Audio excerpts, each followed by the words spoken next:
What's going on, y'all? Sure. What's going on, y'all? This your boy Slick 50. Y'all know what it is. Another night of boxing. Man, I was gonna go live earlier, but they was showing the Canelo fight again. I want to watch that all in its entirety on my own. You know what I'm saying? And really interpret it. I'm a big fan when it comes to telling people that you really ain't seen a fight till you seen it twice. Shout out to Khalid Plant, man. That definitely was Canelo's toughest fight to date, besides the Triple G fights, man. And I don't think enough people giving Khalid, Caleb, I'm sorry, enough props, man. That dude was holding it down. Me personally, I don't agree with the scorecards going in the fight. I do agree that Canelo dominated, but he broke him down. Um, the body shots just did his job. You know what I mean? But other than that, man, Khalid was doing a great job. If he could have kept it up, I ain't gonna say that he would have won, but possibly put a better performance on, man. The only thing I hate that Khalid wasn't doing was turning him as he got off. You know what I'm saying? He should have got off turn. You know, instead of letting that man get set in front of him, and he just kept going straight backwards. You know what I mean? I'm pretty sure he knows that he could have did a better job, but at the same time, he did a great job, in my opinion. At times, he gave Canelo hella problems, turning him sideways. You know what I mean? That sideways defense always gave Canelo problems, and I think they had the right game plan, but he just couldn't keep it up, bro. The body punches took a toll on that man, broke him down, and it just speaks to a testament of how smart Canelo is and his team is. Um, Even though at times, you know, you think that uh, Canelo wanted to revert back to just throw hellacious punches. He just wanted to go back to being just a straight puncher. But shout out to his team for telling him, hey, stick with the game plan, man. We're gonna get him up out of here. And it worked. You know what I'm saying? But Caleb had his shine. He had his moments of shining, man, where in the ninth he stood there and went toe to toe with Canelo, man. And I think he should have kind of did that early to show him that he's not who he think he is. You know, then went from there trotting and you know what I'm saying, boxing and you know, whatever. But it is what it is, man. Nevertheless, it was a great performance from both fighters. Shout out to Caleb Plant, bro. He'll be back. That dude's a straight warrior. He's gonna have that belt again, regardless. I don't care when them belts get broken up. He'll be back. Trust me. Once a champion, always a champion. And I don't care what nobody say, man. I see people try to say Caleb was a scrub in that fight. I don't see it that way, especially watching it the second time. Like I said, with some things I saw that could have definitely been done different, but them body punches you could see was just, oh my God. You know what I'm saying? And from insiders that was there at the fight that I know, they were saying that the body punches take such a toll that man was throwing up in the corner and that man still kept fighting. So, you know, shout out to Caleb Plant, bro. I don't take nothing from that dude. That dude still will give great fights. Like I said, he'll be back. He'll be back. But at the moment, I'm watching the Zone and I'm watching Showtime at the same time. So if you see me looking back and forth, I'm looking at right now the Zone fight Ballard versus I forgot the other guy's name, but I know Ballard ain't fought in like 2 years or something like that. He got a long layoff. I know that, but he put on a good performance as well over here on the Zone. We got the Jaime Maguire fight with Gabe Rosario on the Zone, and then you got the Benavidez fight and Kyrone Davis on Showtime. I couldn't make my mind up which one I wanted to watch, so I'm gonna watch both of them, or I'm gonna attempt to. But bit of news on the Zone side, if you're not watching, it's kind of crazy. They got the times wrong. This is why your team is very important. You know what I'm saying? Every aspect of your team. You know, your team is only as strong as the weakest link, right? This man has showed up, but he was supposed to show up earlier. Now he's pressed for time of getting his hands wrapped and everything because he possibly could be on. You know, so his team dropped the ball on that. You know, my man ain't got time to warm up in the locker room or none of that stuff. Now he's rushing. That ain't never good to feel that way coming out before a fight. You know what I'm saying? So, hey, trainer Barry Hunter going off on Balor. What he saying? Oh man, I missed it. Balor doing something wrong, boy. Barry over there going off. But nevertheless, Jaime Maguire got a good chance against Gabriel Rosario. He's the favorite in this fight. I got Jaime going, even though I am a fan of Rosario, because he's gonna give you a fight no matter what. So it's tough. Which fight do I want to see? Benavidez. I think Benavidez. He has to come. I mean, hey, he has to put a dominant performance on tonight because he's gonna have to. He's just gonna have to have that dominant performance if he wants to get this Canelo fight, which I think they probably gonna have lined up for him next. I don't think it's gonna be the Charlos, given what took place the night of the Canelo fight. Like that was just, I don't know, them getting into it with Jared Hurd and all that hoopla. If y'all don't know what's going on, check it out. I'm not gonna spread it like that, but I just know it was unnecessary, man. And I want to see Charlos get on the ball, man. That's what I want to see. I think they are a spectacular talent. You know, both of the young men, and but if it's gonna be all about um I'm trying to find the right words to use, you know, some straight gangsterism stuff, man. You know what I mean? That ain't gonna fit, man. You know, if you want to be successful, man, you gotta pick a side, bro. You want the money, or and you want to go up, or you want to live this life like you tough and can't be touched. Like I don't understand that. And for to be with Jerry Hurd, mess with Jerry Hurd, it wasn't supposed to be about Jerry Hurd. You there to try to get a fight with Canelo.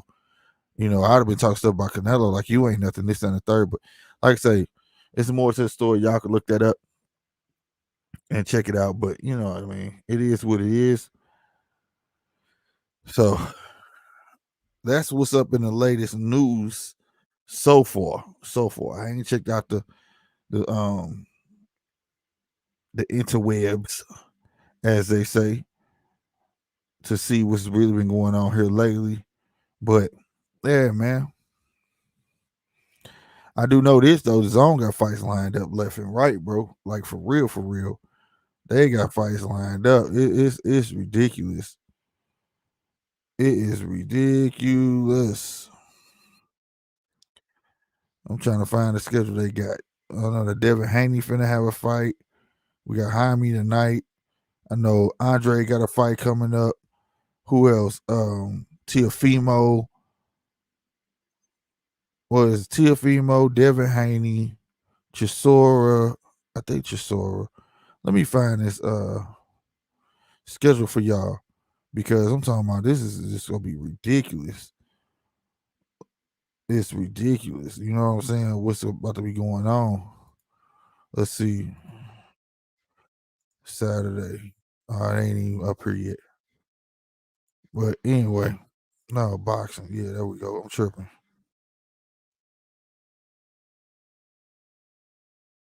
Oh no, they should have a schedule on this, but they don't. It's just for boxing, but they don't. They don't. Well, we got. I know one of the fights is Andre Quigley, and then you got who else? Who else? Who else? You got Cambosis, Lopez. Who else? Who else? Who else? Then you got Haney. You know what I'm saying? And Diaz. JoJo, you got Parker versus Chisora. You know what I'm saying? You got Triple G and Murata. You know what I'm saying? What's good, Chappelle? Who else, man? It's so many fights, bro. I'm talking about the zone got some stuff lined up, bro. Like that's worth to see. You know what I'm saying? Not to mention then you got Crawford and Sean Porter on the 20th, bro. Like this month is crazy, going all the way into December. It's crazy fights between Top Rank, the Zone, and PBC. I'm talking about they go finish they go finish this year off great, man. That's enough rambling. I see they about to start the Benavidez. Oh no, this Jose Benavidez. Okay. Now I ain't gonna stunt. I didn't know Jose Benavidez was fighting, so this make this more interesting. Let me get back on the other fight on the zone. Come on, man. Go on, pop back on. There you go. I ain't gonna stunt. I give a shout out to this app though. This is the zone website app. Hey, this is one of the most fluid apps, dog, for sports I've ever been on. Like this is ridiculous. The streams don't never crash. The info. If you a sports fan like boxing and MMA fan, I'm not gonna stunt. This is where it's at right here, man. Dang, I missed it. Old boy must have got dude out of there. Yeah, he must have got dude out of there. Oh no, he ain't get it. He went to 12. Okay. Let's see who won.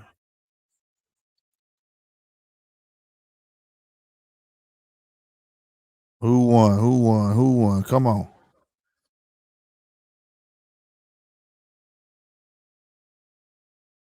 Come on, man, before this other fight start.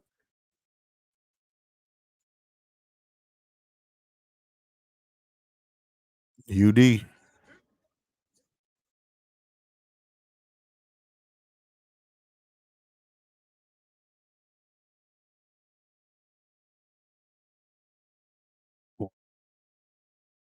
Big Meech Ballard pulled it off with the ring rust.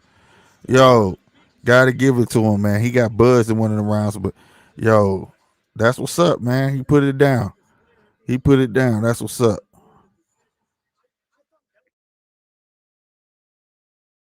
Hey, it is what it is. You could think it was supposed to be a little like a win is a win. That man coming off a big layoff, so that's good for him. Now you got to get right back in the ring. He can't go sit down for no year, man. But now I'm finna get into this Benavidez Jr. I didn't know Benavidez Jr. was fighting, bro. Okay, I ain't gonna say I could have sound. He was fighting Emmanuel Torres. Don't know that. I don't know him, but we shall see. Let's see what he about.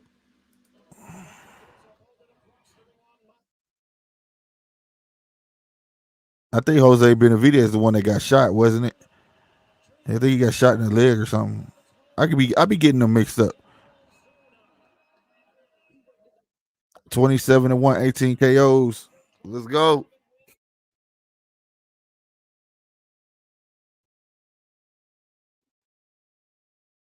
Let's get it going, baby. What's up, everybody, man?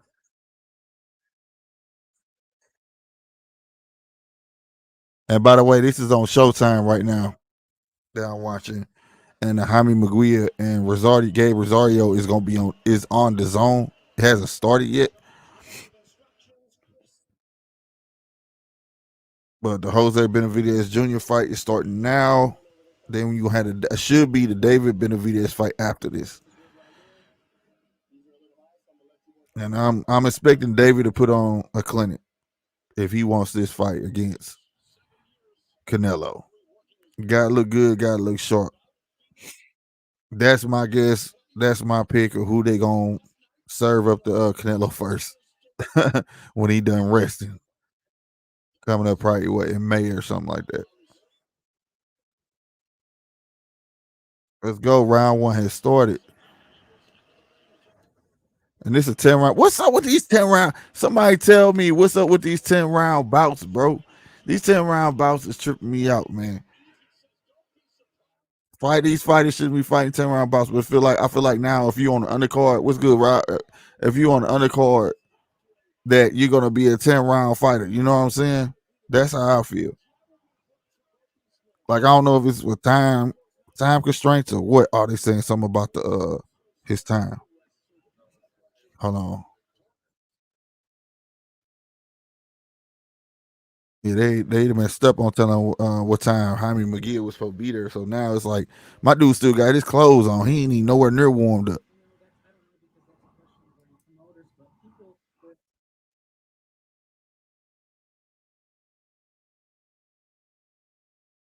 My dude still fully clothed, bruh. Hey, oh my God, Benavidez throwing these right hands, boy. He trying to get busy. and fight straightforward. That's what I like about the Benavidez. They fan friendly fights, bro. They come to bring the action, bro.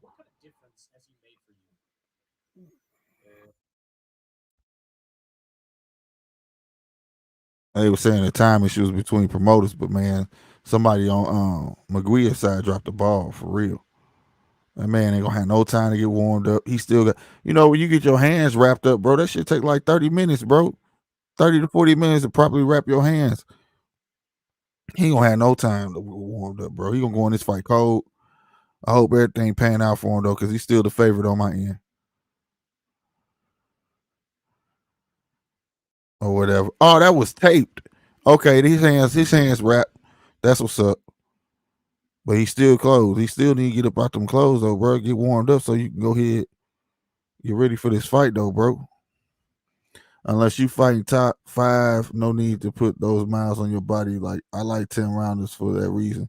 That's true too though, but it's like, man, that's the whole reason to be a pro, man. Like, I don't know. I just would want to know the reason because it seems like now I'm starting to see this more than ever here lately in the last couple of weeks that if you undercard, you most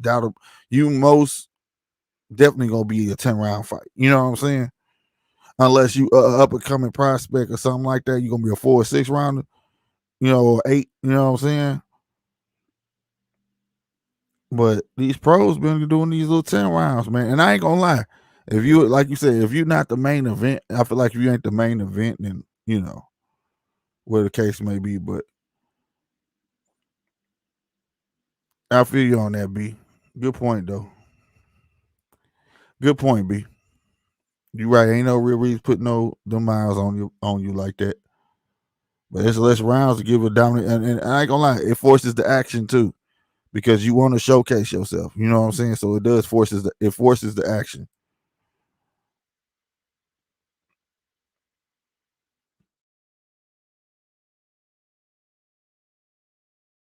Well, I'm happy to see Jose Benavidez back though. Junior is back, and I also like Jose Benavidez for some fact that he likes to fight hit with his height, so you're gonna catch a lot of lean backs. You know what I'm saying? And stuff like that. I just wish like the ones who do. I feel like when you do know how to use your height, you should also incorporate that pull counter because I feel like it'll work perfect for you. You know what I'm saying? Because fight your height for one. You should know how to bait a person in because you wouldn't stand there and trade because you ain't got to try backwards all the time. You know what I'm saying? But it seems like they don't utilize it. The people who know how to fight their height, you know what I'm saying? They just don't utilize it. You know what I'm saying? Yeah, he do look good, man. Yeah, his legs look solid. You know what I'm saying? Like I said, I believe he the one that got shot in his leg.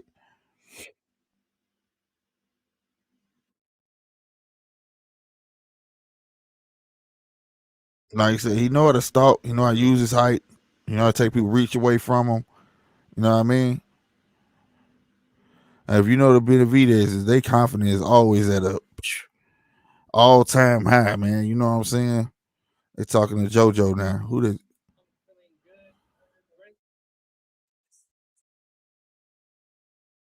uh-huh. Uh-huh. He say he go shock the world, go whoop Devin Haney.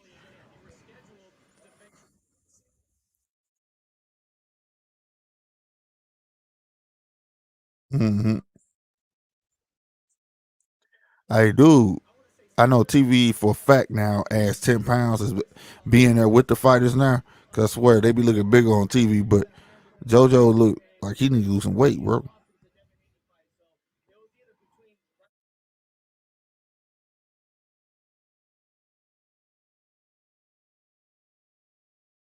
Stop it. He tried to say like he already knew he was gonna fight Devin, but so he was already training for this cat, Aaron. He lying.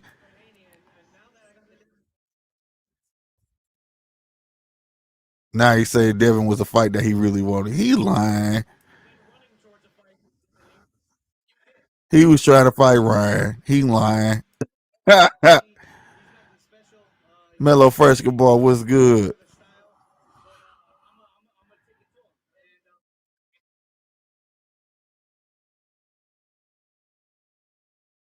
He said Yeah, JoJo the Zone. Yeah, JoJo the Zone. B. I got them both on. I'm watching both.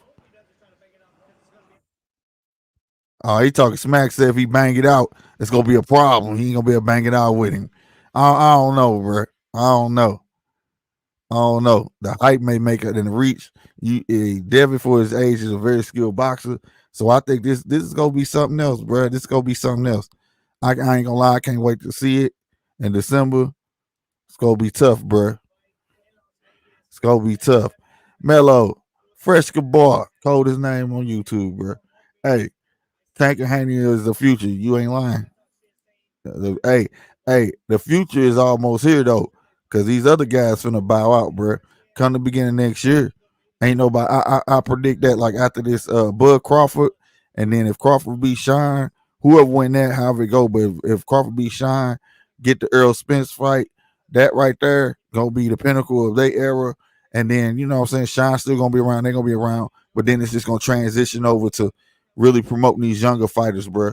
The future gonna be here as of next. You feel me? As of next year, bro. Cause you already got damn, what's my guy's name? The brothers. You got them coming up. Abdullah. You got him coming up. You got all these young other ones that's younger than Devin Haney already getting some praise. You know what I'm saying? The Ennises and all of that, bro. Next year gonna be a great year for boxing. It's already a lineup ready to take these guys places with no problem. With no problem. Question is, are they gonna want to be headliners? For I did send it, bro. I'm gonna send it again. But that's how I go, bro. And it's just gonna be do the top five go on the headline with the youngsters next year. Because quiet as kept, they not too old to do it though. But are they gonna want to do it? Is the question. You feel me? That's gonna be the thing. That's gonna be the thing, man. What it do, Paulo? Buongiorno. You got French Paulo in the house. Oh, Yeah, no. So I'm Italian. saying if the first Mello said Tank and Haney is the future of boxing, I was telling the future is near. It's closer than what you think. Yeah, it's near, bro. I'm telling you, you gotta watch how it's pivoting. If you go towards the end of this year, you got Devin Haney and JoJo. They gonna kick it off. They promoting that like these guys have been here before.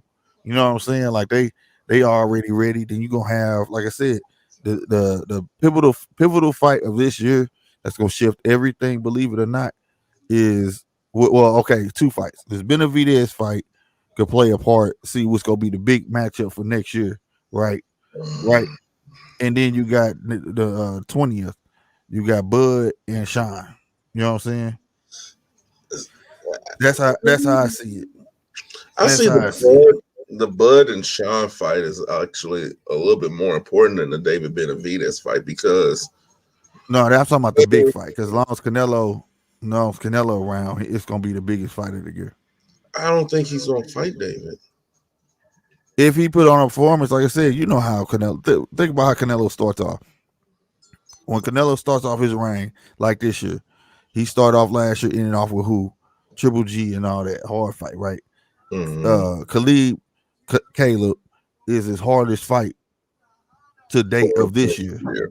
This year, but he starts off with lower tier. Now, I'm not calling Benavidez by any means lower tier, but I'm just saying out of all the fights that will be lined up, it will be the easiest. You understand what I'm saying? So coming off him taking a rest all the way to May, fight a Benavidez, and then pick a Charlo or anybody else, you know what I'm saying, will be harder than I think will be harder than Benavidez. I don't. Benavidez would just be the most fan friendly fight because we know Benavidez is gonna constantly come forward and stand there and trade with him. I don't think David ready. I really don't. Not David. Oh yeah. I'm sorry. I'm looking at Jose. I'm sorry. I didn't know Jose was fighting tonight.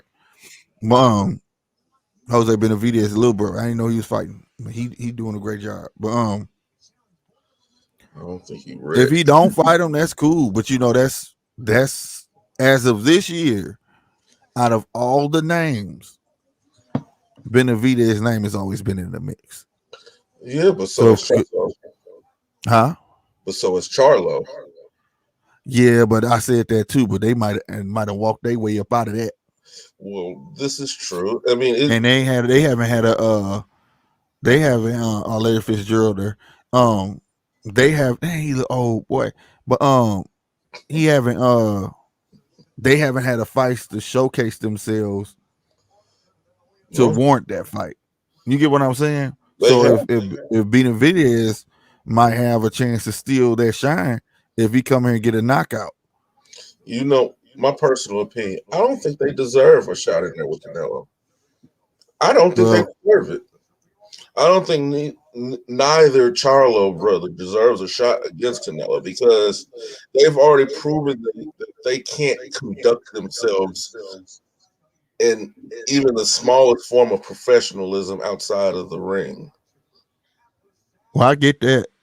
And you know what? To a certain degree, I do agree, but I'm more concerned on the fighting part than that part because, well, concerned about both. It'd be different if they were dominating in the ring.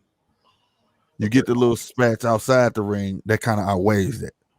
But when you're not performing in the ring, right, and people are questioning your abilities in the ring, and then you outside the ring doing crazy stuff, it becomes a problem. The sliding border problems. You sliding from the top and it's just hitting everything coming your way on the way down. You know Mhm. what I'm saying? And it's just pretty bad. And then um B said Benavidez is just a name, no real belts. That's a fact. But like I said, it will be a fan friendly fight. We talking about Cinco de Mayo, one of the hypest days for them. It'll be a fan friendly fight. He would win, but that man gonna stand there and fight him. He not gonna run. He not gonna do none of that, and it'll make him look good, right? Because for sense, who's the last person to stand there in front of him and fight him besides Khalid in the 9th round? Honestly, if Besides Triple G, Triple G was trying to stand there honestly, with him, and he had Canelo running.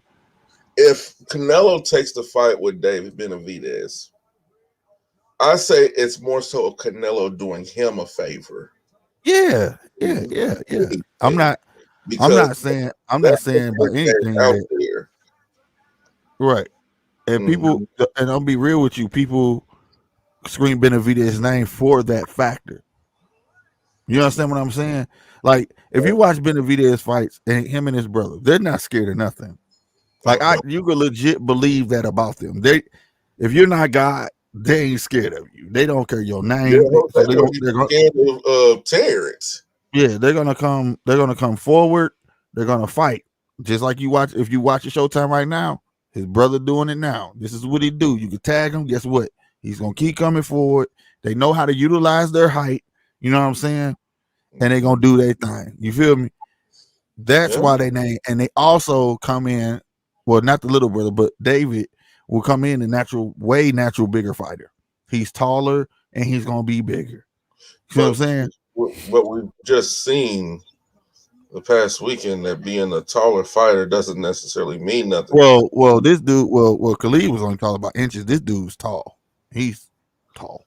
He's gonna Yeah, like but we talking about tall. We talking about Paul Williams tall. So this will be, you know what I'm saying. This is something that Canelo's never faced a tall fighter. You know what I'm saying, but and gonna be bigger. But that doesn't translate into skill whatsoever. But the thing I do like about him that he does know how to use his height, and he has a chin. You know what I'm saying. But like I'm forgive not me saying if that I the say man. I'm I'm not gonna biased. sit here and tell y'all, huh? I'm just saying, forgive me if I say I'm biased because Huh? honestly, Canelo turned me into a fan. Yeah. Canelo. I've been a fan of Canelo. I just wish Canelo that actually turned me into his a fan. competition.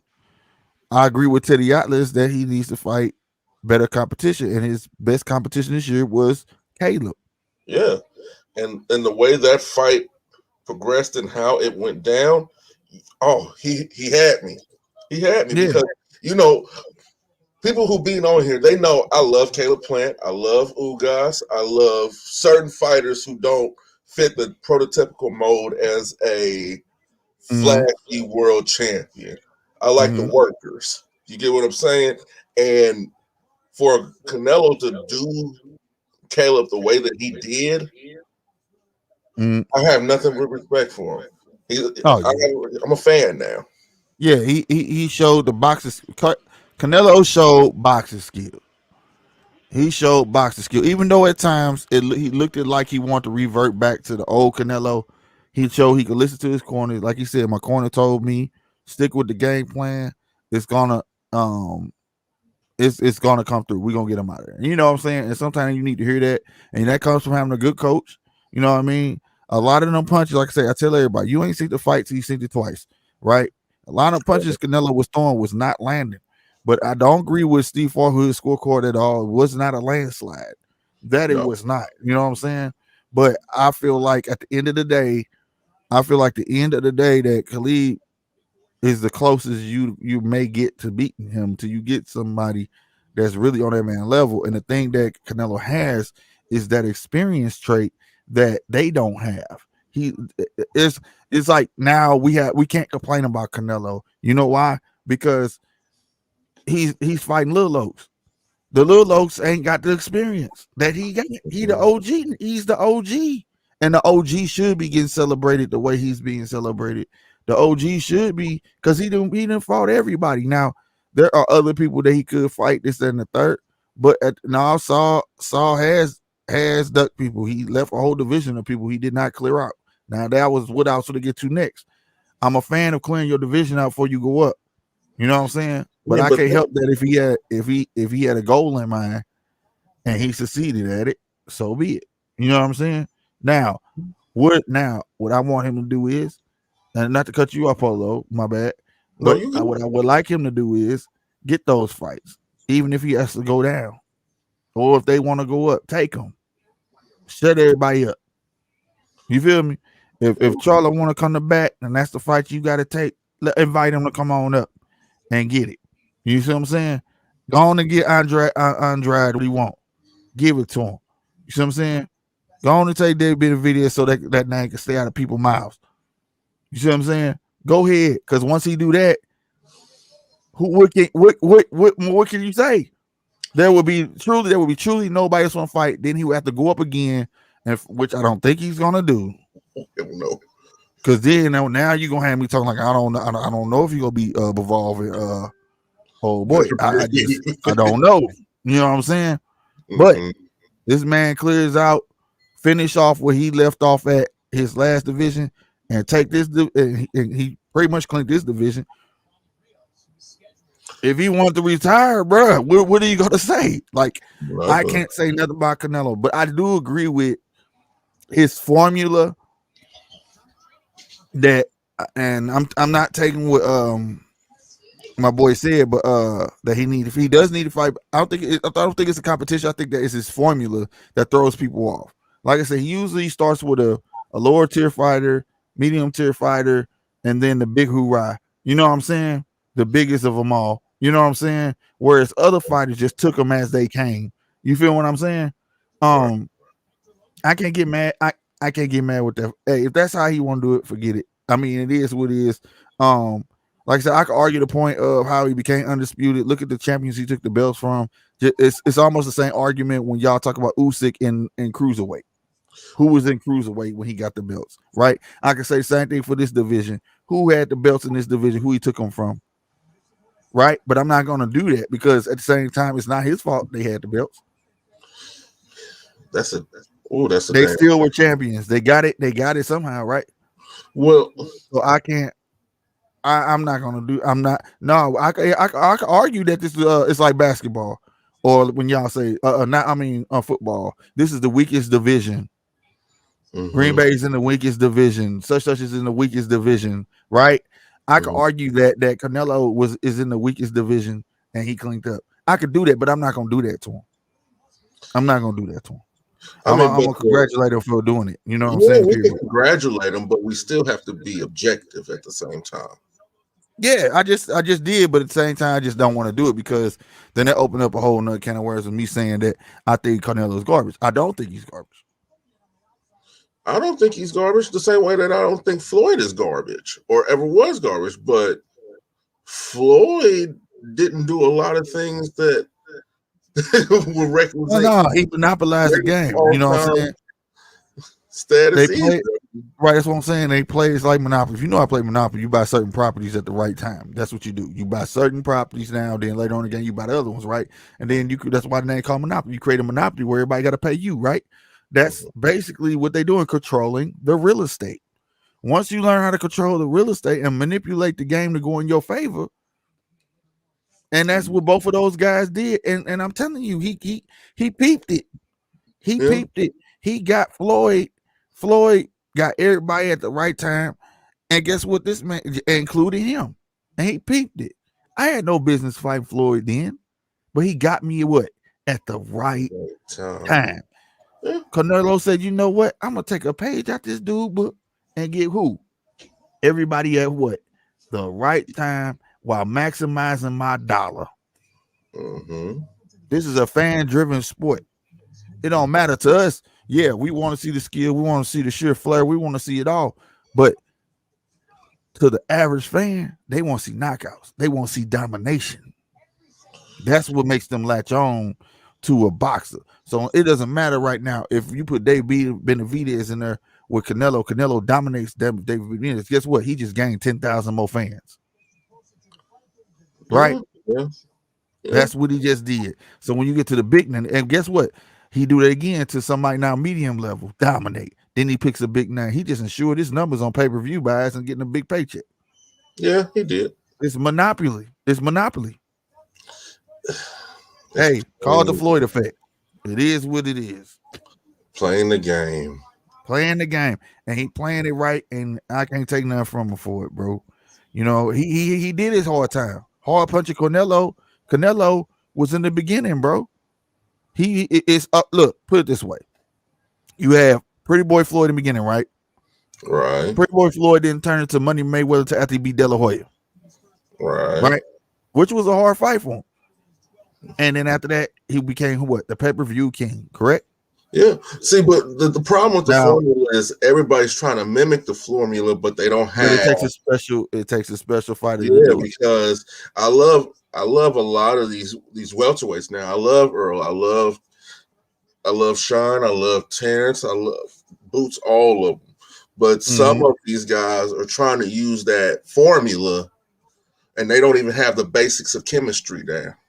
There you go. Keyword you said in that sentence. The basics.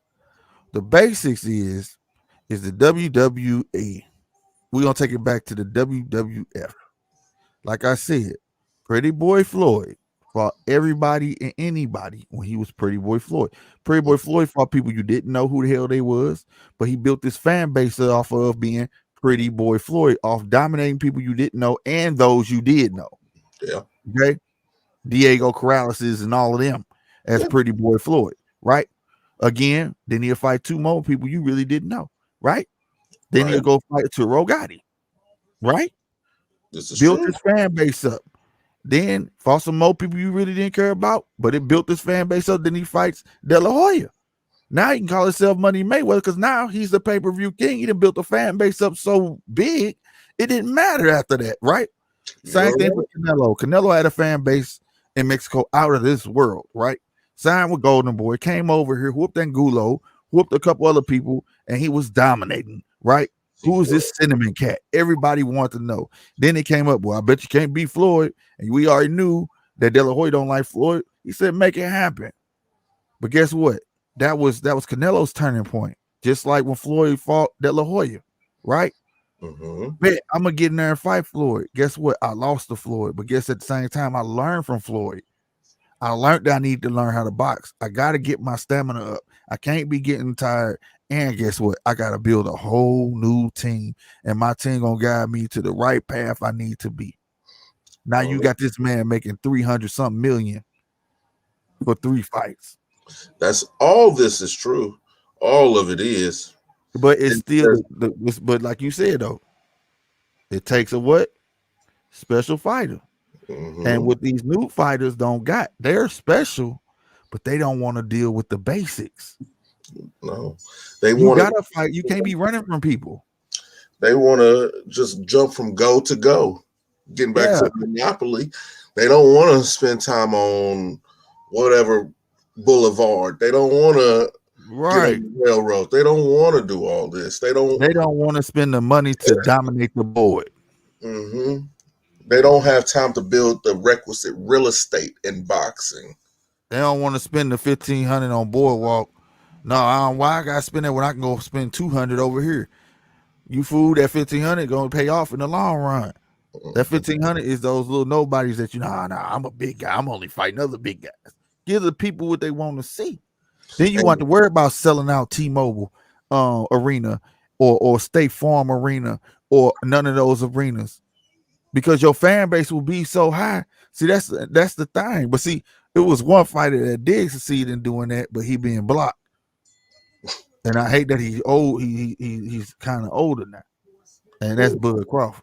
Bud Crawford got a fan base out this world, but this gap has kind of this diminished it. Can you just think if Bud came off of what he was doing, right? Mm-hmm. Built that fan base up, became undisputed, came up, got a belt from Jeff Horn, and they had like they doing that mandating fights, and they said, "Oh, you got to fight Earl," and then he beat Earl. We talking about right then and there. That could have been his transition. Boom, I done whooped Earl. Now his fan base at all time high. You can't tell me he wouldn't have sold no pay-per-views. Mm-hmm. And then what that would have done is that would have caught the eye of the others who were in the upper echelon, and they'd be There like, you go. Can we get him to either come up or does it make sense to go Does down? it make sense to go down? Right. Because could you imagine if that was the case to have a Canelo versus Terrence? Yeah. At what? It would you have know to how be much bigger this Shine fight would be? You get what I'm saying? Mm-hmm. You know, that's what I'm saying, man. And it's special fight, but it's sad. Like some get done like that, like Hagler. Hagler got done like that, dominating everybody. They didn't want him to have no belt, but he got that belt held on for what, 10 years? Mm-hmm. They knew. They was like, man, this dude gonna kick everybody's ass. You know what I'm saying? I feel like the same thing happened to Bud. You know what I'm saying? I wouldn't care if Bud had came and got a belt and then they start serving up Thurman, Sean Porter. You know what I'm saying? Then a couple of Rudy Poots. Okay, woo woo. But he never got that chance. But some get that chance and they had the right team behind them. You know what I mean? Because I guarantee you, and I hate to say it like this, but I feel like if Bud had started off with PBC, Bud would be a bigger star than what he is right now. Because it wouldn't be no problem serving up with the fights he needs to have. It'll be a little more easier, I believe. And what they say? What time does the fight start? What time does the fight start? Oh, okay. It's on now, man. It ain't started. The main event hasn't started, but his little brother fighting though. Benavidez Jr. Hit that subscribe button, Brody, on all channels. But no, on everything though. So I look at it like, you know what I mean? It's the monopoly game. And like you say, everybody wants to be Floyd, but the one thing about everybody wants to mimic the shoulder roll. Everybody want to mimic him talking stuff. Everybody, but they don't want to put the work in. Mm-hmm. Floyd, the one thing I can sit there and say Floyd fought everybody when they got I can say all types of stuff, arguments with Floyd record. Let me tell you something, but Pretty Boy Floyd, he ducked nobody. He never ducked nobody. He put hands on everybody. And won convincingly. You know what I'm saying? That was the work era. Pretty Boy Floyd. You know what I'm saying? Yeah, there's a time as a boxer. You're welcome. That you're supposed. I don't know if you're a girl or not, but you're welcome. It's a time that you're supposed to put in that work. You're supposed to take your lumps. You are supposed to take your lumps. The only ones I can say who has actually taken their lumps right now is Sean and Bud. Because think about it. Sean, he only has 3 losses. He only had 3 losses, but if he didn't lose them, Sean be the talk of the time. Yes. He only has 3. 3. Like right. We not messing with your fighter, bro. Having retired with 3. Right. Right. So Lord knows what's going to happen. But if this is his 4th loss, not too many people can say they've retired with just 4 losses. Right. Not only that, man, people just need to put respect on Sean's name, period. I know I talk a lot about 2 boxers up here, and that's why I'm very, very ecstatic about this coming up. And that's Bud and Sean. Sean done fought everybody, bro. whether win or lose, you ain't taking nothing from that man. And everybody he fought is not gonna give him a round two. They know what type of work that he just fell a little short. A loss is a loss, but at the end of the day, that man's a warrior, bro.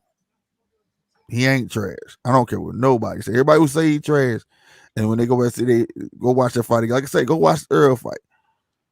Mm-hmm. I highly doubt, and if he do, I'm gonna jump for joy. But if Shine wins, and Earl say he gonna fight Shine again, oh my god, because that should have been all. You know how much money could have made off of that on the second time. I don't understand that. We'd have got it on going again just for money purposes. Mm-hmm. You know what I'm saying? Dog, that would have been dope. Right. You are Because that right. was a war that was warranted for, you know what I'm saying? The builder for that was there just because how the fight went. That's he was before you fight. I hate that. I hate that they try to make him a gatekeeper. I don't like it. I don't like it, but I understand it. If anything, it shouldn't be Sean. Sean should be the litmus test to see if that you belong in the division. But I feel like Keith Thurman at this point should be the gatekeeper because he's the one who's actually talking himself out of fights. Almost as if he doesn't want to fight. He just wants to get paid. Yeah, there you go. Keep going. That's what I was going to say. Go ahead. So with that being said, with him just wanting to get paid, take on the Virgil Ortizes, take on the Boots, take on the Jahai Tuckers, take on one of the Mason boys when they decide to come on up and in there. Next year they time. Next year they time. I expect by the end of next year the Mason boys are gonna be known. You get what I'm saying? Tucker too. You want to fight? You want to get some money? Get some money off the young bucks, getting them in there. And after if they go through you, then they got Sean. But before they get Sean, they need to get through Kavalaskis. Man, it's a lot of. That's what I'm saying. Let's see right there. Them type of names, good names, right? Mm-hmm. But they ain't the upper echelon. That's the work I'm talking about. Go through the work. Mm-hmm. Do the work, bro. You just saw what Boots did to Delorme. People already talking about Boots. See, this how I know the buzz is real about Boots. Boots ain't beat nobody though. Dude, Boots just not really getting noticed in the game. So y'all just proving my point. Now y'all already screaming that. But you can't act like Delorme is not a class fighter. You can't. I mean, know what I'm saying? Especially if you were just a casual fan. You can't just sit up there and act like he's just a regular guy. Like he's just a member of the 67 Bullets. Like he's just a regular guy. Right. Like that. That's what I'm saying. Like you gotta look, next year is for they closing out with a bang this year. You got Tank, you got the Devin Haney, JoJo, you know, you get Tiafimo, and then they gonna become their upper echelon. And then you got already got the Boots it's gonna be Boots 2 with them, but then you got the Tuckers, you got the Olympic one that's coming up, you got the Masons, you got, you know what I'm saying, the Abdullahs, you got all them that's about to shine next year. You feel me? Mm-hmm. The next roster is not going to be weak at all. You know, you got Shakur Stevensons. You got, you know, bruh. I'm excited. I'm excited for next year, bro. Are you good? We can work through the typos, bro. We can work through it, bro. We can work through them. We understand cryptic text. Right. You know, welterweight is just it's starting to feel like the old days, but it's not the old days. No, not yet. Not yet. I'm sorry to say this, but we're gonna need Earl to leave. Well, Earl, we're gonna need. I got a feeling Earl is preparing a retirement package. Yeah, that's how I feel. Yeah, and I could be wrong. I'd be wrong. It just feels that way though. But doesn't it seem like the old days though? A little bit. You could proverbially say that Earl is in the Sugar Ray spot. Mm, And Porter is more like the Duran right now. mm. And he has Hagler and Hearns coming. Hagler and Hearns are coming in the form of Bud and Boots. It's just Well, I who don't know. I ain't gonna will put. be I can't put willing. Sean with Durant because Sean ain't gonna quit. It was more of I a don't mental. want. It's not. I'm not comparing like their mentalities. I'm talking about Oh, it's fighting. okay, got you. When they get in there, they gonna give you hell. They gonna give you hell on wheels. Right. Con, But the thing is, they got to fight, and it's time for them. These guys, they should have been doing this. Do you know how much money? Like I they didn't have understand on that how the much table. faith is in the O, and they so scared to lose they O, right? But Mhm. Canelo just showed everybody, man, losing your O. If Come on, anything, bro. losing your O is best for you. It just depends who you lose it to. If you lose it to great competition or another legend dude, like I say, anybody want to say, man, Canelo lost his O, but look who he lost to. Even with Caleb, Caleb lost his O, but who did he lose He to? lose too, right? That's what I'm saying. Like, But that bruh, depends on the fighter also because Keith Thurman lost his O. But who he lost to? He ain't been he ain't been right since. that's a mentality thing, though. Yeah. That's he should never have backed away. I'd have been right back in the ring after, like, oh well, you know what I'm Mm. saying? And sometimes that's when what they say, keeping it real goes wrong. He was running his mouth a whole lot when he should have been running his mouth, not realizing who he's up against. Like you saw when Earl was going to fight him, he's like, I ain't gonna talk no mess about that, man. You know what I'm saying? But I'm not gonna fall for his stuff too, because he'll love you sleep, being all nice to you and all that. I was Mm. ready to see that. I was ready to see that fight. You know what I'm saying? It Mm. showed me like he done figured it out. You don't need to talk no mess about no. I mean, look, even the fight, even everybody's favorite fighter even said it. The two touch fight was Emmanuel Augustus. And this is Floyd talking. He said Emmanuel Augustus and Manny Pacquiao. He said because Manny Pacquiao was so irky and jerky and awkward in that ring. You don't know where your punch is gonna come from, which explains why he was doing a lot of hugging after he pot shot. He wasn't gonna take that chance. You know what I'm saying? And Mm. Emmanuel Augustus, you know how awkward Emmanuel Oh Augustus my is. This God. dude, The this dude drunken 30 years. master. Yeah, he like he on Street Fighter or something. Hit you with two punches at one time. You know what I'm saying? So you know what I mean? And then you fight. It's just when you fight great competition, bro, because that's all it is, competition, bro. You lose a fight to somebody Versus that Canelo. you knew you was gonna beat the underdog to. It is what it is. You know what I'm saying? I Who's don't got do it? Charlos versus Canelo, win or lose, pick one. Canelo. Canelo. Canelo. Canelo. For the simple fact, I don't even think the Charlos, like I've been saying, they don't even deserve. I ain't gonna. I got another D word. Defense. They don't deserve a match with Canelo. They After these latest defense. antics, they don't deserve it. Neither They, one of de- them deserve it they defense, because bro. This you ain't defense, y'all. They just taking punches. That's not defense. I don't see that. I see that as easy pickings for Canelo. I see Benavidez getting a little more trouble because he gonna swing back. He see. ain't gonna back up. I see. They do deserve that bag. No, they don't. They worked themselves out of that bag. They worked themselves out of that bag. Like, okay, this is not coming out of malice or ill intent or anything like that. Like we've said countless times, we love and respect the Charlo brothers. We do. We have to keep it strictly boxing. And no,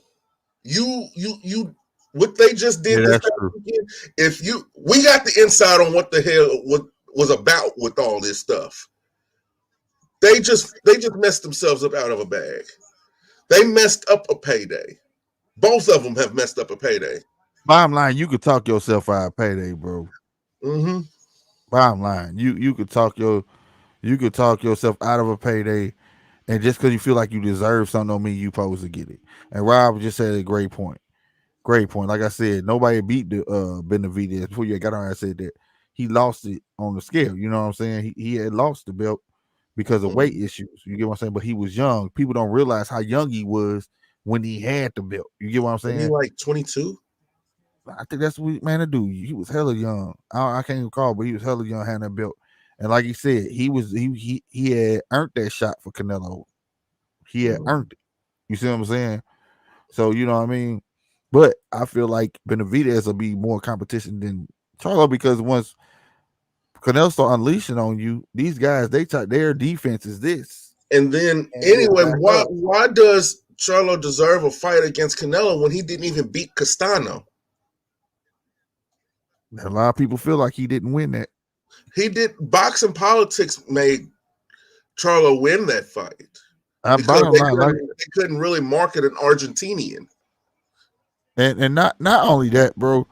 When you want to take the big dog, you got to come off a big win. It is about making money too. Now he can't. Come on, bro. You're not just gonna come off a subpar win, and then you understand what I'm saying, and then think you just gonna get in here. We gotta make numbers on this pay-per-view. We gotta make numbers on ticket sales. And both of them had subpar wins. Hell, I deserve a $1 million mansion with 7 bedrooms and 5 bathrooms. Right, for real. Right. That's I mean, Peterson, what's going on, man? Will I get it? We'll knock out Charlo anyway. Yeah. I don't know if he'll knock him out, but I know he'll lose. I think it will be a stoppage. Charlo will get numbers. From who? Dude is losing his fan base. Both of them are losing their fan base. What's up? Say what? Say what? I had just went live. Like, I learned if I put the thing out where y'all can set reminders, it work a little better. You know what I'm saying? Mm-hmm. And I didn't do that. I just went live. You know what I'm saying? Biggest name. Man, who won the fight? Who won? Just because name means nothing really, not too much. Reputation has something to go into that also, because I can tell you that they just riled Benavidez. What? They booing like it ain't nothing. They just riled that man. They stopped the fight? No, it's just over. The fight over with.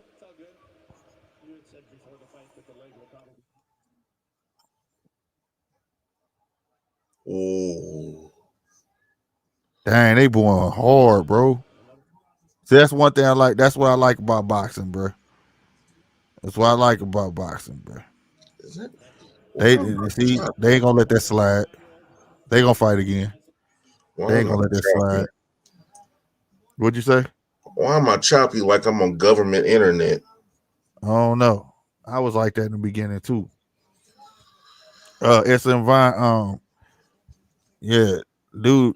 They saying dude won, but he didn't win. Wow. Yeah, that right there.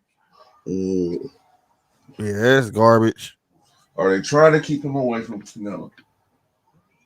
I don't know. We'll see. Yeah, it went 10. You watching it? Y'all watching it? Y'all checking it out? Zay Pearson, Charlo is the most marketable, undefeated fighter Canelo can fight, period. What? Yeah, because of the belts. But if he had them belts, I would be agreeing with you, bro. But his belts don't really mean anything for them to consider. I think it is a belt. Here we go. Rob gonna chew me out. I forget which one is who got 3 belts, which one got the belt. I think it's well, actually, yeah, you're right. The belts don't mean nothing because he got to go up in weight. They don't mean anything. His championships mean nothing. He got to go up in weight, bro. Basically rubber bands to Canelo right now. Unless Canelo won't come down and fight in his division for them belts, which I highly doubt. Should have been a draw. At least both were. Benavidez stepped it up and they did him dirty. Yeah, they did him dirty, bro. I felt like Benavidez was. I was watching the whole time. I feel like Benavidez was controlling the pace of the whole fight, bro. You know what I'm saying? And But he was just landing the cleaner controlling the shot. pace of the fight isn't enough. No, I'm saying, he basically had control the whole fight and was landing the cleaner shots. That's what I'm saying. Like, I don't know. They robbed that dude. Where's the fight at? All right. In Arizona? I don't know. That I can't tell you. The sound was off from the time I've been watching. But it is what it is. Like I said, he says leg holding up, so that's a good thing. You know what I'm saying? What? CD, I actually agree with that. I actually agree with that. What, this right here? Yeah. I actually agree with that, but just not against Canelo. Because there you go. Whether we like it or not, we want them around. We want them around because they bring publicity. They do. Well, they do. They're good for boxing, just They're not outside of boxing. So for them, either one of them to get in the ring and get pretty much embarrassed from pillar to post would be bad for boxing and bad for them. Facts. So honestly, I think they should just keep talking and just fighting everybody else instead of Canelo. I think they should stay away from that one. And that's just me. That's just me. But I don't know. I don't see them fight. I don't want to fight because I think they need to fight that mandatories, and they ain't talking about that. Why ain't nobody talking about that? All of a sudden, before they was like, "Oh, I got to fight my mandatory." Remember that? Now they got to fight their mandatories. Why they ain't fighting them? Because dude was supposed to fight that. One of them was supposed to fight that Russian cat that was like taking everybody out. I ain't heard about that no more. It's like, are they trying to wake them out, or what? You get what I'm saying? I'm confused about that. Period. I want to see these guys have. Go big or go home. Hey, I'm with you on that. Go big or go home. It's just if you want them to have a $10 million payday, the way that you're suggesting it is not the way to go. No, it ain't. And if anything, they'll have that payday, but it ain't gonna be no big money. With the way that they're talking about going, the only big payday they'll get is if they fight Jake Paul. Because it won't be right. Because you're not coming off no big win. You know what I'm saying? To make it, that counts. Whether people believe it or not. For Charlo to get better. See, I believe the Charlos are who they are. They are who they are. I don't think any fight or any situation is really going to change the style of fight that they present. So to put them in there in front of a Canelo, I wouldn't even put them in front of Caleb. Right. I wouldn't. And that's just me. That's me protecting them. They just need to. Plant wasn't looking for a big payday. That's one thing. Plant it wasn't about the money for him. He wanted to test his game. He wanted to see if he was great. He dared to be great. Right. But it sounds like it's a contradiction when we say that. It sounds like that when we comparing Plant to the Charlos. It sounds like that. But you got to understand, the Charlos are too volatile for a situation like that. Too volatile. They can get the contract. They'll beat Plant. I don't know. I don't know about that. Not just based off the last two performances they gave. I don't know about that. I don't know. Nope. And if you judging that off of how he was with Canelo, you definitely looked at that wrong. Look, Canelo even said if anybody else was in there with him, they would have lost. You know what I'm saying? Hey, I don't agree with you on that. I'm sorry. That's because people saw that with Plant, man. He lost to a legend, bro. Like, dang, look, I'm not gonna get in that. I'm not gonna do that with bro. Like, I need to ask, how did you come up with that? Like, how did you come up with that for real? Where did that come from? Yeah, how did you come up with that? The think that like I'm not saying that Charles can't beat him, but you kind of said it like they were dominating. I don't see that at all. Now I don't have them beating them. I'm being real with you. I don't. Like I said, based on the last, you understand what I'm saying? The last two performances, I don't see that, bro. I don't see that. Mm. The And I last two believe performances, especially because come on, man. Castano gave it to him. It was Castano will be a harder fight, I believe, for Caleb than Charlo. And I'm not dissing the boy. I'm one of the main advocates for him. I want to see the guys be great, but I got to be honest. Based off their last performances, bro. mm. And So B, if I'm basing my performance off Caleb and Canelo, like I said, you gotta give Caleb props. I want one brother to fight Andrade and the other brother to give the rematch to Brian Castano before anything can be settled with Canelo. Andrade in the mix too for Canelo. Yeah, this needs to happen. Seriously. Or Darrell. Get Darrell in there with him. And he'll happily take it. Yes. Don't matter because It's 50-50. Charlo lasting outing was more impressive to me, in my own opinion. Well, What you mean? What you mean with Canelo, or you talking about the fight before Canelo? I don't say what. But I'm with you, 50-50 though.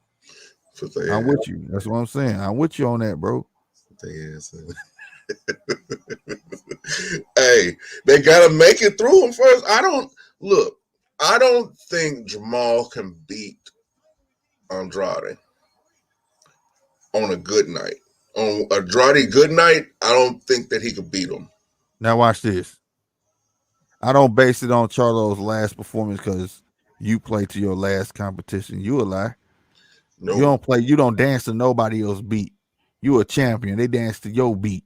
There's no way. If that's the case, then why Bruce Ennis is doing what he doing? He didn't come in there fighting Delorme, dancing with Delorme. Delorme had to try to find a way to dance with him. He fought. I don't believe in that. You play to your competition. You go in there and dominate your competition. Because when you fight your fight, the only reason why you can when you lose, you know for a fact it's your fault. For real. And if that's the case, you wouldn't have your Mayweathers, your Roy Joneses. You wouldn't have none of that. Now that's the real debate. That's the real debate right now. At 168, who's greater? Who? Jones? Man, shut up. I'm not. Come on, man. Did you just? Come on, bro. This dude. Okay, yeah, he had the belts. Man, look, man. You about to get me mad, bro. Everybody know Roy, bro. Could a Prime Roy Jones beat a Canelo Alvarez right now? Yes, bruh. Are you really asking me this, bruh? You think Canelo do this? You have you think this? No. I ain't trying to. Come on, bruh. Come on, I ain't. No, I'm not having that. There's an argument. Who y'all think? Who y'all think? Who better? Because I'm telling you, it's worse for me. Like, we can get into this. I'm picking Roy Jones versus a prime right now Canelo. Roy, that dude too flat-footed for Roy. Did you just see Roy run circles around? Bro, I don't think you saw it. I'm not trying to disrespect. You ain't see it. Watch this man run circles around it. Literally, watch this. Y'all take notes. Watch it, Bop. Now watch him run circles around it. Where you going? Run around the other way. Bop. Who switches like that? Who switches that? Who?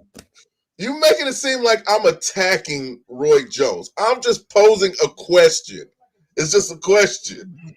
Man, the question was disrespectful, man. Versus a prime Canelo.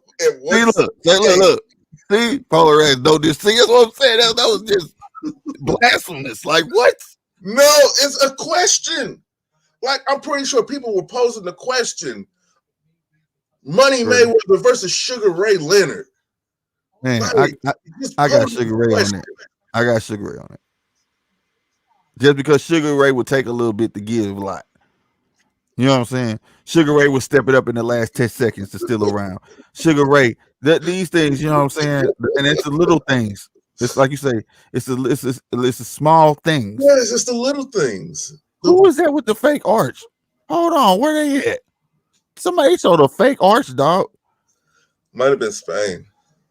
Is that Spain? They got a fake arch like St. Louis? St. Louis is the only place with an arch. We are. No, y'all not. Who else got an arch? I know there's 3 Statue of Liberties. New York ain't the only place with Statue of Liberty. Yeah, that's true. This is true. But we the only one with an arch. Oh, we're talking. Okay, people are making it seem like I'm disrespecting Roy and Sugar Ray. I am not doing it. I'm just posing. I'm just asking a question. I mean, no disrespect, none by this. I'm just asking the questions. I'm asking. That's why I got Polo on her. He got balls to say this stuff. Because I wouldn't have said it. Like, is it too much to say that the Tyson Fury right now could beat a prime Mike Tyson? Hell no. It could happen. What? Not a prime. Buster Douglas, Mike Tyson? Maybe so. Wasn't that in his prime? Dope Mike Tyson? Maybe so. His prime. Right, no, he was on drugs. He was on drugs. When ain't he been on drugs? He went on drugs with Casamado. You take that, Mike Tyson, really, Mr. Can't stop moving, Mike. Okay. Come on, man. Because in that period, damn near everybody Mike fought was the equivalent of height of a Tyson Fury. Not 6'9", but to Mike, they was.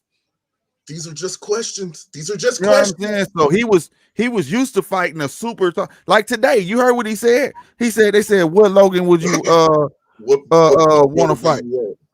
He said, "What bro would you want?" He said, "The tall one." Look, the Charles deserve to get that ass whooped for 200. You know what? The way you make it sound, I actually agree with you. I actually agree with you now.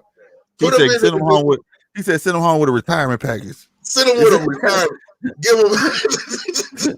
What they give you when you leave your job? When you get laid off, they give you a stipend. You get a something package. Yeah, a care package. You get. Oh, a Prime Tyson destroys Fury. Yeah. Come on now, you poking up there with us. Man, he keep messing. Yeah. I'm just asking questions. These questions is blasphemous, man. I was like, blasphemous. Canelo is too, like, don't get it wrong. And I want to back up for a minute. What we saw with Khalid Plant, and like I said, Khalid Plant, you can tell he kind of models his style a little bit after Roy. The difference is he don't got the pop and he don't got the belly. Like, because one thing about Roy in his prime, that dude had abs of steel. Oh. Like gut shots he used to get hit with and didn't phase him.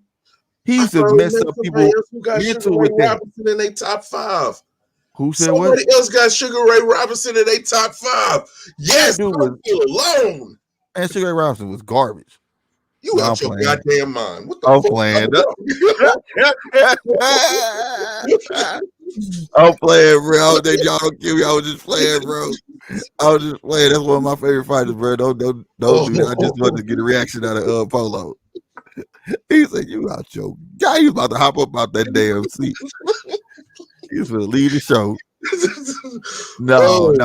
He in my top 5. Yeah, he's one of the only boxers that can fight going backwards and knock you out going backwards. Fought down there like 30 times a year. He owned a whole block of cleaners, clubs, all that. It was sad to see him lose his money, but he did a lot. He gave a lot of people jobs. I know a whole lot about Sugar Ray Robinson, baby. Yeah. And if it wasn't for him, it wouldn't be no Joe Louis for real. For real, for real. You know what I'm saying? And only nigga I know knock you out and can slick his hair back with his glove, nigga. He was the first. He was the first Dougie, nigga. Pop, nigga. Nigga, pop. Nigga. They used to comb his hair in the corner, and they said he comb his hair in the corner. Comb his hair in the corner because it make the other box feel like you not tired. Like I ain't worried about you. Yeah, Sugar Ray Robinson's a motherfucker, bro. He was something else, and he could knock you out literally going backwards. Wow, like he could fight, man. Just back then, they had them, the type of teams you can have now to manage your money. Managing was a big issue for him. You know what I'm saying? He had the right idea, but the managing the money part, it ain't like, he spent money, but he was spending like property and, you know what I'm saying, business. Dude literally owned a whole block, a whole strip, but, Yeah, I mean, I hate to see someone as great as him, and he fell off big, man. Off big. Pose another question.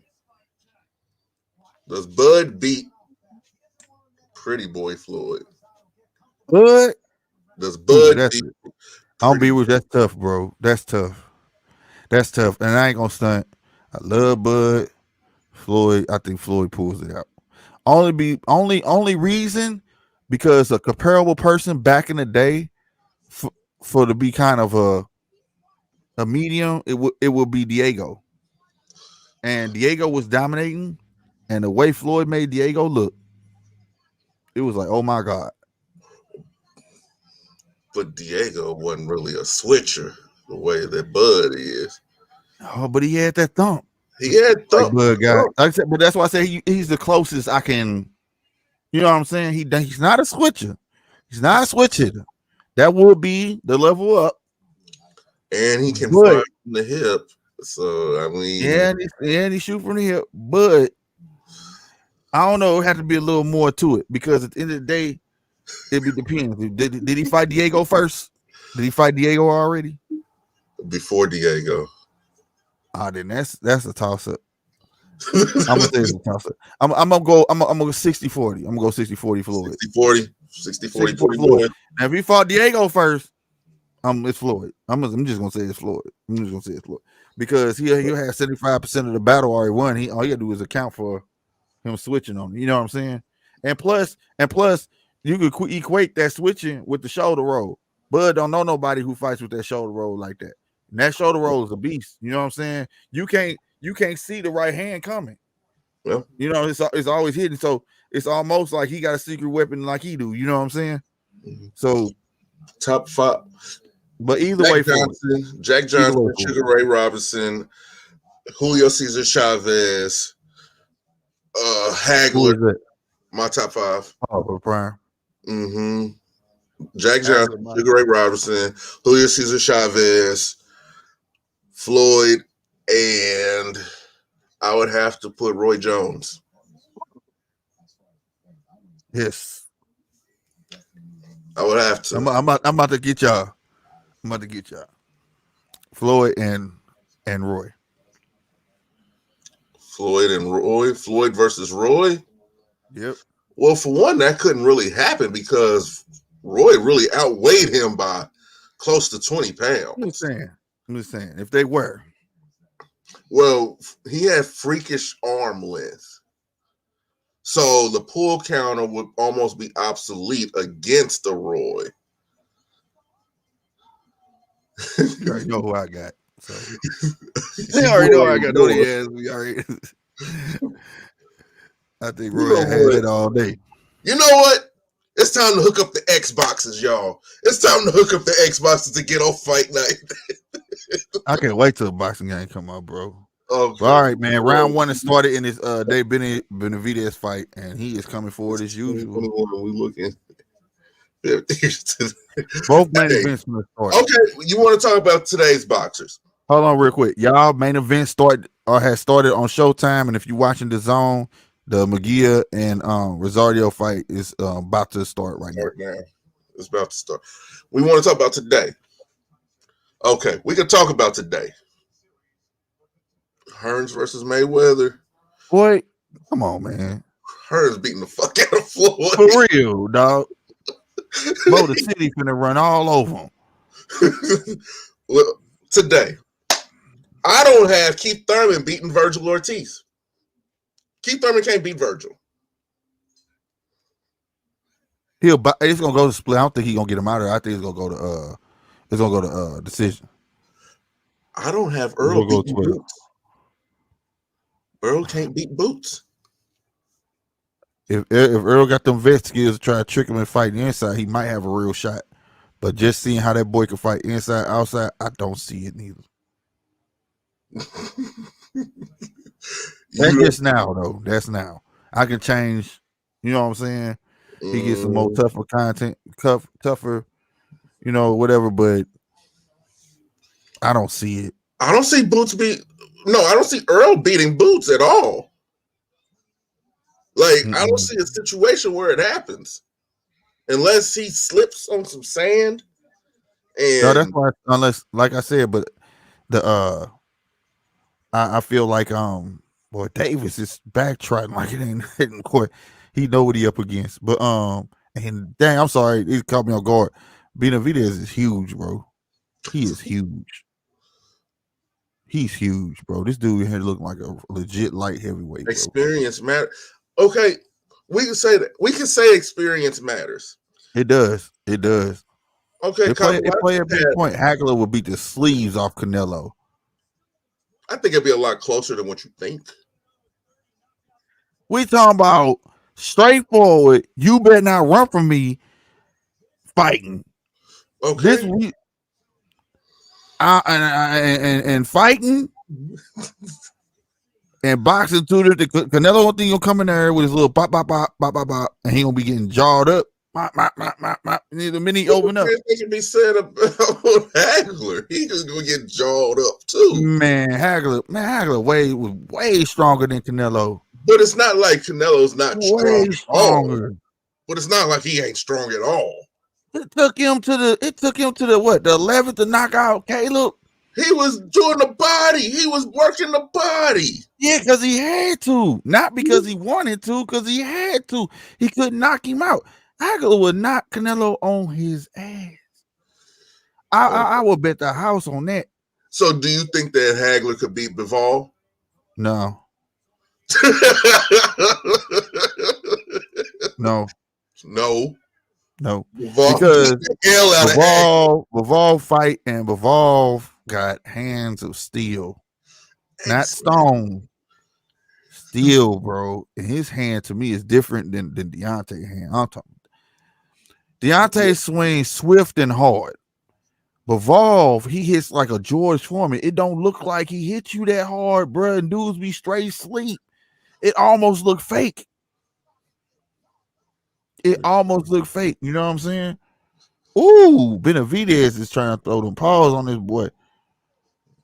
I like Davis' game plan though, but I see Benavidez need to learn to cut the ring off now. That's something that he need to learn before. Hey, you gonna stay on that, ain't you? You gonna stay on that $200 million ass whooping, ain't you? Canelo got power. That is true, right? But against the competition he been fighting, if you notice, as he stepped up in competition, the rate has not his knockout rate. And when I say knockout, we're not talking about technical knockouts, bro. We talking about the knockout KO. Rate has went down. Pure go KO. Look at Hagler. Go follow Hagler and tell me when his knockout rate went down. You know what I'm saying? Shoot. Say, I like you. Sub up. Please sub up. Stick around. I like you. Sub up to all channels, please. I like you. You funny. Yeah, B. Canelo gonna be eating that tainted meat. You right. But he still don't beat Bivol. No, man. He fight Bivol. I got Bivol all day. He ain't look. That's a scary dude. He don't even beat Better Beeve. What'd you say? Canelo don't beat Better Beeve. He has a better chance of beating Better Beeve than Bivol. Hey, wait a minute. Don't Better Beeve got a fight coming up? He got a fight coming up. Why they ain't know about how they get swept under the rug like that? When is Benavidez fight? It's in December, ain't it? Yeah. Let me see. All these fights coming, ain't nobody talking about that fight. We gotta get on that. We gotta pump Benavidez up, man. Mm-hmm. Oh, Kyrone, you could have made him pay off that. He reached, make him teach. I said that all backwards, He didn't I? KO'd light heavy. I mean, Who you talking about? weight class his Who you whole. talking about? You talking about old boy? What's He his talking name? about The Andre Ward beat? you talking about the boogeyman? Yeah, he talking about Kovalev. Man, Kovalev was washed up, bro. Kovalev was never the same after Andre Ward, and everybody know that. Oh my God, Benavidez went ham on Davis for a bit, but Davis pushed him up off of him. And that would happen. Said Charlo would get knocked out. I think the Charlo fight wouldn't even last 6 rounds. Or in case he wants to give you a show to drive up the pay-per-view buys and all that different type stuff, he might draw it out to 8 or 9 and then put him away. No, Zay, I'm not saying I'm talking about it never went nowhere. I said higher in competition. I didn't say higher in weight classes. And if I did, I apologize. But I don't remember saying higher in weight class. I said higher in competition. Kyrone Davis, like he's not ready for a Benavidez fight. I'm glad that he accepted it and all this different type stuff to put himself out there, but I think he's just trying to weather the storm. I'm gonna be real with you. I think he's trying to weather the storm and hope when get to the later rounds, Benavidez hit that little gas tank, start running out, whatever. He gonna start trying to throw it on. But the way Benavidez coming with this onslaught, though, the only thing I can say about Benavidez right now that's making me angry, tall as he is, he needs to learn to cut this ring off. You can't afford to be chasing nobody around like that, being big as you is. You know what I'm saying? Because he's huge right now. Are you seeing it? That's 2 weeks in advance. Yeah, I know because Uzukaki, he got popped. Right. So yeah. And that speaks to it too. If he go 12 rounds with a cat that took the fight on short notice, and plus he needs it. I'm telling you right now, I don't have a problem with nothing that Benavidez is doing. His power looks good. You know what I'm saying? He's swinging. He needs to pick his punches a little better, but he needs to cut the ring off. He's letting this guy circle. Oh, slick.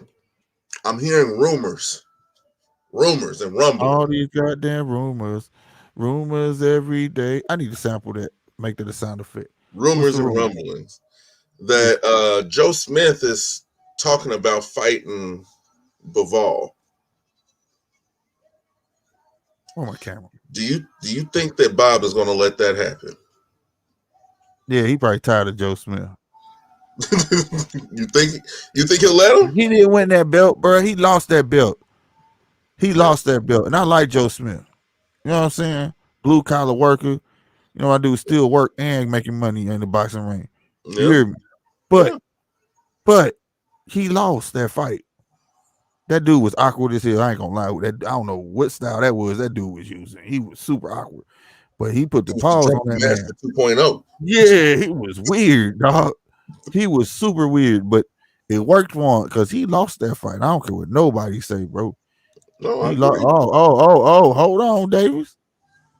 Davis testing the water. He's slowing down. He's like, okay, I'm gonna try to stand here with this guy, which is kind of a mistake, boy. Oh, he finna get knocked out. Oh, you Kyrone, run, Kyrone, run. Run. Yeah, for real. Like, don't stand there and you're not doing nothing. You had the prime opportunity to stand there and hit him in the ribs, throw his hands up, but he's slowing down. You on the ropes. That's where Benavidez is going to work, y'all. It's a sad day. He's sticking his jab out there, but he not. I'm talking about Davis. He's sticking the jab out there, but he ain't following up with nothing. Follow up with something. The thing is, you don't always got to hit a person. Just follow up. True. I want them to make this a fight. I ain't gonna lie. You needed No, to it's be not a right. great matchup. It's not a great matchup.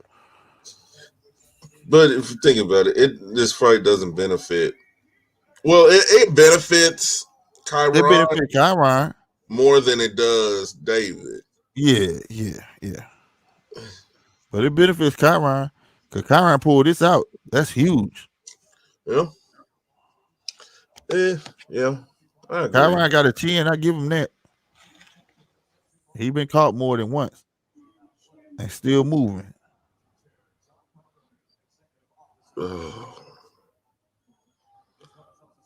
This fight about to start. Yep, the McGill fight.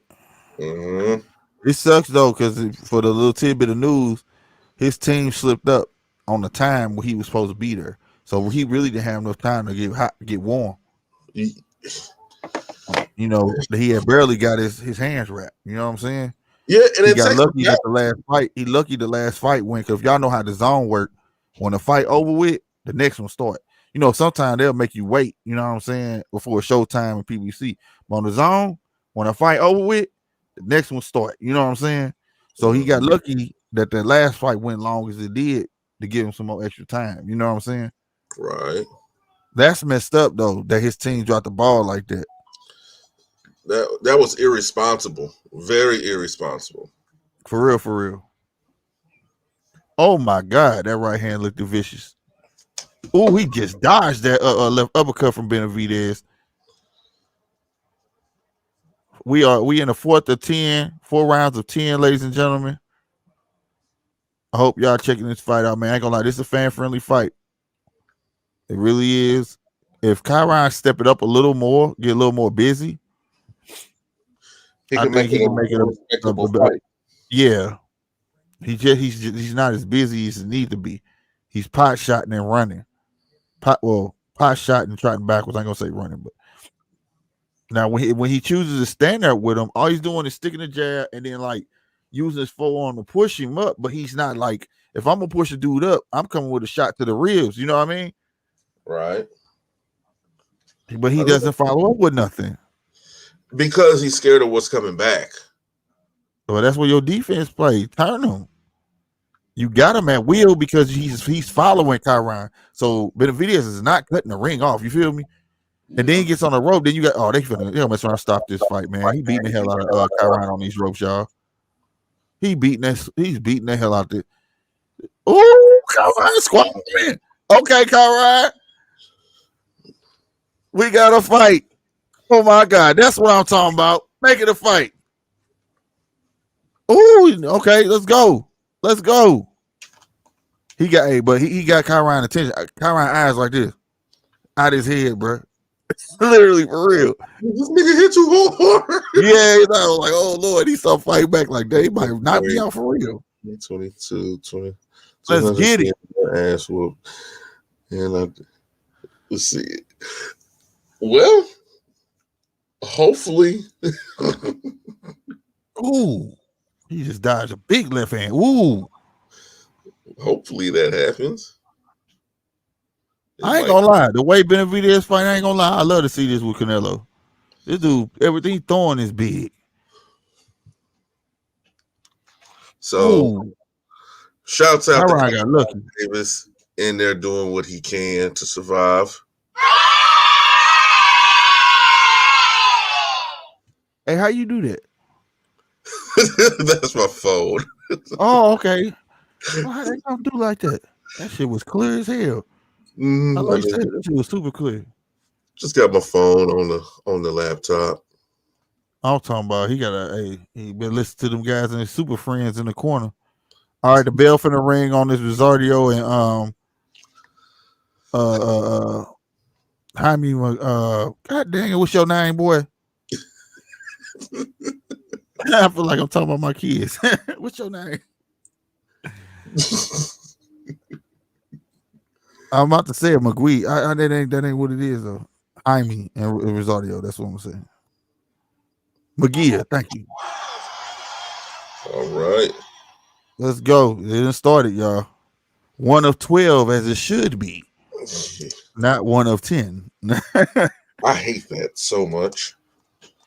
Like He seriously, made some like, great points at first. You know what I'm saying? Like, wear yourself out. It's not a championship fight, so why wear yourself out or whatever the case may be. But and then sometimes, it kind of presses the action too, especially when you're a Kyrone Davis that need to showcase yourself. this is all a win for Kyrone. Oh, this not right here. It's not. Oh my God. What round is it? Ooh, he needs some milk. Hey. Ooh, he just came with a you. He just, I don't know what that punch was. He said you had to see it. He looked like Soldier Boy. He said, "Oh man, he did the Superman on him, bro. That was crazy." Come on, man, Benavidez, get this fight over with so I can see the McGuire fight. That's what it looked like too. He said, he stuck it to him, bro. Oh no. That dude Rosario stay in shape though. He be ready all the time, man. Yeah, he does. If you take McGee out, trust me, he'll have a fight very, very soon. Kyrone in there like this. Help me! Help me! Nigga! Help me! That should give me every time. Oh, that's so fist boxing, bro. That's so when he looking like we on the ropes. They be trying to look at his corner like they can jump in there and help him. Oh man. Yeah. That's how he's looking right now. This is hilarious. Hey, but my dude Benavidez jab is so stiff, man. Just it's almost a straight. They banging over here, dude. They banging. They are. I'm watching it now. Rosado needs to watch out. Get him out of there. We in round 5 in a Benavidez fight, and we are in the first round in the Maguire and Rosario fight. Rosado. Yeah, Rosado fight. I don't know why I keep saying Rosario. Poor little Kyrone. As y'all know, I'm not good with names. Police! Help! Police! Help! Police! Help! Help! Police! Help! Oh, Rosado. It's the end of the first round. It's gonna be a good fight. This is gonna be a good one. This is gonna be a good fight. If y'all ain't got the zone, man, I don't know what y'all sleeping on. Man, you know what? Zone. You need to pay me. You know what? I'm tired of this. The Zone, Eddie, Matchroom, El Presidente, King, whatever you want to be called. Oh, he over there looking at me. I don't want no more. I'm sorry. Look, all right, he like about to cry. Oh my God, let me get the sign up. What is he saying? Are they about to throw in the towel for him? Hold on, y'all.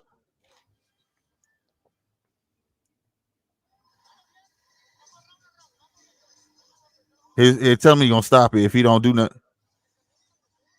They said if he don't show much, they gonna stop the fight. Damn. He gonna stop the fight. Well, he said you keep playing possum against the. You say you playing possum against the rope, but I can't watch you do that no more. You gotta show me something. I'm stopping the fight. I thought he looked like he was about to start crying too. From the way Slick is describing it, he did do well just to have 2 weeks notice. Yeah. That's a fact. But I'm gonna tell you something. If Benavidez learn how to cut that ring off, he'll beat the sleeves out of this boy. Wouldn't even be this for. That's the only thing that was my gripe before. Like, he doesn't cut the ring off. Being big as he is, being a big guy like that, you want to cut the ring off on the smaller dude in the corner and beat the sleeves off of him. You know what I'm saying?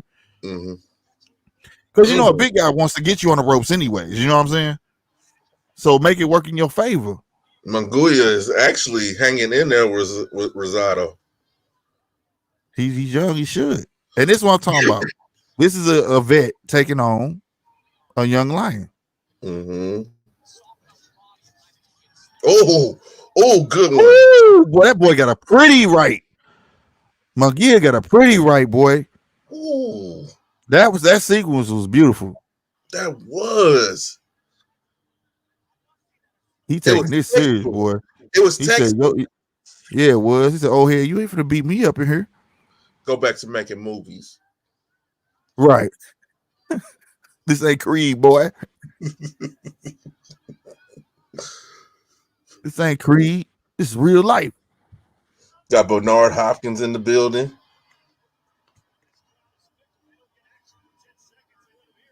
Oh. Oh, yeah. They go. I thought I saw the boxer dude, they logo. It's in the background. So this is a Zone and Golden Boy joint venture. You see it? Hennessy, yeah. And Hennessy promoting, boy. Tecate, Hennessy, all of it. Keep me posted on the McGear fight. I'm trying to see if Kyrone gonna do enough to stay in this fight. All right. Wait, he quit? Oh, you talking mess to Benavidez. He's standing there. Oh. Let's go. Oh my God, Benavidez. Oh my God, Benavidez is laying these hands on him. But he's straight fighting dude back. Okay. It's not much going on over here. Oh, ooh. Rosado. Oh my God. Oh, Rosado got hurt. He got hit. He got hit with something. I saw him hold on McGear arm. Uh-huh. It was a body shot. It was an uppercut to the body. How many seconds left? 23 seconds from where I'm sitting right now. He knowing Rosario, he gonna try to hug. He's gonna try to grab and then he's gonna rat it out. He's smart. Cool. He's smart and resourceful like that. Yep. He a vet, man. And he know Bell what to do. The sound in 4, 3, 2, 1. He made it out. That dude's a vet. He's smart like that, though. You know what I'm saying? That's crafty. 4, 5, 6, 7, 8, 9, 10 in a row, bruh. 10, and more than half was uppercuts on Kyrone. Man, throw the towel in. They still gonna let this dude fight. Let's see. Benavidez went ham. Oh, poor Davis. Poor Kyrone. Like, man, Kyrone looked like he hurting, bro.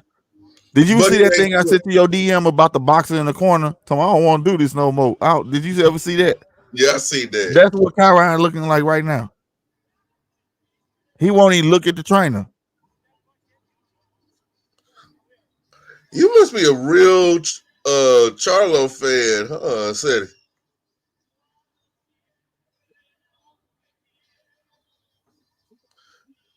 The ref came on and told him it's a close fight. Keep your hands up.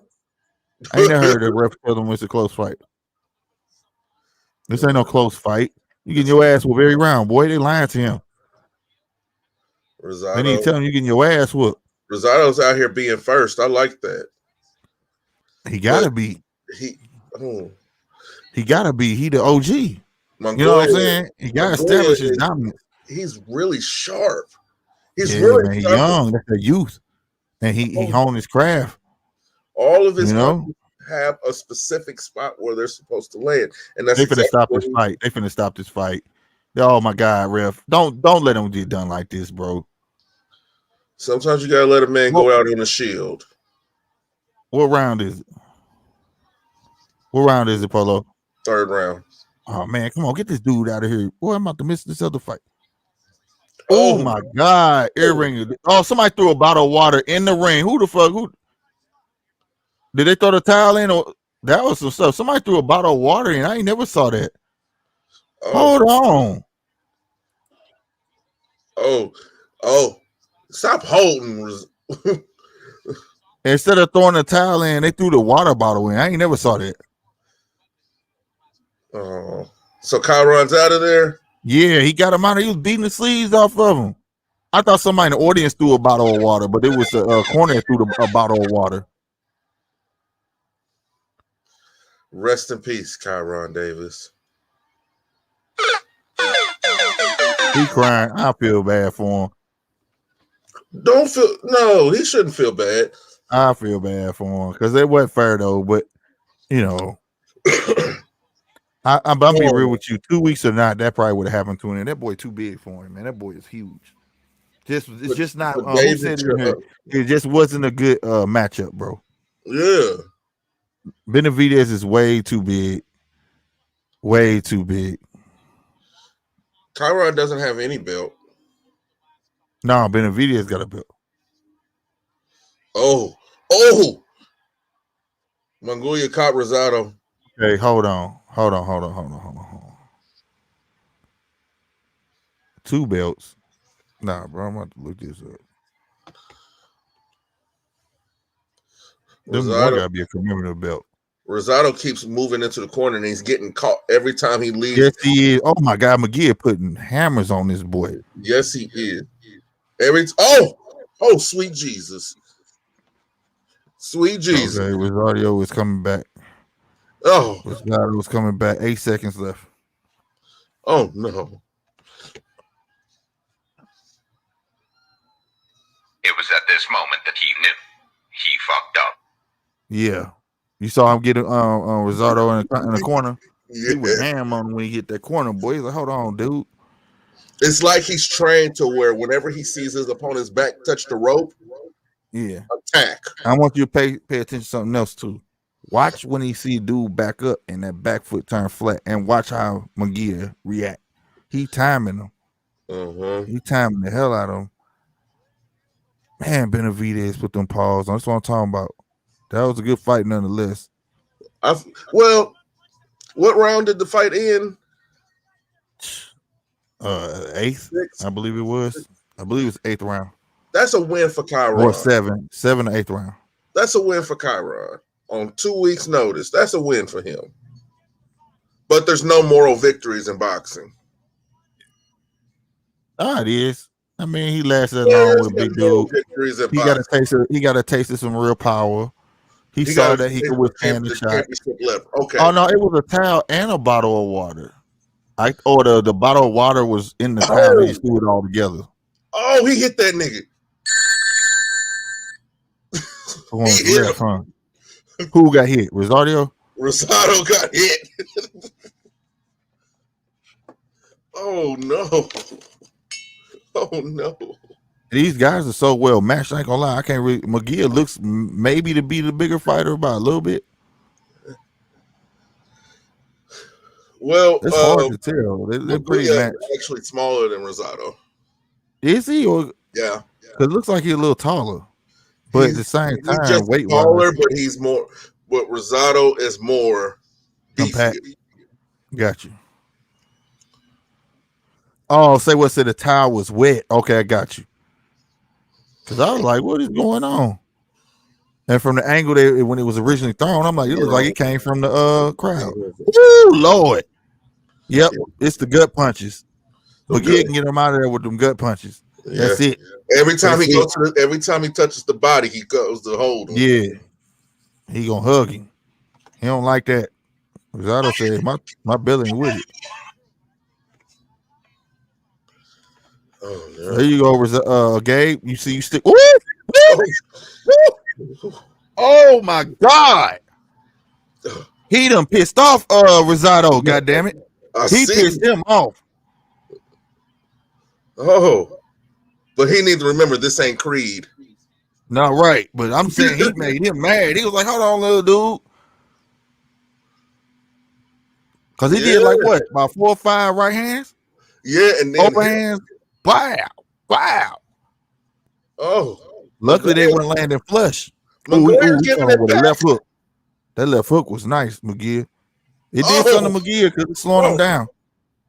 Ooh, I like this. Okay, there we go. McGee going backwards in the inside. Oh my God! Hey, if y'all missing this, bro, put some hands on him. Put some hands on him. Now, for real, McGee is showing some real work, man. Nigga. Don't get me wrong. Rosado doing his thing. Came up there, he came in the clinch. He gave about 4 or 5 overhands to that man. But for this man to be able to still go backwards and throw these combinations and land everything he doing, I'm talking about McGee. This dude is classic boxing, bro. Oh my God, McGee with the dash in, dash out, 1, 2. Oh my God, another one. Right hand, and that's right, another one. Another one. Do it. Say it again. Another one. Say it again. Another one. Another one. And another one. Yeah. Oh, he just caught. Another one. Did you see what I had on the screen, Polo? Yep. That was that round. Another one, nigga. Another another one. That round goes to Rosado. He had to take that round. Hey, that was a dope. Hey, that was was a dope. good Oh round. shoot, what is he saying? Hold on. Damn. What did I want to miss this?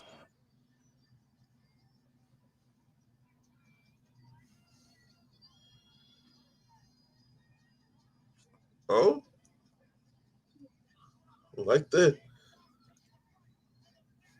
Get that accordion going. I like that.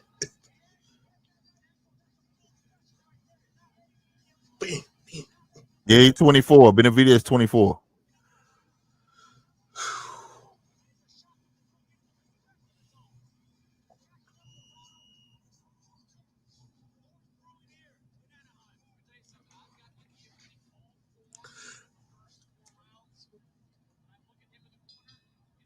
Here we go, round 5, y'all. Oh, McGee comes in with 2 left jabs. oh. He's being first this round. He's attacking the body. He knows now he's got to keep his distance. And he knows that he don't like being touched to the body. He knows that. So that's what he's doing. He's trying to feint him into dropping his guard so we can throw that overhand right. Ooh. Yeah, that boy Rosado is peppered up. I'm talking about his ribs is tender. Yeah. The way he tucking them elbows, he don't want that no more. It's almost time to put him on the grill, man. For real. Almost time to put him on the grill. Yeah, he hurting. I gotta give Rosado that last round. Yeah, I gave Rosado that last round. I don't know how they have it to where it went to Mongolia. It's 3-1, bro. Reckless Podcast. What's happening, baby? What it do, Mo?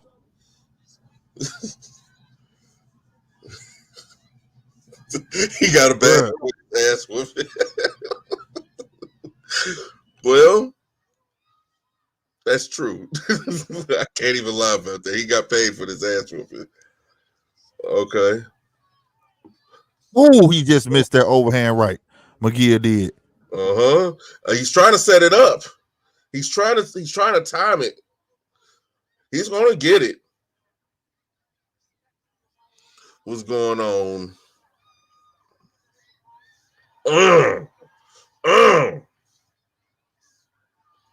Don't let none of them punches is landing flush at all. He's rolling them. Ooh, did that dude just hop with that left hook?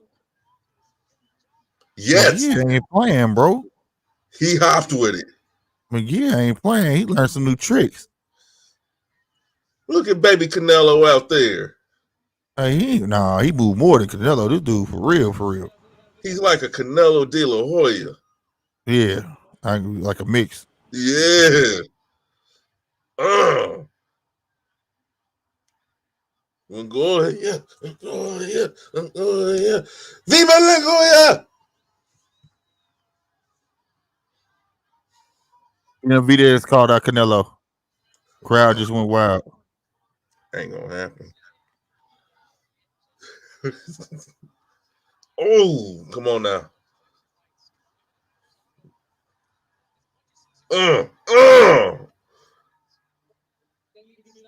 Mongolia is giving it to him. All lefts. Oh, he just called Charlo out. Charlo ain't gonna fight. He just called Charlo up. Hold on, I gotta let y'all hear that. I'm gonna let y'all hear that. He just called that man a pussy. Oh man, he called that man a vagina, a vaginal region, a vulva, a uterus. Damn, what happened? Did he say that he's going to be a pap smear for this guy? I was gonna show it, but he just did. He just called him the P word. He said that he's going to be a pap smear for Charlo. He's a pap. He said he won't get in the ring when he's scared of me. He ussy. What's going on? Exclusive. David Benavidez just said that he would give Charlo a pap smear.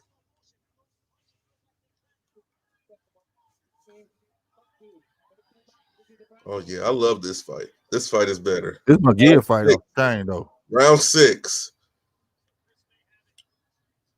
Oh, feels like a close fight. What the hell have they been watching? They been watching this.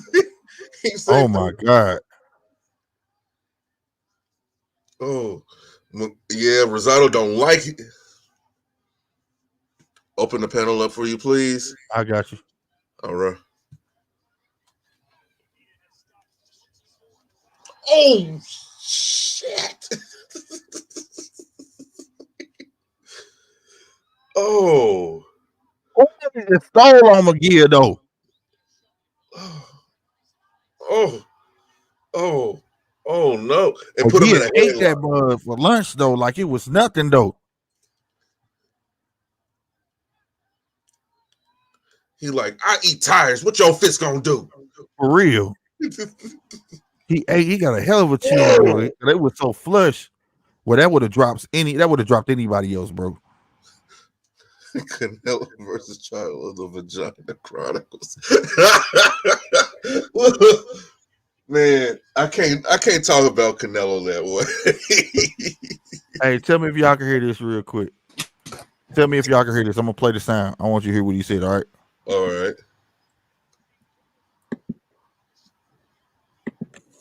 But what do you think his assessment? Can y'all hear that? Yeah. I can hear. After seeing you fight tonight. I don't know. I don't really care what his assessment is, but they keep putting these contenders in front of me. My last fight was a WBC title eliminator. That's why I'm here holding my belts. They need to give me the opportunity. I'll go through anybody, whoever they want me to go through. The big Charlo want to get it too. So Charlo would be the alternative. He don't want to get in the ring with me because he's a pussy. That's why.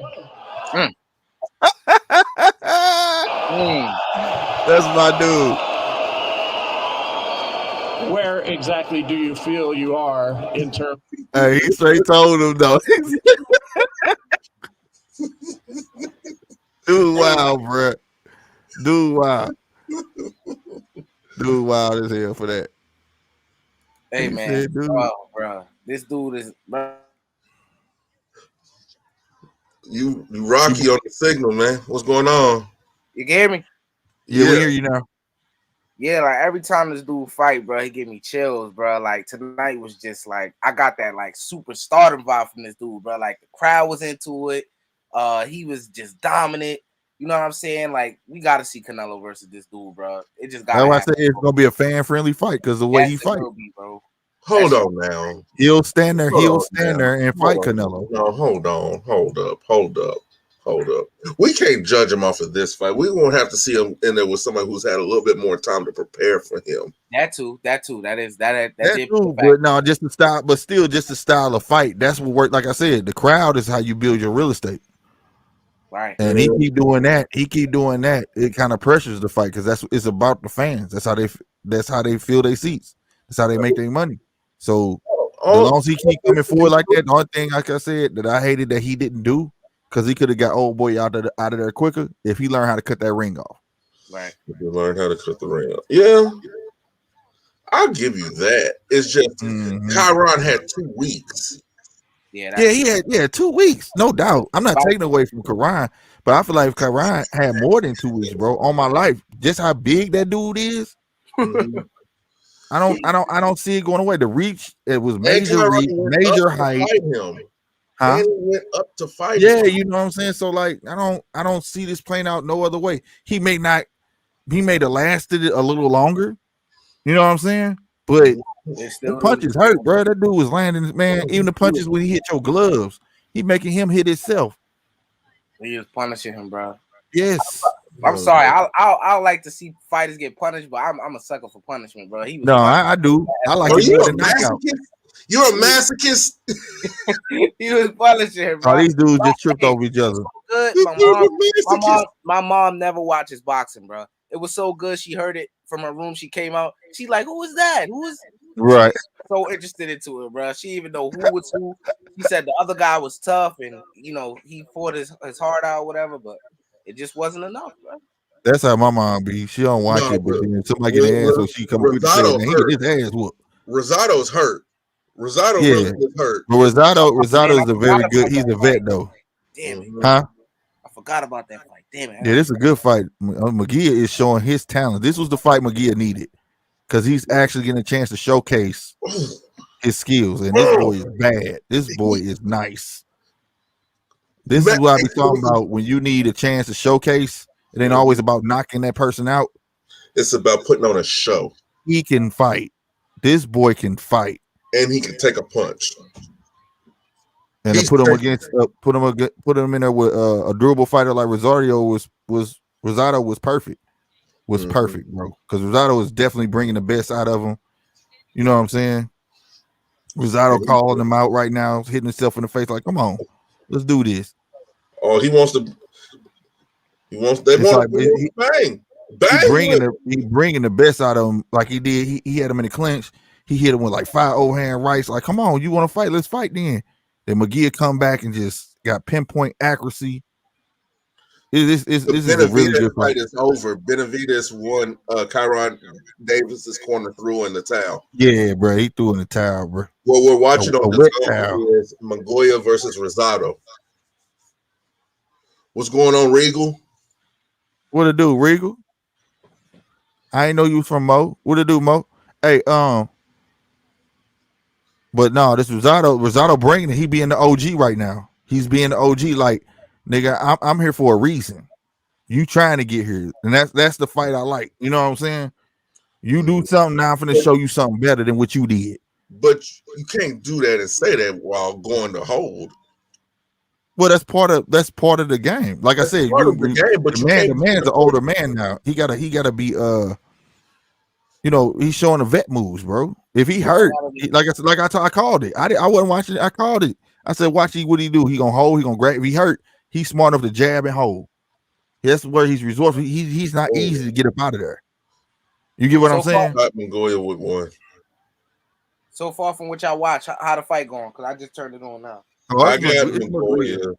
I got Rosado has 2 rounds. Yeah, McGee got it, but it's just the way the rounds are going, starting to go. They can about to be almost either way.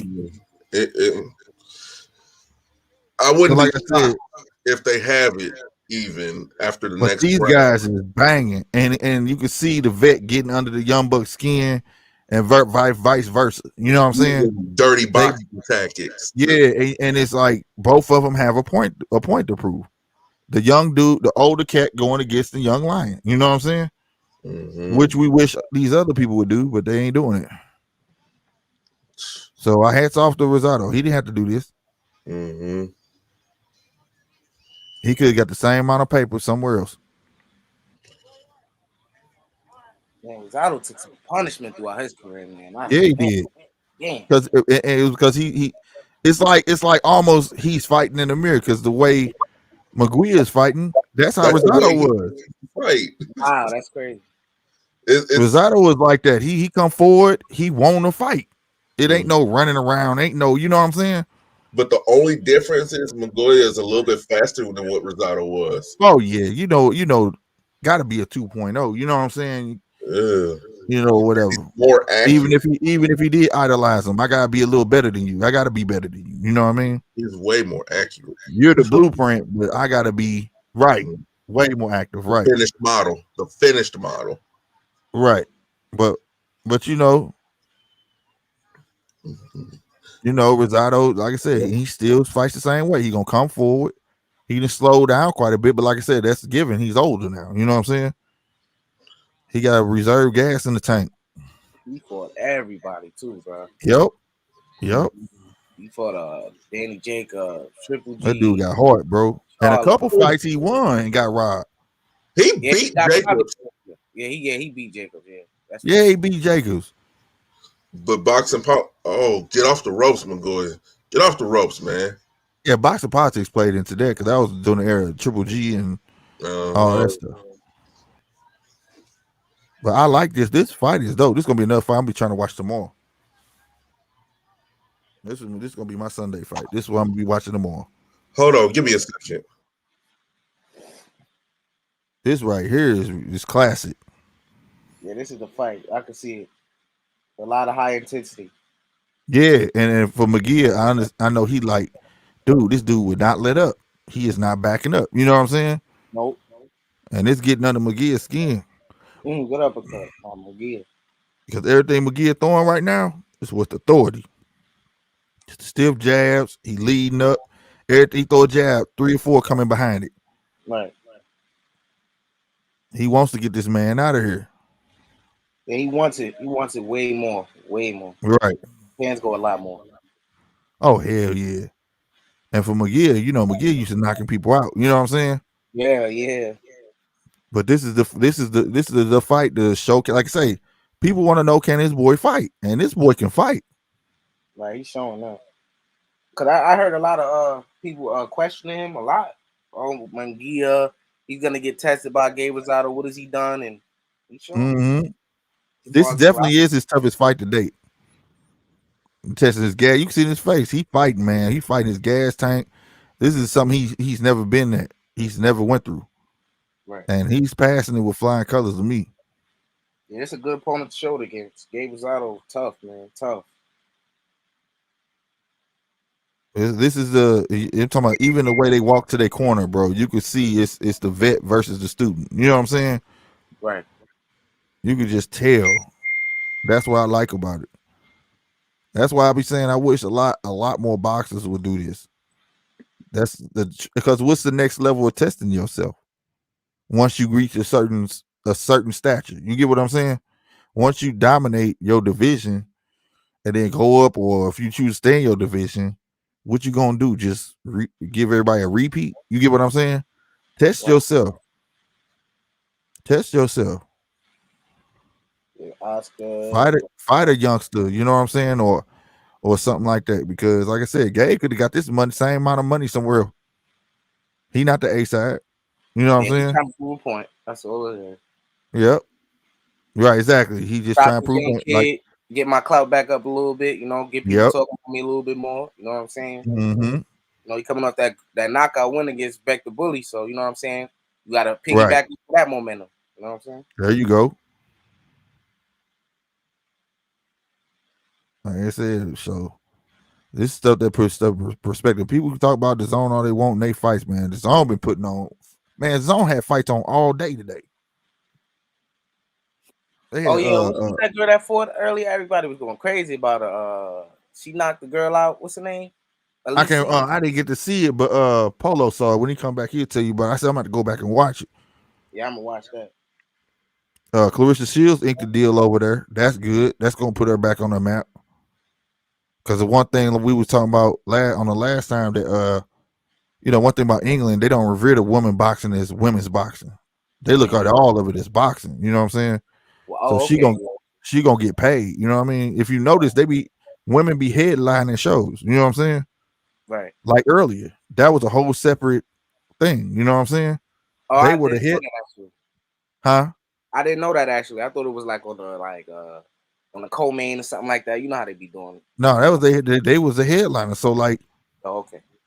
You know, that's how they look at their women boxing. It's just boxing. You know what I'm saying? And as long as I've been watching this on, even if it is a man headliner, it's gonna be a woman fight in there somewhere. So they make sure that woman get showcased. They put that respect on them. Right. Over here, it ain't like that, bro. Yeah, it's not. Yeah, this sport is dominated by men, bro. Right.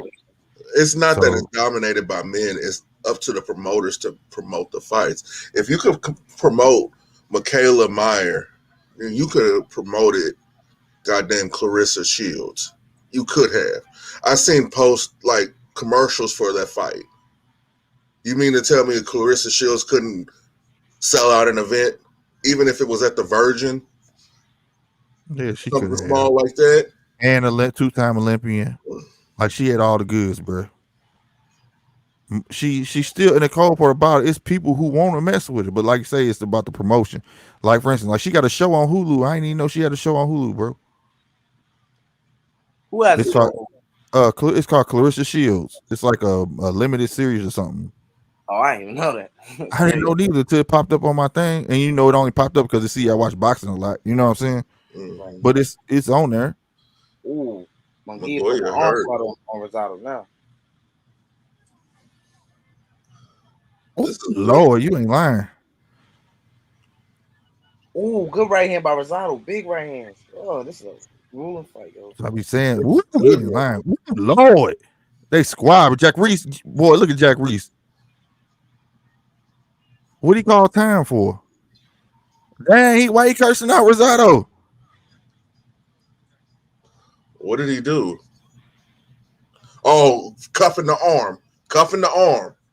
That's what he was doing. Cuffing the arm. I like Jack Reese, though. Jack Reese said, he said, hey, when I tell him to stop, Freddie, when I tell him to stop, you better tell him to stop that bullshit. Ooh, Rosado. Oh, my gosh. Nah, they fighting, man. Yeah, look, you see how Jack Reese jumped in between them? Yeah, I'm behind. Damn. Jack Reese ain't no punk. I love watching him officiate a fight. Like, hey, listen what he tell him. He said, you stop that bullshit. Stop that bullshit. Stop cuffing the arm. Oh, that is so funny, dog. That is so funny. He told Freddie, he said, Freddie, when I tell you, you better tell him. When I say stop, you better tell him stop that bullshit. But you in the heat of the moment, though, like, sometimes you don't hear that bell. You know what I'm saying? No, you really don't. And he hit me. Hey, you know what I'm saying? In a sense, you better tell him to stop.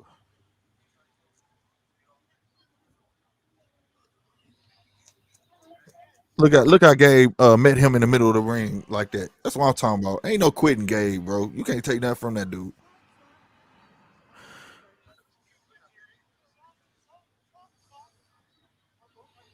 Oh, Lord. What do you say? Bill saw the test, the fight is the entire reward. Canelo is making sure he's consistent with fights. Other fighters should be taking notes. That's what we were saying about building a special fighter. You know what I'm saying? Earlier. It's like Monopoly. You know what I'm saying? It's just that he found his lane, the way he want to pick his fights. You know what I mean? I don't think they all should take much notes. more to the body. They all got to take notes. No, I can tell you. See how tight he cuff his elbows up. Yeah. Every time dude start swinging, he don't. Ooh, that right hand, man. McGee got a chin on his ass, boy. Mm-hmm. And he's willing to give it back. Yeah, I'm talking about. He don't move. This dude got a forget granite. He got a vibranium chin, bro. Oh, I love it. It's ridiculous. That's like the third right hand that was so solid, it didn't move him. Mm-hmm. Didn't move. Oh, that one moved him. Starting to catch up to him. This is where a veteran would win against a younger buck. These later rounds. And I like how Rosado makes sure he almost first every round. Like, I'm the vet, bro. You're not finna hit me first. Oh my God, McGee is landing. Forearm under the chin. You can't do that. Well, I just seen that right hand y'all talking about. Yeah, that kind of moved him, yeah. Mm-hmm. It kind of moved him a little bit. If anything, that was a little bit low. But I guess Jack is that one punch. Yeah. I guess Jack is I didn't say nothing. Oh my God. Now this where we'll see when they start the action stop, that's where McGee wins. He when he get flat-footed, they just stand and start looking at each other, then McGee just start taking off. Mm-hmm. Right there, like right there. You can't do that. You got to stay first all the time, Rosado, if you want to win this. Because the minute you stop swinging, oh my God. Hey, McGee just stole this round, boy. I'm talking about my God. Yes, he did. Oh my God. This dude throwing 5 pieces. He ain't throwing 1 and 2. Everything coming out in 5s. Look how swole the Rosado face just got. Ooh. He on his blood stuff. Oh my God. On that 5. Oh my God. Is that now has well, not necessarily. Not necessarily. I won't say that's the hardest weight class for him to be in.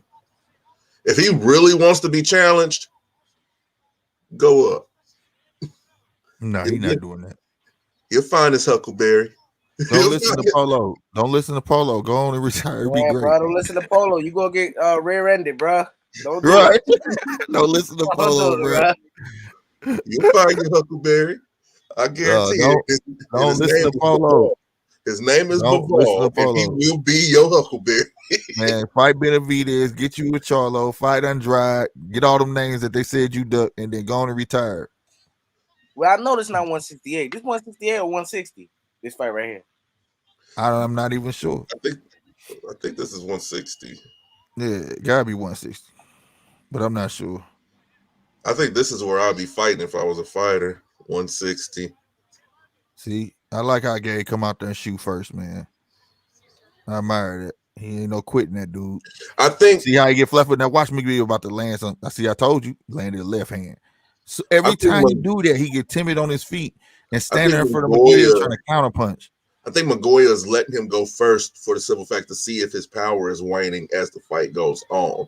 That's how he's judging whether or not to move in. 5, 6, 7, 8. This dude just threw an 8-piece at this man and landed a good 5 of them. This crazy. This boy right here, he finna get a big fight after this. Rosado's hurt, actually. Rosado's hurt. He hurt, but just like I told you, it's hard to put him out down though. You feel me? Yeah. It's hard to put him down because that's one thing. When if he feel a little buzz, he a vet. He know how to. He ain't gonna take no chances. See what he doing? Hugging him. You know what I'm saying? Just stop smart man. Stop he's smart. Smart man. Oh my God, I love this. People, hey, y'all. I'm tired of saying it, but get the zone. Just get the zone. Zone. Pay us. That's what I'm saying. Hey, I ended my subscription, man. I ended my subscription right before the Joshua fight.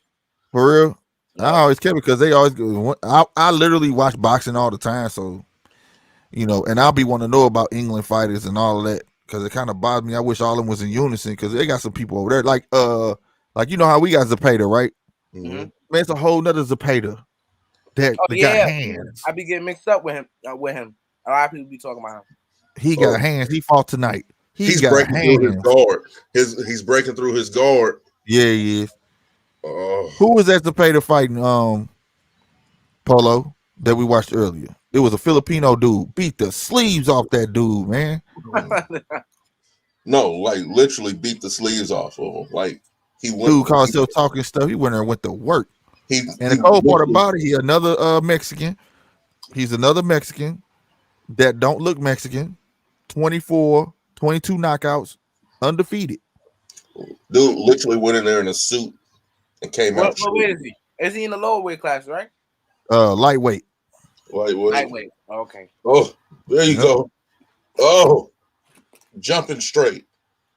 Oh, Jack. Oh, Jack. Come on now, Jack. Yeah, looked like he his gas tank going down a little bit. No. Holding his hands low. Zardo peeped it. That's why he ran up on him. These are championship rounds right here, though. This is a McGee got hands down this fight, but I ain't gonna lie. I'd like to see these dudes bang again. Make it happen, Eddie. This is a good ass fight, bro. Eddie got fights lined up from here to the end of December. Eddie ain't playing. That's why they want him. They every weekend, bro. Man, they don't want Eddie over here because Eddie putting on. He's showcasing talent. Right. He's showcasing talent and he's putting it on major little things. This is a main event, but on Top Rank, this would just be a undercard or mid card or anything else. That's why it's being treated as such. It's being treated as something that's exclusive. That's another thing. But just to piggyback what you said, man. Hey, make sure y'all check out those fights I got uploaded on my channel, y'all, man. Over there on GMT Boxing of the Talent, bro. We look out for the talent. We be at the amateurs and stuff like that, man. And them youngsters be battling nationals coming up and everything. So check them out, man. And just wait till next year. Raw talent and boxing. Wait the Golden Gloves too, though. But I got 17 fights. I've been uploading 2 a day. So make sure y'all check it out. They look just like that. Amateur boxing right there. My man E&I. Mm-hmm. As y'all know, if you the city, you already know they clear quality. You know what I'm saying? We only do the best. Yes. They got this fight close. It's really they got it close. Jaime getting tired these last 2 rounds though. These are rounds that count that you can't let up. Oh, he told me shut up, Slick. He said, shut up, Slick. You know what you're talking about. Don't you see this 12-piece nigga?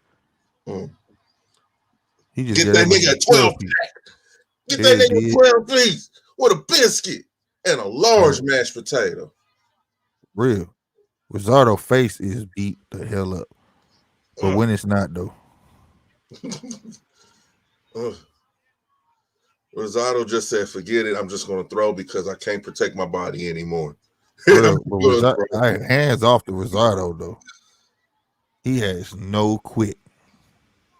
Has he put himself back in a hunt for at least a contendership? Oh, he gonna get some fights over on the zone for sure. Cause he's fan friendly. He got one of the best chins of boxing, bro. Hands down, bro. For real. I mean, I would say Guerrero has a better. And it goes to what we was talking about earlier, Polo. Gatekeeper. Yeah, that's what he is. Exactly. Yeah. Rosado is tough, man. He a vet. He tough. He gonna bring the best out of you. Look what we doing for McGill. Ain't nobody ever saw McGill fight like this. Nobody. And it took Rosado to bring this out this boy. That's a beautiful thing. Long I've been seeing McGill, he ain't been throwing no 3. Man, I think the most I've ever seen him throw is a 4-piece. This dude throwing 5, 8, 10. Yeah. From all different angles. Like he's really banging, bro. And then on top of that, he got skidded at his time of warming up and everything. This is true. And he coming and put a performance on like this, he with it. He go to the body, the head. He got accuracy out this world. Everything ain't about a knockout. Like I said, I like this. It's one of those things where you could just sit back and be like, dang, boxing is in a good place. But then you come back to reality and realize here in America, they ain't fighting. Man, McGill gonna be like, somebody gonna say, man, you whoop Gabe, but you didn't knock him out, man. All you got, man, the only answer you can give is say, yeah, I ain't knock him out because nigga, that's Gabe, nigga. Who has knocked him out? You know what I'm saying? Like he's not easy to knock the hell out. Like, but the performances, man, right? None of that. You know what I mean? This dude right here, though, just put on a performance for the ages, bro. Every round of this fight was action packed, bro. I mean, you got to look at it, packed, bro. Each round is a new fight. And if the fighter treated it such, and I think Mongolia did, and I believe that Rosado did also. Yeah, they both treated it as such. They've given their pound of flesh and sweat and blood to the boxing gods tonight. I am happy. I would say this though, McGill learned a lot on everything I love. McGill learned a whole lot because one thing Rosado taught him: be first. You know what I'm saying? Always finish last. And McGill was catching on to that, throwing. He said, "Okay, forget these 2 pieces. That ain't gonna work.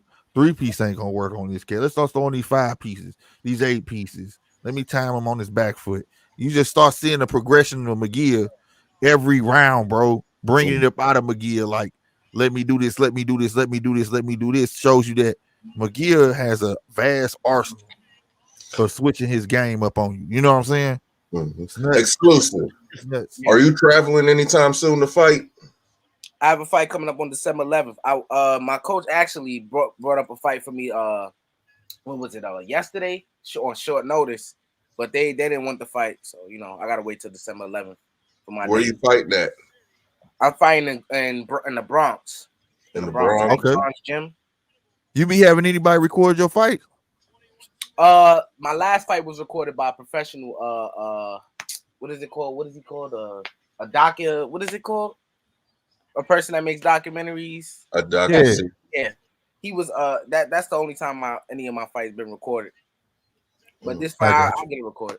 No. Actually, all of my fights have been recorded by my coach's girlfriend. So she has most of the footage. Gotcha. Okay. Well, if you ever traveling to Missouri or St. Louis, to Kansas City or St. Louis, you let us know. for a fight, let us know. Right. We will All right. record it. Right. Okay. Got you. Yeah, you got full access to it. That's what I do. I go to all the amateurs, record them, edit them, and then they the coach, the promoter, everybody get free access to it. Mm-hmm.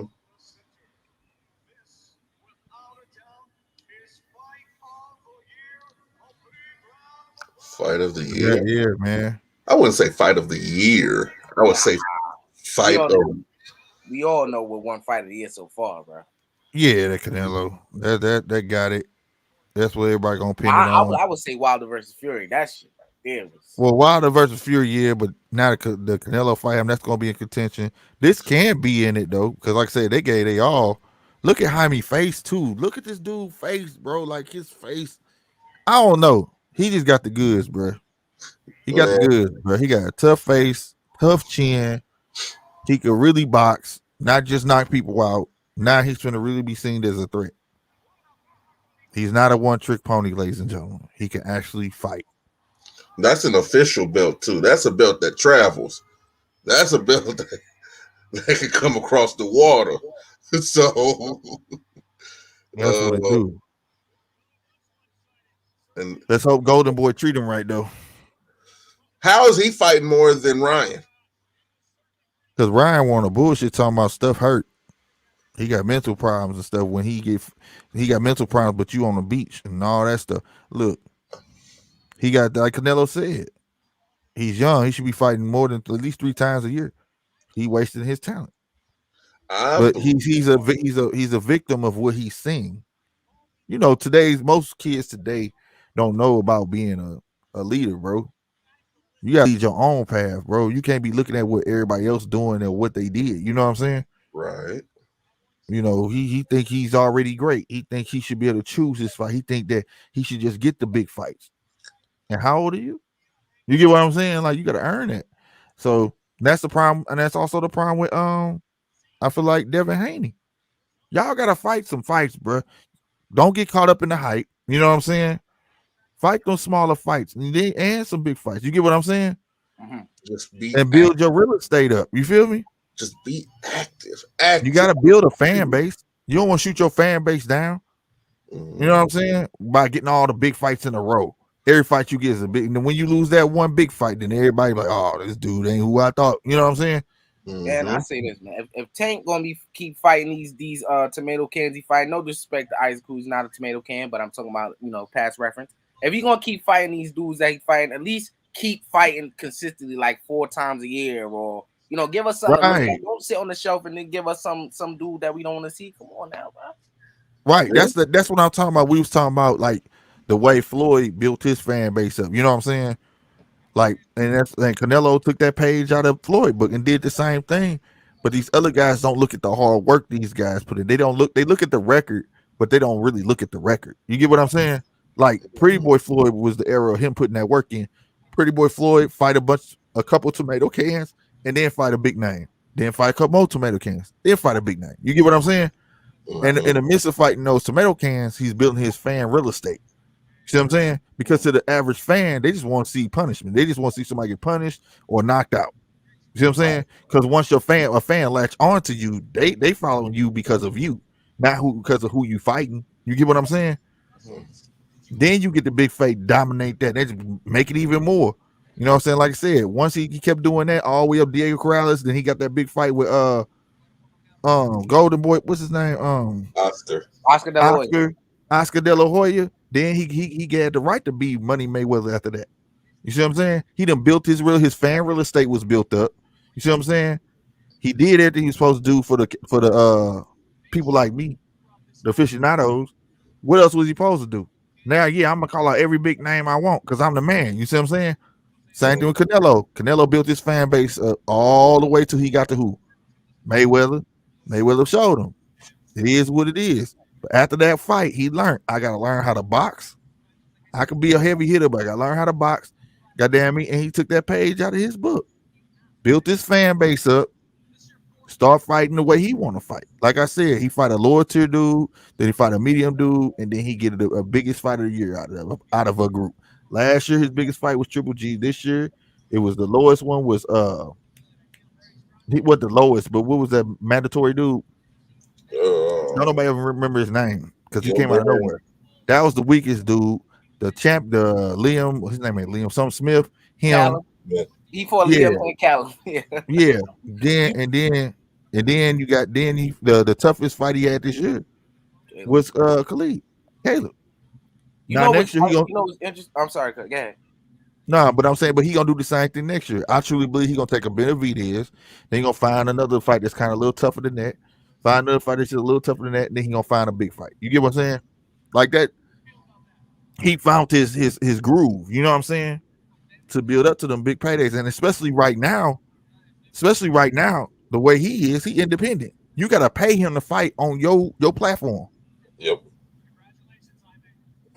Right. It's interesting that you brought up Liam and Callum. I was just making a video on David Benavidez, Canelo Alvarez, drop at 1:00. Make sure y'all check it out.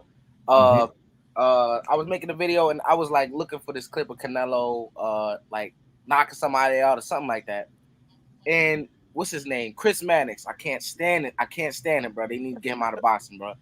I've been saying this, bro. He said that Callum Smith is the toughest opponent that Canelo could face at 168, bro. I'm gonna find the clip where he said that. It was ridiculous, bro. It was. I looked in my mirror. I looked in my mirror to make sure I wasn't tripping. I made sure that a couple screws weren't loose in my head or something like that. Right. You know what I'm saying? But that's what he said, bro. It's crazy. Narrative, bro. Well, yeah, that's what it is. That's what it be. That's why they hate us. Cause we gon' as fans of boxing, we not gonna choose the side. Networks gonna choose the side always. You know what I'm saying? And then when they get the chance to talk candidly, 9 times 10 they don't know what they be talking about. You know what I'm saying? That's when you learn most of those guys are puppets. Like they really don't know boxing. They need their teleprompter. You get what I'm saying? Here's a bit of good news. On today in 1947, Joe Louis beat Jersey Joe Walcott in the 15th round for the heavyweight title. Man, can you believe? Could you imagine they bring 15 rounds back? Imagine if they bring 30 rounds back. Nah, hell with that. 30. That's grueling. Yeah, nah, that's a 2-part fight, man. That's a 3-part fight. That's stamina. That is stamina. Endurance. That's a 3-day fight. Yeah, we on part 1, part 2, part 3. That we is not. Y'all caught the Crawford Porter trailer. That was fire, bro. That was fire, bro. What? The 26. That little yeah, the little blood, sweat, tears. Yeah, that was it. No, not that. It was a little shorter one. It was like I think a minute and a half or 2 minutes. It was. I ain't see that. Yeah, it just came out today. It only got 35K, man. People not really supporting this, man. They not promoting it though. They ain't promoting it like they should. This fight, man, like I said, like we were saying earlier, man, this fight should be bigger than what it is in my opinion. You know what I'm saying? Way bigger than what it is. You know, whatever. But it is what it is. It's just gonna be a king that's gonna come up out of it. I don't care if it's Shine or but it's gonna be a king and come up out of it. And then Earl already said he gonna be there, which is a big contradiction to what he said before. I wouldn't have been at his fight. Why he at my fight? But he said he gonna be there. So obviously the winner of that fight gets presumptively would be Earl. So I mean, I like I said, Shine or Bud gonna be a great fight, but I would rather see the Bud and Earl right away. Hey, GMT, what's your Instagram? I'm gonna send it to you. It's GMT Boxing. GMT Boxing. But no, on everything, that would be dope. But that Bud gonna be off the chain, boy. This Shine and Bud fight. She doing all this talking. When her ass getting back in the ring? I don't know, but she fine. I just followed you on my personal IG. You should pop up. Right on. Let me go look.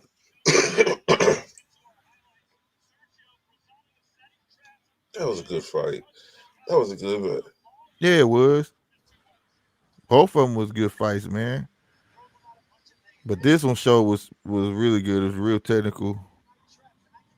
And it brought the best out of McGill. McGill stock definitely went up. Definitely went up. Damn. I wonder. There you go. Eli ready. Okay. I just accepted it, Brody.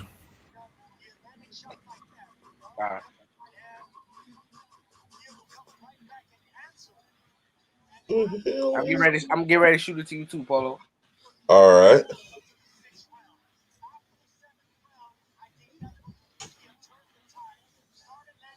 So, yeah, man, I was watching Jeff Horn versus Terrence Crawford. I caught a little bit of it. Every time I watch it, man, I always get interrupted by something. But I caught part of it, man. Terrence Crawford, man, he showed a lot in that fight. But I say this, and I've been saying this, and this is why Sean Porter, I think he's smart. He's a real smart fighter. He doesn't get credit for that. I realized something that I think Sean realized, that Terrence Crawford's defense isn't what it is when he's in the right stance and the southpaw position. That's why he said he's going to jump on him.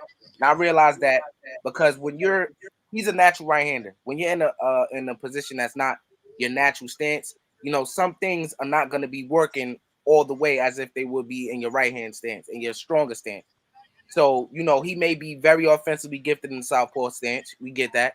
But defensively, is he the same? Is he the same as he is in a right-hand stance? And when I was watching that, I didn't see that. I seen when he was in the southpaw position, he would back up, he would create distance with Jeff Horn, and he would let his shot off and he would grab. That's what I realized a lot. Or he would back up, turn. He wouldn't necessarily use a slip or roll under a punch. That's just my assessment of it. Now you got a point. You got a point there, and also one thing that he is gonna have to, I hope that he work on. He has a bad habit of keeping that left hand down. Yeah, that's too. You only get be able to ride a punch so many times coming from a cat like Shine.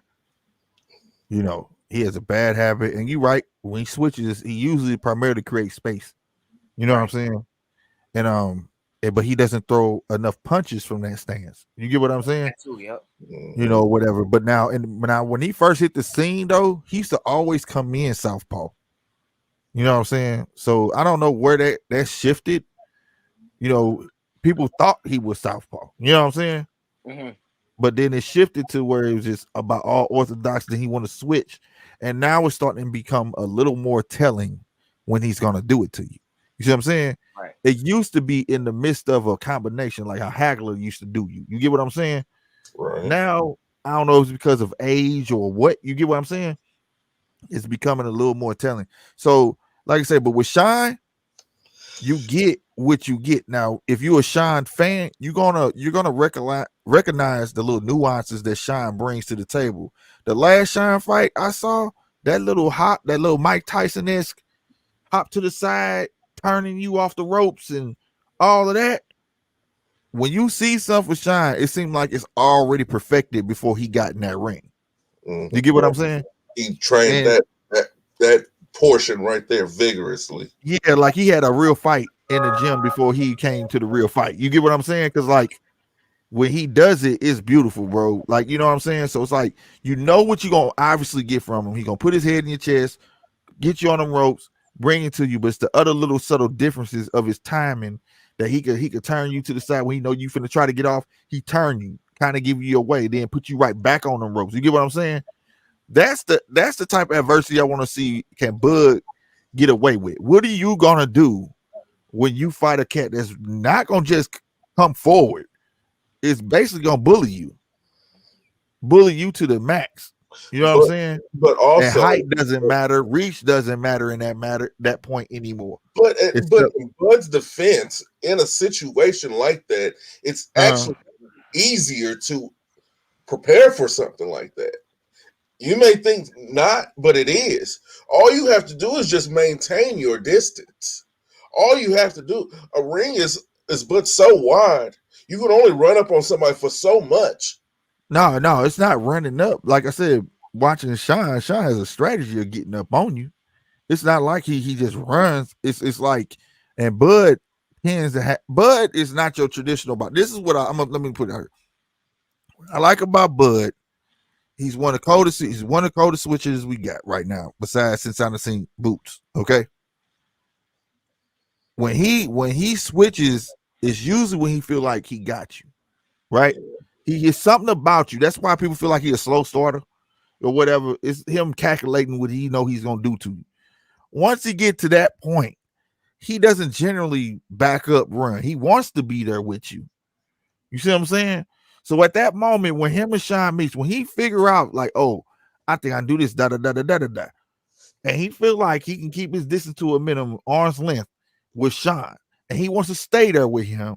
How is that gonna play? Because when you start slowing down, that's when Sean start coming up on you, and he don't just come up on you; he coming swinging. Like I said, I haven't seen Bud have that test of roughness. You get what I'm saying? Sean type of rough is different, bro. It's like being in a wrestling match. It ain't easy. That dude just strong. He may not have the pop on the end of his punches, but he's strong. You see what I'm saying? Well, I just have one question. Are we gonna get a beautiful dance? Yeah, because it's gonna be one thing I can't say like this. Okay, if we compare this to Hagler Hearns, because that's what like I was saying before he Shine said. I was like, this is like Hagler Hearns. Well, Bud go backwards. The one thing about Bud can shoot going backwards. Okay. Yeah. He's not gonna have his hands down like Hearns was running backwards, trying to duck out of punches like that. You get what I'm saying? Right. So that means Shine gonna have to watch out for that, because if you backing up, you already know Shine gonna follow you, and he gonna be swinging as he coming. You see what I'm saying? But he gotta be careful, because like I say, Bud will trick you and have you get the chase him and bop and knock the mess out of you. You get what I'm saying? So like, it's gonna be a pick and choose thing. It's gonna be a chess match at the end of the day. But when Bud get flat footed, that's when it's gonna be a problem. I feel like it's gonna be a problem for Bud. That boy Shine don't stop moving. Name a fight where Shine stop moving. Even when he got his ass whooped by Kell Brook, did Shine stop moving? No. Hell no.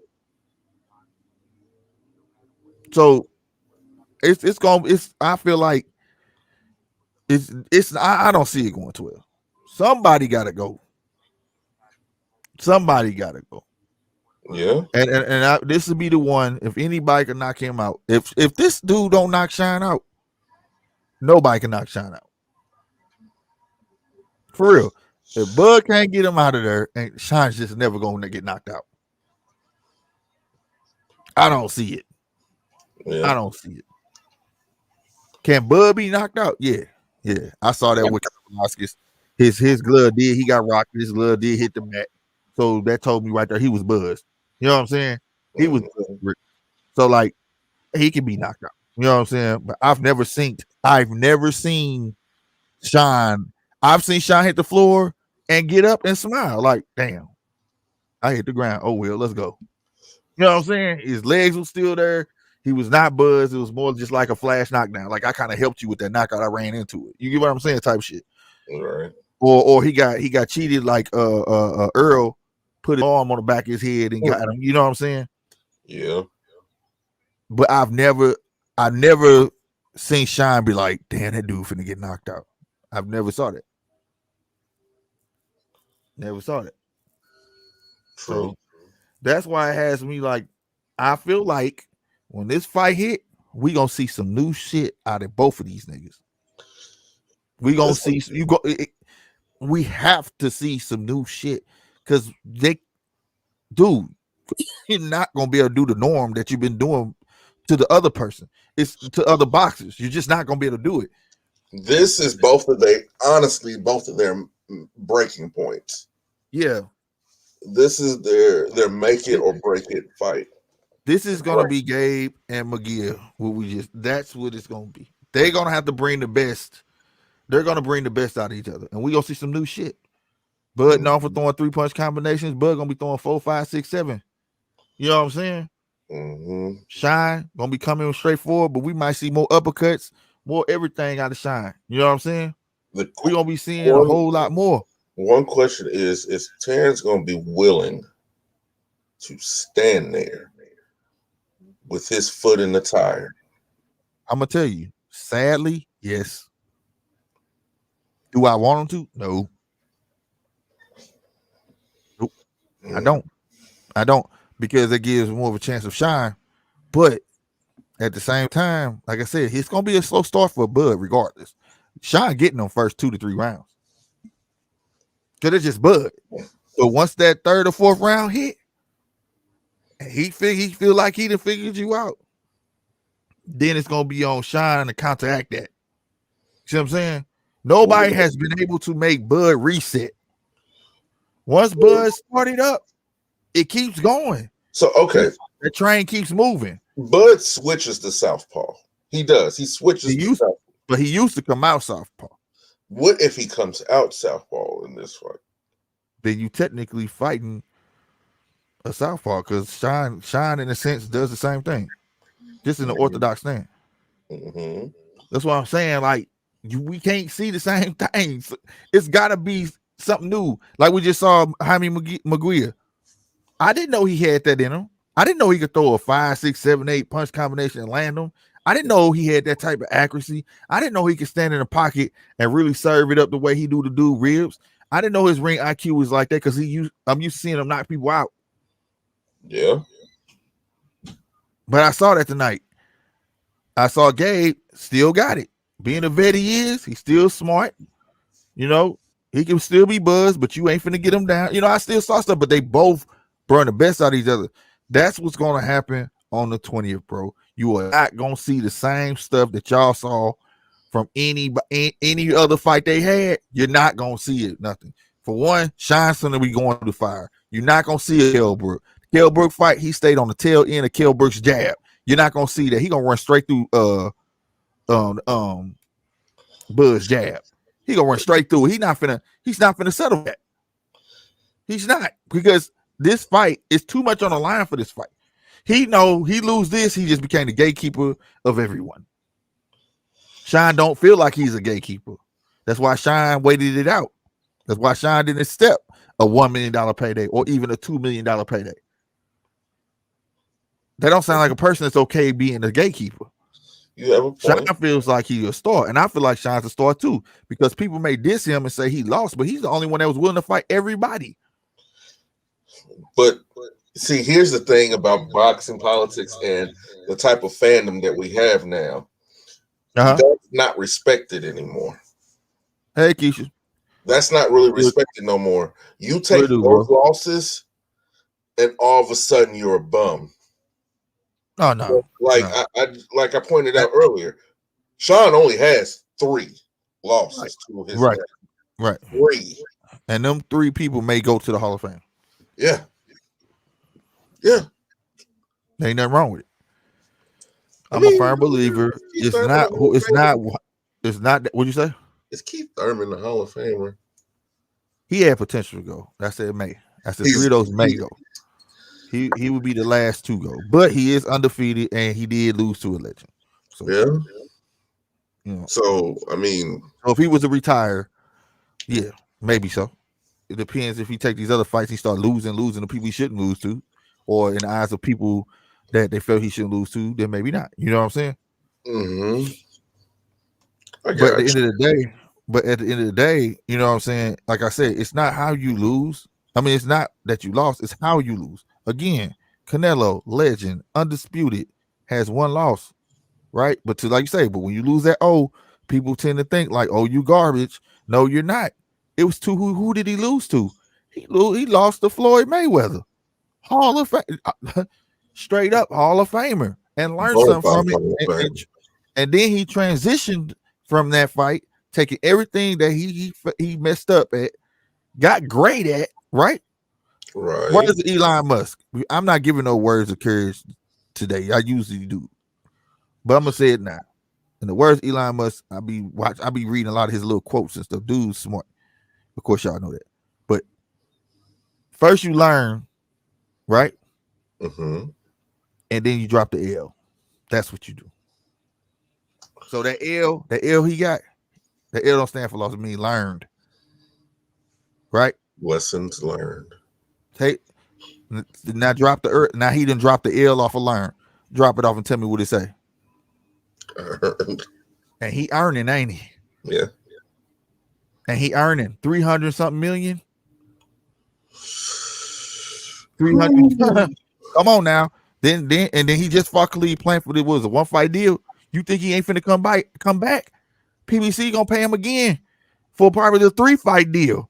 and he gonna be able to get whoever he want. They gonna serve it up to him. So, like I said, he may took that loss from Mayweather, but he learned from it. Then he dropped that L. So that's all it's about. That's all it's about. You know what I'm saying? Period. So it is what it is. And then, like I say, it's also about building your real estate. It takes a special fighter. See what I'm saying? After that fight, did y'all not see he got rid of Golden Boy? Did y'all not see he got rid of the cancer that was keeping him back and not being in his best interest? Yeah. Did you not see the same thing happen to Floyd? Floyd got away with Top Rank. Yeah. He got away from them. Did he not cut the cancer out and built a team? And then he just flourished? See, it's being smart, man. It's about being smart, but it takes a smart fighter to know that in and outside of the ring. So thus, you got your Mayweathers, you got your Canelos, and thus we may see some more. But in this day and age, why they worried about that punk ass? Oh, y'all need to be worried about goddamn me building your resume and also building your fan base, because that's part of the game too. Promotion can't do that for you. They just can't. Everything that you're saying is true. I see nothing wrong with what you're saying. I have nothing to add on to that. I'm just saying, like, I get sick of that when people sit there and say, "Oh, the old man, the hell with that old, bro." The hell with that old. I don't care about that. When I heard Sean Nang, he got 3 losses. Look who he lost to. Hell, guess what? You say that about the rest of them. He lost to all them. He lost to Earl. All these other the other two. What's the boy that got the belt? Yo, boy. Why? I always miss his name. Ooh, guys. You know what I'm saying? Lost that fight, honestly. Yeah. And all that, you know, and and he won. But I'm saying, but I called it a loss because I believe, you know what I'm saying. But at the end of the day, he took these losses, right?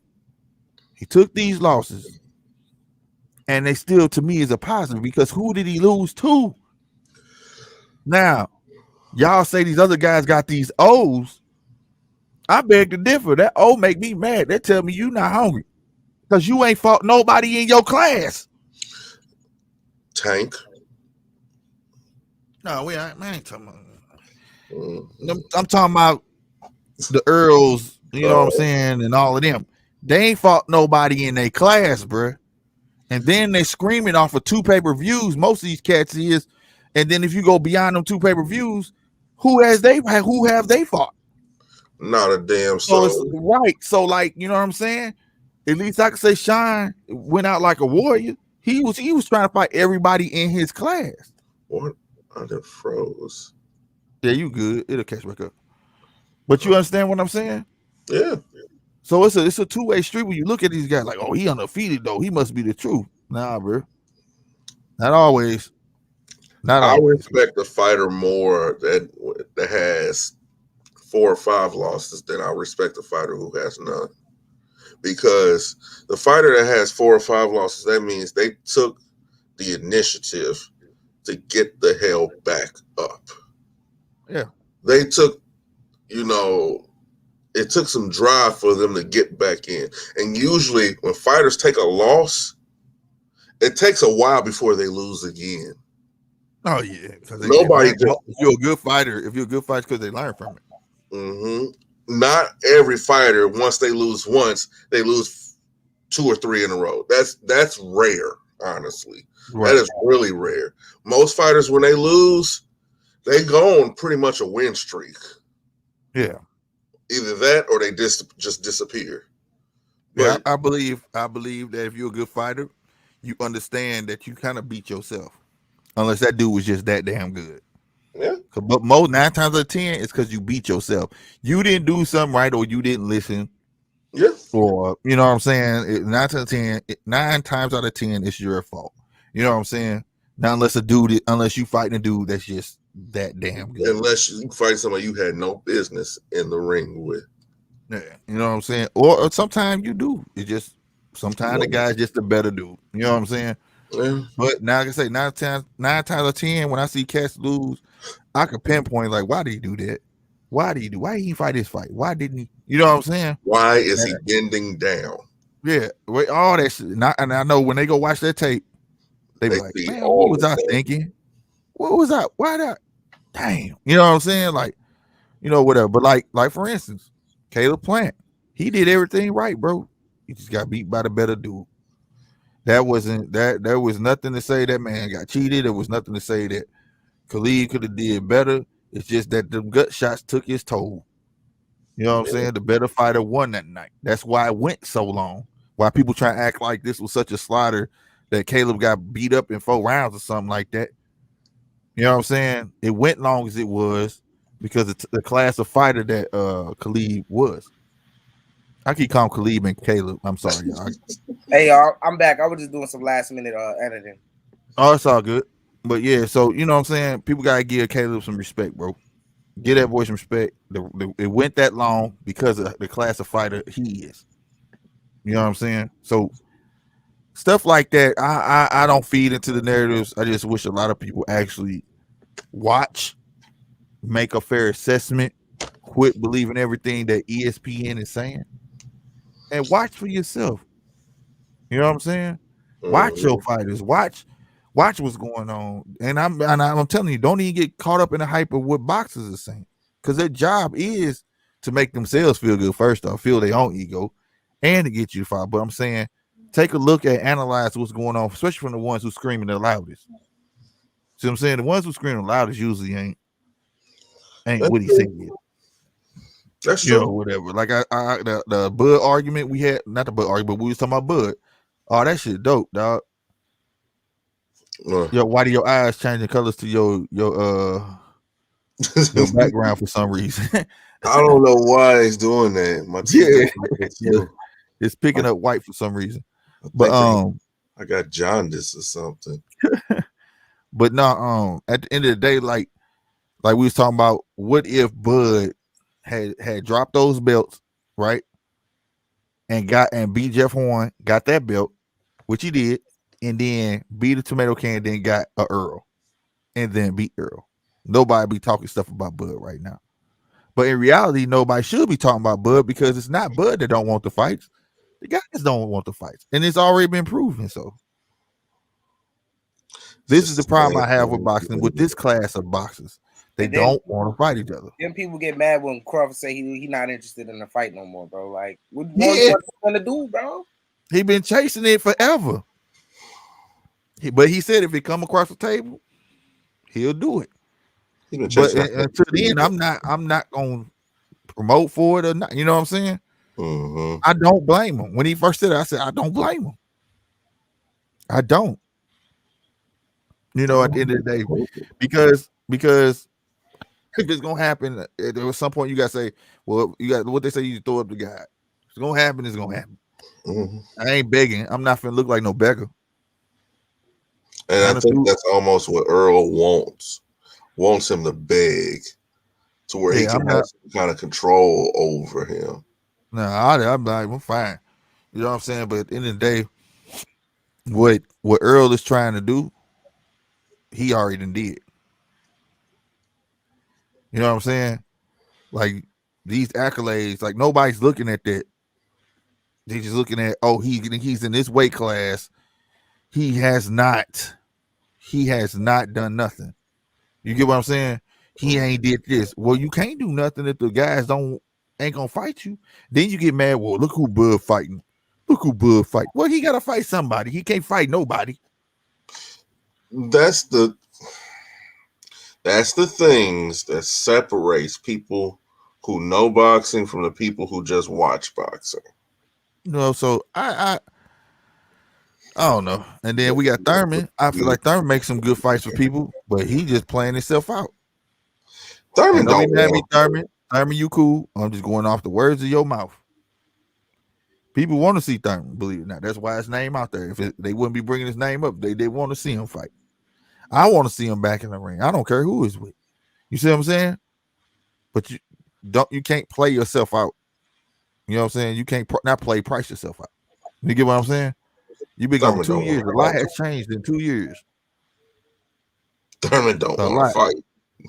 I don't think he's gonna fight no Boots. I know Boots called him out. He ain't fight no Boots. Man. He's not gonna fight.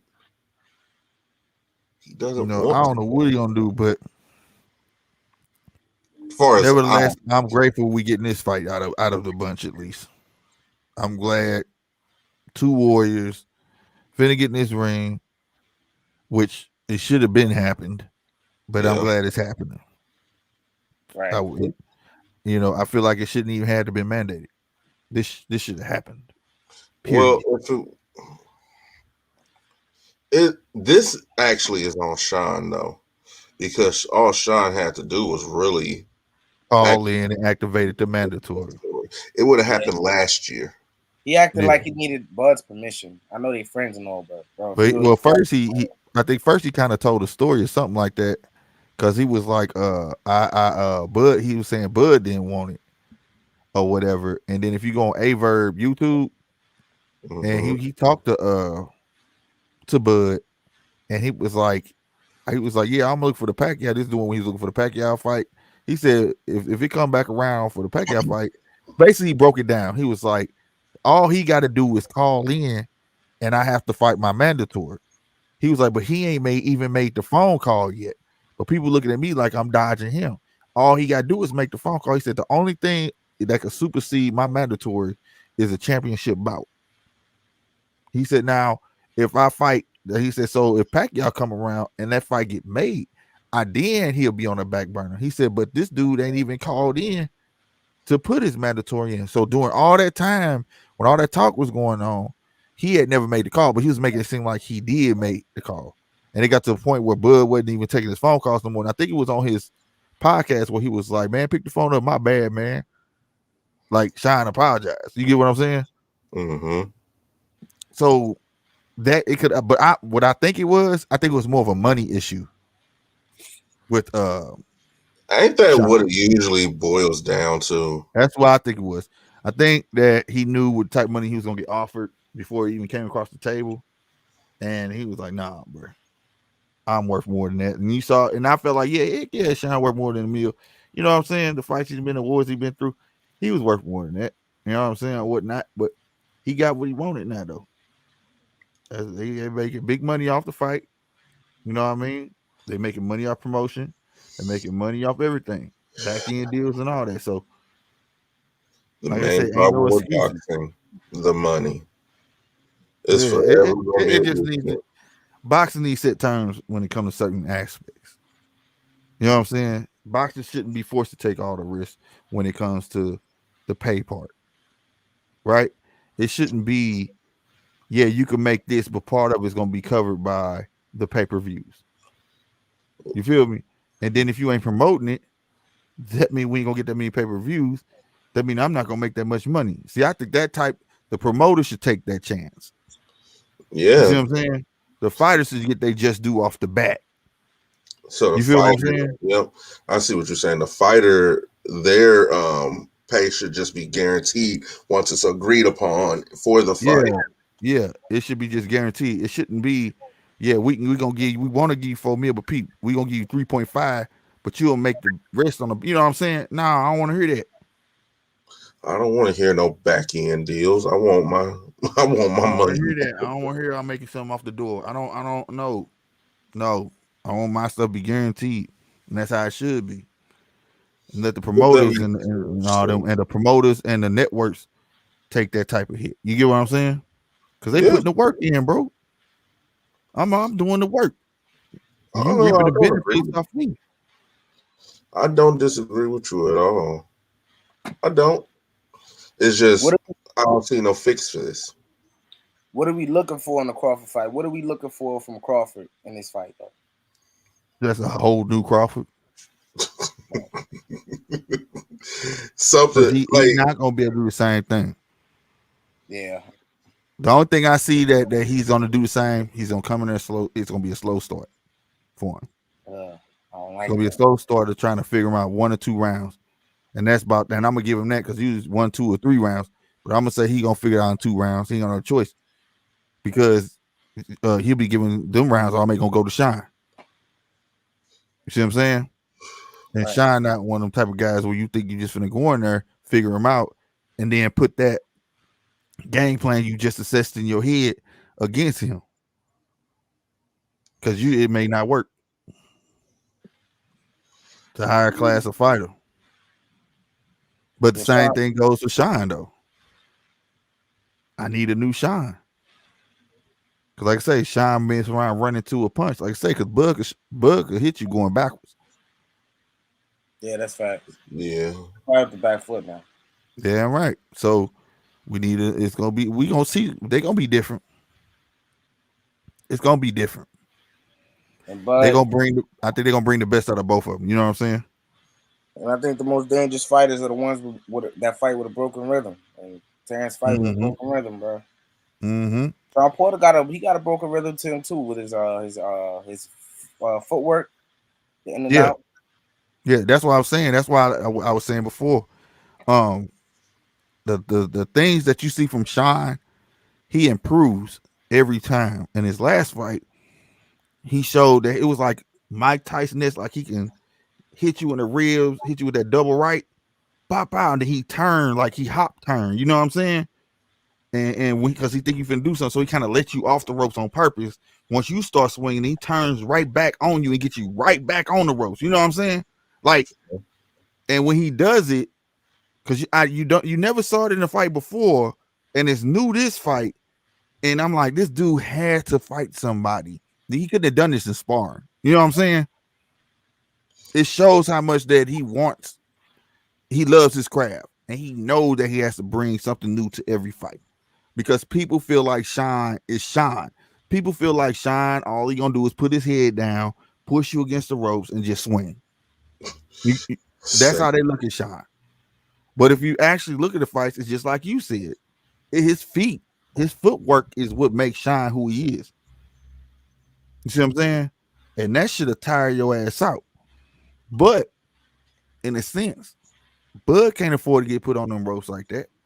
But so it's man. But I can actually see a situation where Bud knows all this, and he knows that people are saying all this stuff. And he lets it happen, and he just start laughing it off, and just man. I hope he hear me saying it. It just embarrassed. I hope he laughing at me. I hope he saying, "Man, don't you know I know that shit, nigga." I hope he do, because I want him to. You know what I'm saying? I want him to bring a different Bud. I want him to show why these dudes don't want to fight me. You know what I'm saying? Mm-hmm. Why they been dodging me? You know, like I heard what Shine say. And I admire Shine for saying, he said, what he said. I hate that I gotta be the one for him to fight. You know, and he lose too, because you know we cool now, and then people gonna say Bud ain't who they thought he was. And as he's saying that, I'm like, well, the same thing be said for you if you lose to him. Like, seriously, that's the tricky thing about this fight, man. Yeah, like, because if he sleep you, he just discounted everybody you fought that couldn't sleep you. Well, can you believe that? This fight can actually ruin a friendship. Peep this. If Bud sleeps night, I'm talking about snoring, right? Shine, that discounts everybody else power who fought Shine. Yeah, that's huge. That's huge, bro. To get the knockout, I don't necessarily see it, but no, I don't see it. But if it happened, Earl ain't got the power. Earl ain't got no pop. Hell, he couldn't knock out Shine. Bud knocked him out. That's what you're gonna be hearing, shit like that. You know what I'm saying? Rightfully so. Of course, you're gonna agree with that. Look, I hope so. Then there's the people that gonna bring out the excuse chain. Sean wasn't prepared. He was falling asleep on top ring. You know, he was having all that other stuff. Bro. Hey, that wasn't real though. He did it on purpose. That was the way it was recorded and circulated looked like he was buzzing. No, he did it on purpose. Yeah, we thought that it wasn't. Because I so made the call like, hey man, this dude fall asleep on, and then no, we talked to somebody close to him, was like, no man, the person that we talked to even thought it happened and called the team, was like, hey man, y'all gonna let him go fall asleep? And no, Sean did say he did it on purpose. Like it probably been a I hope joke or so. whatever. It was probably a joke or whatever. Oh man. Yeah, man. Because I ain't gonna lie, I was like, what the hell? This dude straight sleep. It wasn't a very good joke. No, it was Yeah, not. it It was not. backfired big time. Yeah. It backfired big time though. I was. Yeah, it was supposed to be him pretending to be asleep, pertaining to the conversation that the other commentators was having. Like it was boring him.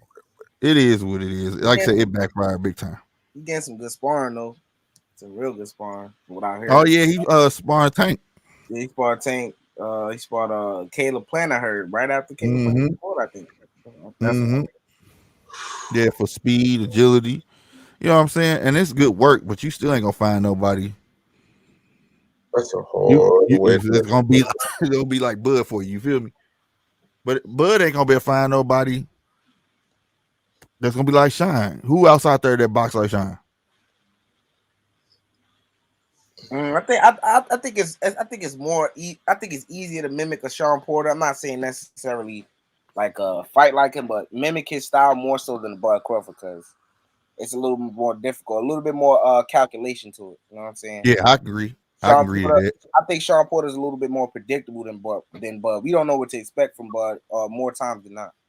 Yeah. I feel like the people that Shine is sparring is just to help increase his work rate. Right. Yeah. Help with stamina because that's work rate. One of the things that's been questioned about him. Once and things get tight, he somewhat tires out. Right, and Bud speed. Now, the one thing I can say that I believe in my whole heart of hearts, Bud coming in there to knock him out. Bud got more to lose, like he said on that Blood, Sweat, and Tears. He said, Shine lose, shoot. This is like Shine fought a good fight, Shine lost. He said, I lose though. Shit. You know, I got more. He was like, I got more to lose than anything. So I feel like he's gonna come in there to try and make a statement, but I don't think it's gonna be that easy. I hope that it's not easy, but then I hope that it is. I'm torn with it because I really want to see the Bud fight and all this Bud fight and Spence, but man, damn, does things have to be this damn difficult all the time just for shit to happen? It make it hard because these are two of the most fan favorite. It's a fan favorite fight. Like, you know, when you see either one of these dudes, they're gonna put on a performance. They're gonna put on a show. And now you got two of these guys in the ring together. You know what I'm saying? That's how I know off the bat this is gonna be one for the ages though. Neither one of these shy away from squabbling. At the least, you're gonna get two dudes in the middle of the ring throwing them. You know what I'm saying? I don't see neither one of them just standing there looking at each other, waiting on somebody to swing. You know what I mean? Yeah. I don't see that. I don't see that at all. You know, I see as soon as that bell ring, run to the middle, and somebody gonna immediately start trying to establish dominance. That's what I see. I see this fight ruining a friendship. Oh yeah, especially somebody get slept. Because one Earl and Porter friends before the fight. No, I don't think so. No, I don't think they was. But Sean and him is, but he told we ain't gonna be friends after the fight.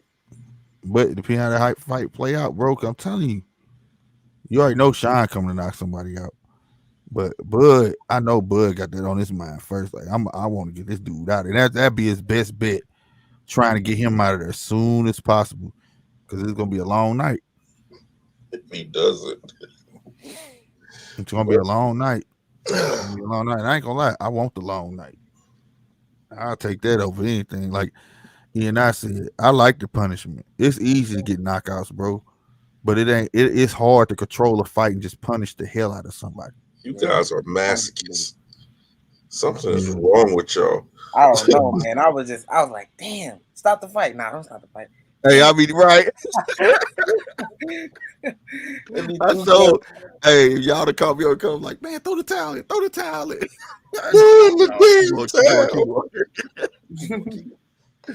You ain't never lied, but when you can control a fight and punish them the way you want to, I'm with it. That's skill. That's in every which way. It's easy to go ahead and knock somebody out, man. That's what I want to see. So I don't And want it to what, be a what do y'all quick think night. about my fault? What do you think about people saying David Benavidez missed weight despite him, but despite there being this being a what is it? This was a 10 rounder, right? Mhm. Yeah, This was a 10 rounder, and the weight limit was you had to come in below 170, bro. So he right. made the weight. It's not like he had to make 168. You know what I'm saying? What do you think about people still saying he missed weight despite that fact? Like I don't get the disconnect. Nah, man. He could have made it. You know what I'm saying? He could have made that weight, bro. I mean, he did make weight. Like I said, all you do is be under 170. Yeah, be Which under 170. what other fight was? It was another fight that was just like that. Was it, who fought last? What fight was last weekend? I just went blank. That was Canelo and Plant. Yeah, it was Canelo Plant, and Canelo weighed in at what, like 169 something. About He was I 169. But Canelo that's how it was- was. Just come in below 170, huh? I didn't say nothing. Oh, I thought you and I said something. Well, I think you. I think you I did. didn't know that. What'd you say, you and I? Yeah, I didn't know that the Canelo Caleb Plant fight they had to come in. I thought it was at the exact limit 168.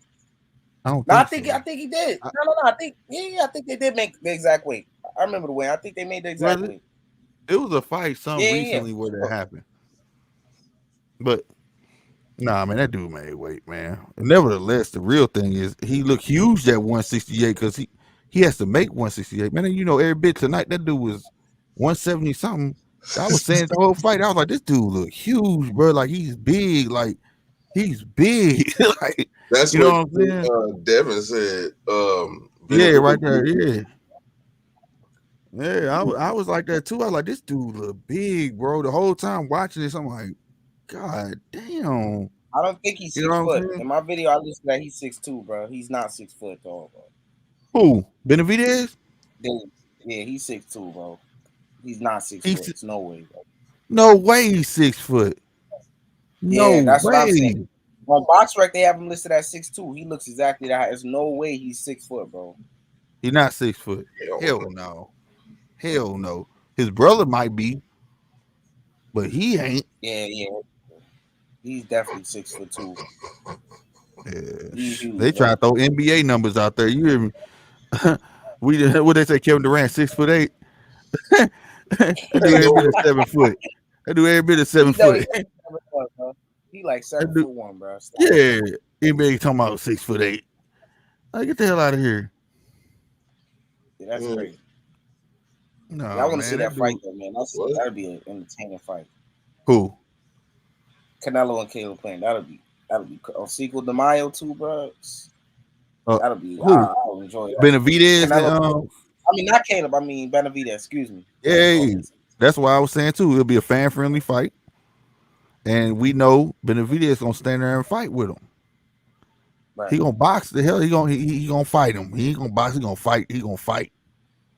And Canelo gonna have to pull the old school out and be banging with him. But that dude Benavidez gonna be way bigger than him, bro. Canelo gonna pull some switcheroos on him. Like, no, you can't. He gonna do him like Khalid. You can't be doing this. He gonna put a clause in and you can't eat for 2-3 days before the fight. He gonna mess with somehow, man. Cause he can like that dude big, bro. Yeah, he is big. And Rob had a great point. He had the belt before he lost. He lost to weight, so he was next up to fight Canelo anyways. Yeah. Damn, my man, he did that. Yeah. So he had earned him a spot to fight Canelo, but he had lost that belt. And nobody ever beat him for it. You know what I'm saying? But he got a belt now. But he said it was for a title eliminator. That's why I was like, what belt did y'all see it? Did you notice what he had? He had two belts. 2 belts. I don't know, mate. I thought I would tell my mom because she don't understand how this sport works like that. But I thought that's what I was telling her. I said I think that's the because he is a 2-time champion. I don't know how it really works when they send you the belt, your own personal. Yeah, that's why I said they gotta be one of his commemorative belts. Yeah. Right. And then the one he did for the title eliminator. Oh, okay. So this fight was a title eliminator. Or the no, he was saying it. I guess it was the last fight. I don't know. I was confused because they was talking about it at the end of the fight. One of them belts I know is from, when they give you your belt, commemorative belt. But the other belt, he said he was like, I won the title eliminator or whatever the case may be, blase, blase. But this fight wasn't. What did he say? On the floor, Bill. Stop it. Yeah, he said them on the one. Okay, Canelo came in at 166 pound. Plant was 168. Okay, now it was another fight that was like that. Then I'm thinking about. I'm about to hop out. You about to go? Yeah. All right. I'm gonna be shutting it down in a minute. They said it was a silver belt. Okay, I got you. He said that's them throwing on floor belts. Shakur threw that belt on the floor. Man, I don't want that belt. Yeah, that's what it had to be. I know it was some bull crap. Yeah, I knew it wasn't. Of course, we know it wasn't no major belt. I just wanted to know what it was, because nowadays they're trying to make them all look alike. You know what I'm saying? Yeah, crazy. Mauricio Suleiman and his antics. They should make the belt silver. Yeah, change the color or something. Yeah, like, so the people know what's what. No, they just getting lazy. They just trying to collect them sanctioning fees, put money in their pocket. Yep.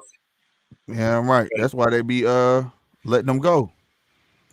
Yep. That's what Floyd did. Like, man, y'all can have that belt. Finna keep paying all this money out my pocket, especially when you only fight once a year. Yeah, these fights need to fight one, bro. Yeah, a lot more fights happen. I'm fighting once a year, and I gotta keep paying this money. I'm good. Yeah, I don't know. TFE, you paying them sanctioning fees? He not even undisputed. Like he's stupid. You see, Canelo made an ass of him trying to get up there with Canelo and take a picture to help solidify him as undisputed. You are not undisputed, dude. Bro. Like, you are not. I wish Canelo would have told him that to his face, but you know, I guess he somewhat got a little relationship with the guy. So yeah, man, that dude ain't no undisputed, man. He gone with that. Andrade is a coward. He don't want to fight Benavidez. They need to fight. Well, Charlo is too. You know, Charlo is too. Right. He straight called dude a pussy. That was funny. He said, "Cause you're a pussy." That's what I be saying. Call him out and then back out. He called him out and then backpedal from it. So that's right. Call and fight, man. That's why the best need to fight the best. Period. Quit. That's the point of reaching that class of fighter, bro. You know what I'm saying? Right. The fight is the best is supposed to fight the best. It's the only way you're gonna be remembered. You know what I'm saying? Shine gonna be cemented. Shine fought everybody. Everybody gonna remember Shine. Shine didn't back down for nobody. Shine was with the shits. You know what I'm saying? Right. He fought hard every time too. Yeah, you know what I'm saying? So if Shine can have it, he'll fight him 2-3 times. You know what I'm saying? He don't shy away from that. You know what I mean? Just like I felt like Earl and Shine should have had a part 2 today fight. You know what I mean? That was money right there. Period. That first fight set up the second fight. Yeah, that fight was close. Yeah, did nobody expect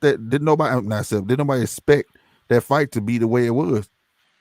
Yeah, people thought that the same thing they did for Crawford. They thought Errol was gonna stop him, knock him out, stop him, go his body, stuff like that.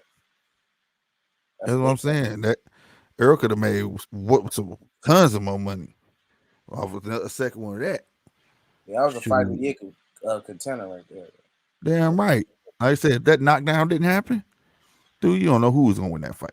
Yeah, yep. That could have been win either way. It was that razor thin that knockdown got him to fight, bro. Yep. Sean gave him hell, boy. And I think that's a product of Sean Porter putting him on the back foot, because Errol was used to go forward on guys. You haven't seen him on the back foot. So that's why that fight was difficult like that. Yep. And then like I love that fight because like you don't even see camera angles like that no more. Bro, like you could literally hear when Sean hit that dude, you could hear Earl wince. Like, it was crazy, bro. Like, man, he hurt. And then a couple times he buckled Earl in the inside. Yeah, he threw like a short overhand right. I caught that. They always show that in the highlights. Man, that was crazy, bro. I was like, dude. I was like, Earl ain't never got done like this, but he met somebody who could fight his fight. You know what I'm saying?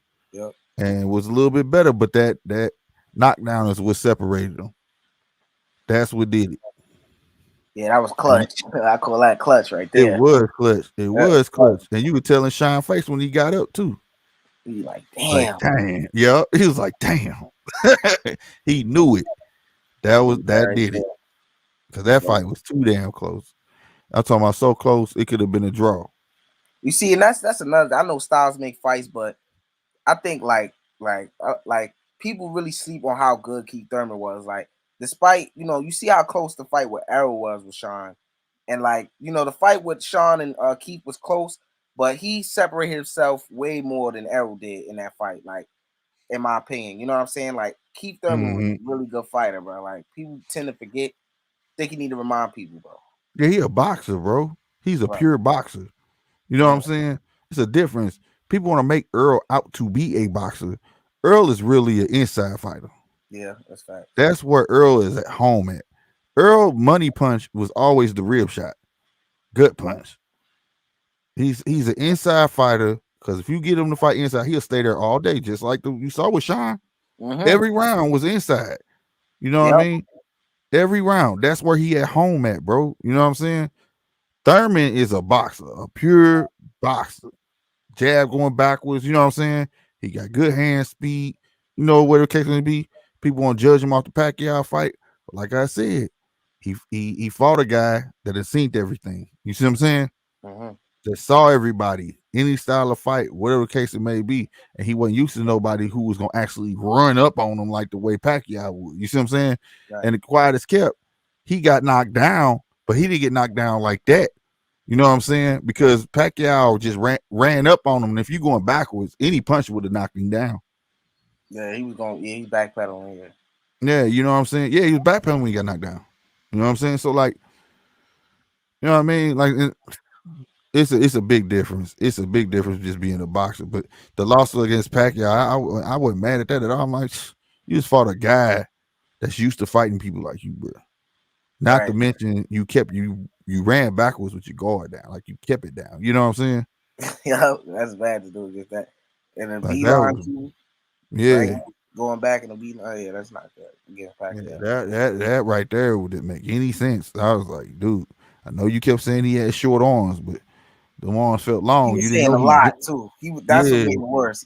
He was saying a lot of disrespectful stuff. That's what made it. It was. He said, "Old man got short arms. He got little T-Rex arms." He said, "I'm gonna crucify him. I'm gonna end this career." That was crazy. All of that stuff, and then it came. He didn't know. Like I say, that's why I be wondering: do boxers be so full of themselves they feel like they don't have to watch tape no more, or whatever?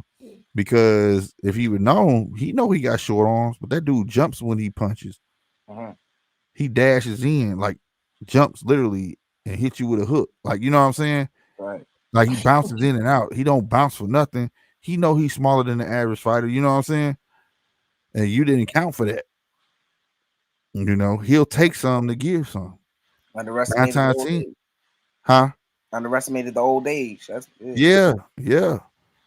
But to be fair, he played into it. He could have tired him out if he wanted to. He was just so wanting to hurry up and get rid of Pacquiao. He kind of played himself. You know what I'm saying? Yep. You can't get greedy with a guy like that.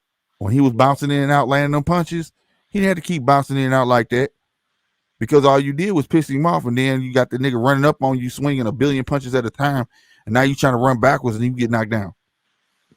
Now when you get up, you don't know if what you was doing right or not. So now you confused. Now you look timid and scared. You get what I'm saying? Yeah. And now you got yourself a little bit more. Yeah, And then Pacquiao got gas too. He could have, you know what I'm saying, did a little more to win the fight. But Pacquiao hurt him again too, and then with a nasty rib. Oh my gosh! Like, oh my god, he took his whole mouthpiece out, bro. But once you get it, he got under the skin. But I think most of it was to the doing of Thurman's. He kind of did it to himself, is what I'm saying. He did it to himself. You know what I'm saying? He shouldn't have been greedy. He had early success. He thought that was all he needed and thought he can capitalize on that success. Not realizing you in there with a vet. You know what I'm saying? You got that, but you can't just necessarily say that, well, my skills got me that. You got to account for other variables. You know what I'm saying? Right. That dude's slick, man. He'll let you think you doing something and then beat your ass. Yeah. That's how Pacquiao operate, man. That's how he did Cotto. When he did Cotto like that, nigga, that hurt my feelings. He didn't feel it, bro. Didn't punish him, bro. Yeah, he punished the shit, man. He sat there and let that man hit him in his ribs, bro. Like, come on. Looked at him like that ain't shit. And that And uppercut this hit him had Cotto looking silly, man, in the air. I was like, wow, slow man, bro. Had made that man take knees. You hear me? Yeah. I was like, bro, Cotto is done, bro. There's no way this little dude did him like that. Yeah, bro. Yeah, bro. It's crazy. How high Cotto went up? Like 154, 160? Yeah, he went to 154. Oh, that's But it hurt my feelings to see Cotto get done like that. But it just spoke to how good that little dude was, man. Manny was a beast, dog.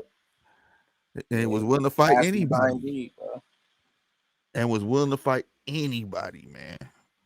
I just wish he was more better prepared for Ugas, but I think that was crazy.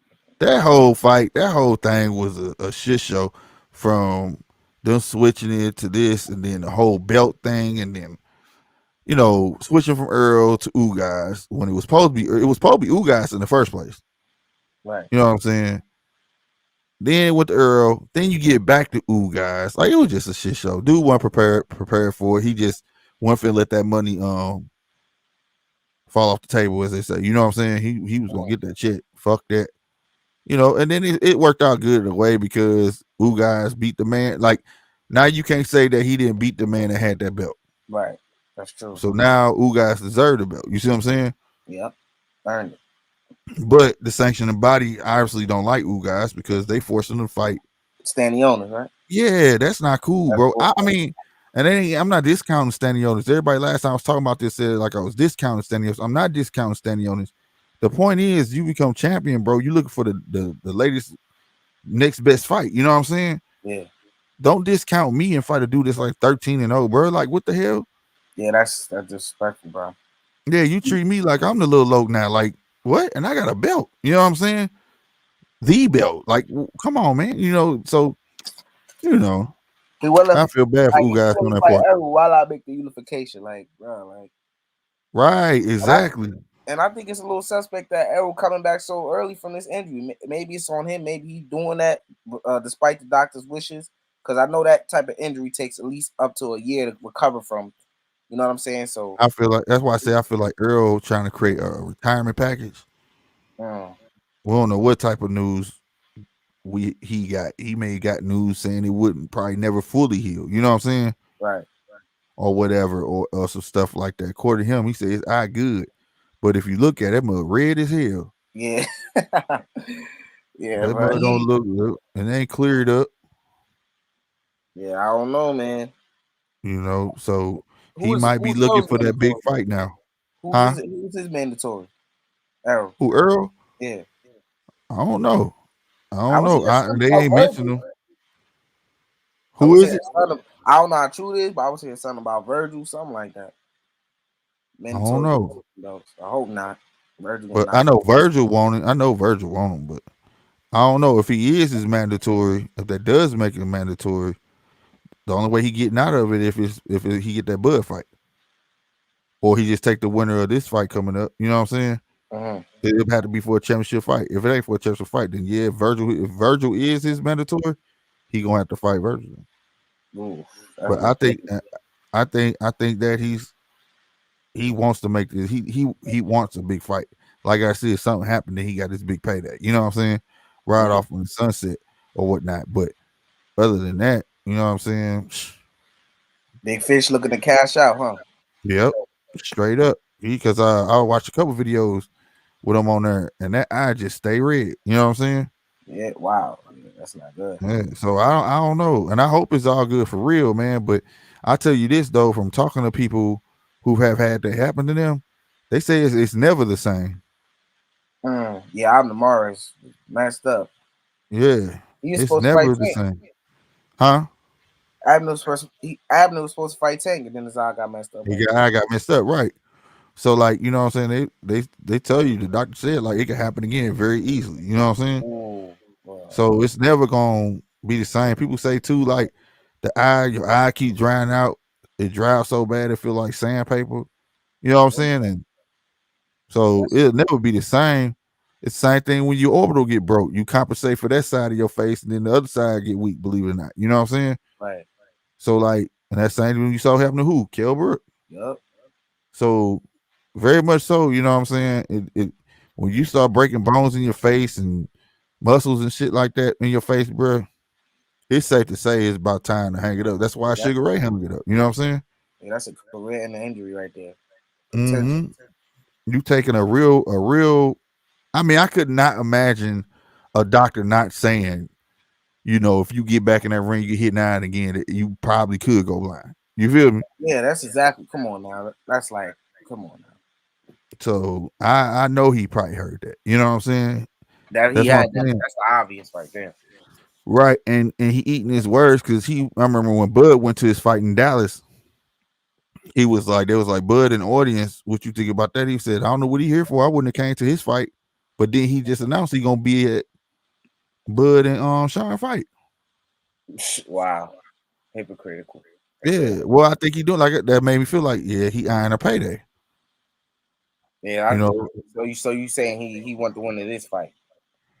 Yep, that would be the next biggest payday. Now, for instance, I'm saying, I'm thinking he won't Bud to win because that's the biggest payday, obviously, right? Right. If it's Sean, it's probably not the biggest, but it's the next, not even the next biggest. Because say if Virgil is mandatory, that would be a bigger fight than the Sean fight. Yeah, I think so too. Both Texas natives. Right. Sure. They'll fill up Dallas State. You get what I'm saying? Yep. But then if Virgil not, then Sean will be the next biggest thing. You get what I'm saying? Yeah. True he that. Just lining it up where he gonna get these paydays, or if not one big payday, and either become a once a year fighter or just call it a day. You get what I'm saying? Yeah, just ride his horses off into the sunset. You know, you got them. You know, you with chickens and cows and all that. Right, right. You know what I'm saying? So it is what it is, man. Because I mean, quiet as kept, you never gonna get the other fights you gonna want. If that man go up to 154, like they all trailing trains. They said, if Earl go up, then the two Charlos gonna go up, so they all don't ever have to fight each other and shit like that. You get what I'm saying? Yeah. So I wouldn't mind seeing him buy out if he want to. You know what I'm saying? Because he's not gonna fight a Charlo. You know what I mean? Of course, the Charlo brothers never gonna fight each other. So, you know, it is what it is. Because at that point, after he fight, if he fought and won and beat Bud, you know what I'm saying? To be honest with you, he would have no choice but go up. If he go up and he leading into some more hard hitters, and I would hate to see somebody mess him up. You get what I'm saying? Like for his eye and shit. You know what I mean? That'll be bad. So yeah, so I don't see him going up unless he gets some super surgery that says I ain't gonna mess up no more. I'm just being real, you know what I'm saying? Yeah. You know, you gonna get up there with some hard hitting cats, and one hit to that, you know what I mean? Just like you're gonna be like BJ Sanders when he said he sat on the bench, he said, I can't see. Dude said his eye when he broke his orbital, he said his eye was like a TV, like when you cut it on and off. Oh wow, that's crazy. So that he didn't quit. He didn't, and then he still didn't want to quit. His trainer asked him what was wrong with him. He told him, and he didn't want to quit. The trainer stopped the fight. Wow, yeah. People be saying he quit and all that. No, he didn't quit. His trainer stopped that fight. You know, he told his trainer in confidence, like, nah, but he was like, nope. And kind of find out, the trainer did right. Nigga orbital bone was pushed so far in on his eye muscle. Man, that bitch shit hard, boy. Yeah, he caved this shit in. Well, in fairness, he calls it wasn't a pull counter, but at the same time, he linked into the punch. Yeah. You get what I'm saying? Yeah. He linked in. It was sort of like a pull counter. He linked into it. You know what I mean? Right. So it ain't like Canelo hit that hard. If your face run into a punch, that's like 2 times the strength. You know what I'm saying? That's fact. Yeah, it's just that Canelo saw, like if you go back and watch that fight, Canelo saw that he didn't like it hitting the gut. So if he fainted at hitting him in the gut, he folded all the way up like this. He would fold over like that. So it was perfect for him to run into the uppercut. You get what I'm saying? Right. And that's what he did. So as he leaning over, he running into the punch. Don't even know it coming. Yeah, that was a good punch. Yeah, he's Yeah, smart. well, Yeah, but Errol, I don't know, man. It's a high possibility if he keep fighting, man, that I'll go get messed up, bro. I just don't see no way out of that, bro. Like you're gonna get hit in the face. that's what I was saying. That's what I was saying about Kell Brook. I said, man, that shit finna get broke again, bro. So And the other side got broke. So like you said, it'll be in his best interest to take one of these fights and take like you said, fight maybe a year apart from one another, or then just get that one big fight and just cash out, man. For real. Straight up. That's how I see it. And it's all out of respect. I don't believe fighting to the point where you can't live your life no more. You know what I'm saying? Like Right. that shit's stupid, bro. You know what I'm saying? If nobody knows, all this is just hypotheticals, but if his eyes trash like that, nah, man. Don't get you a payday.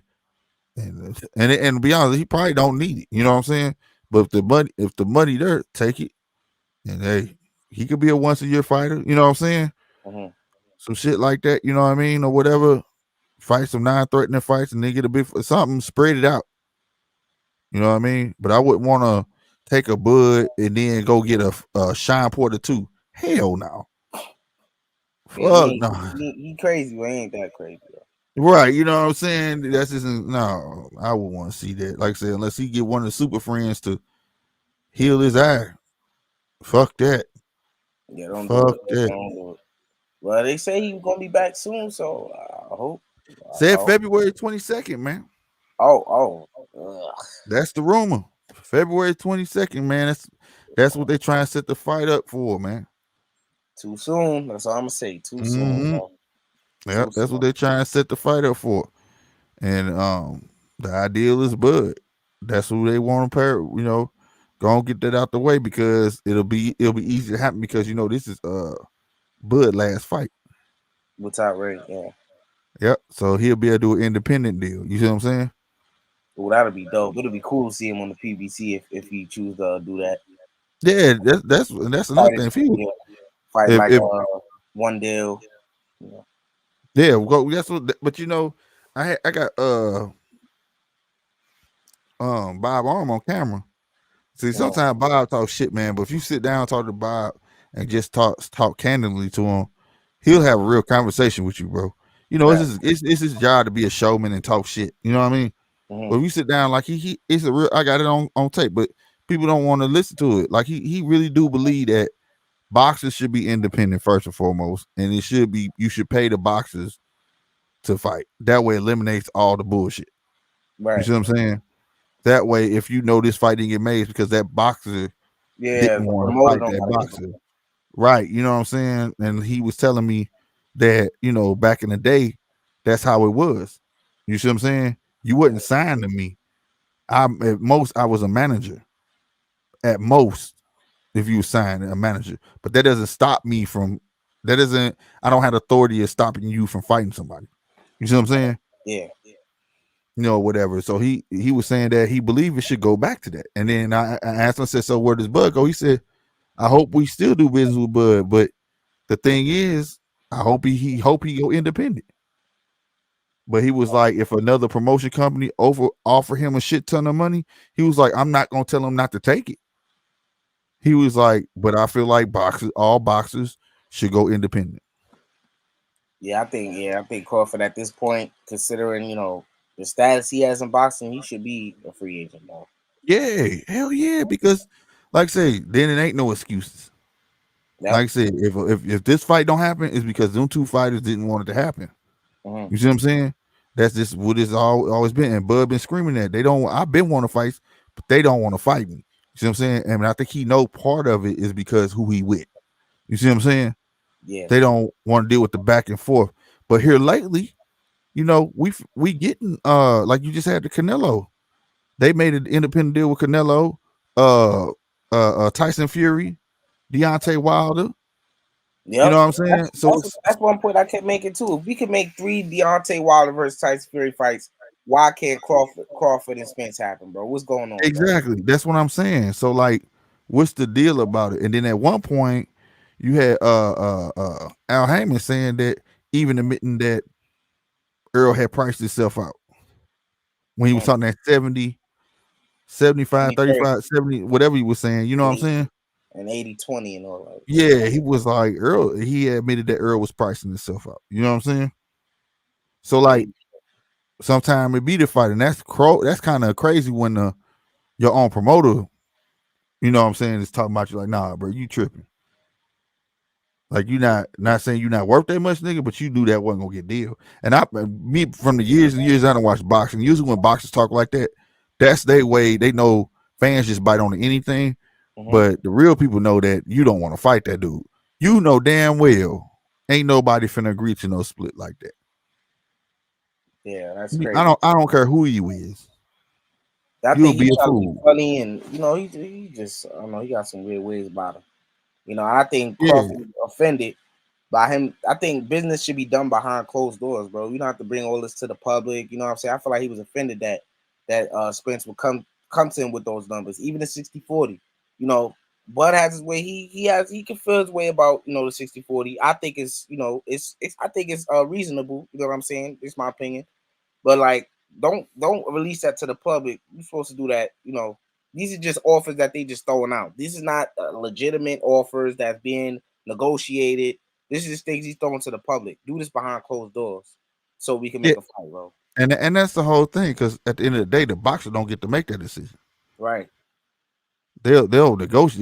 Your promoter negotiate that, and they ask you like what you think. But at the end of the day, they gonna tell you this is either gonna happen or the fight not gonna happen. You know what I'm saying? Yeah. But I also felt too though, like Earl proved himself. He had them 2 belts or whatnot. Of course, he was A side. I always felt like if I was Bud, I'd have made him eat his words. I'd have been like, bet I'd take that 30%, because either way, the 30% would have been huge either way. The biggest payday Bud probably ever got. You get what I'm saying? Yeah.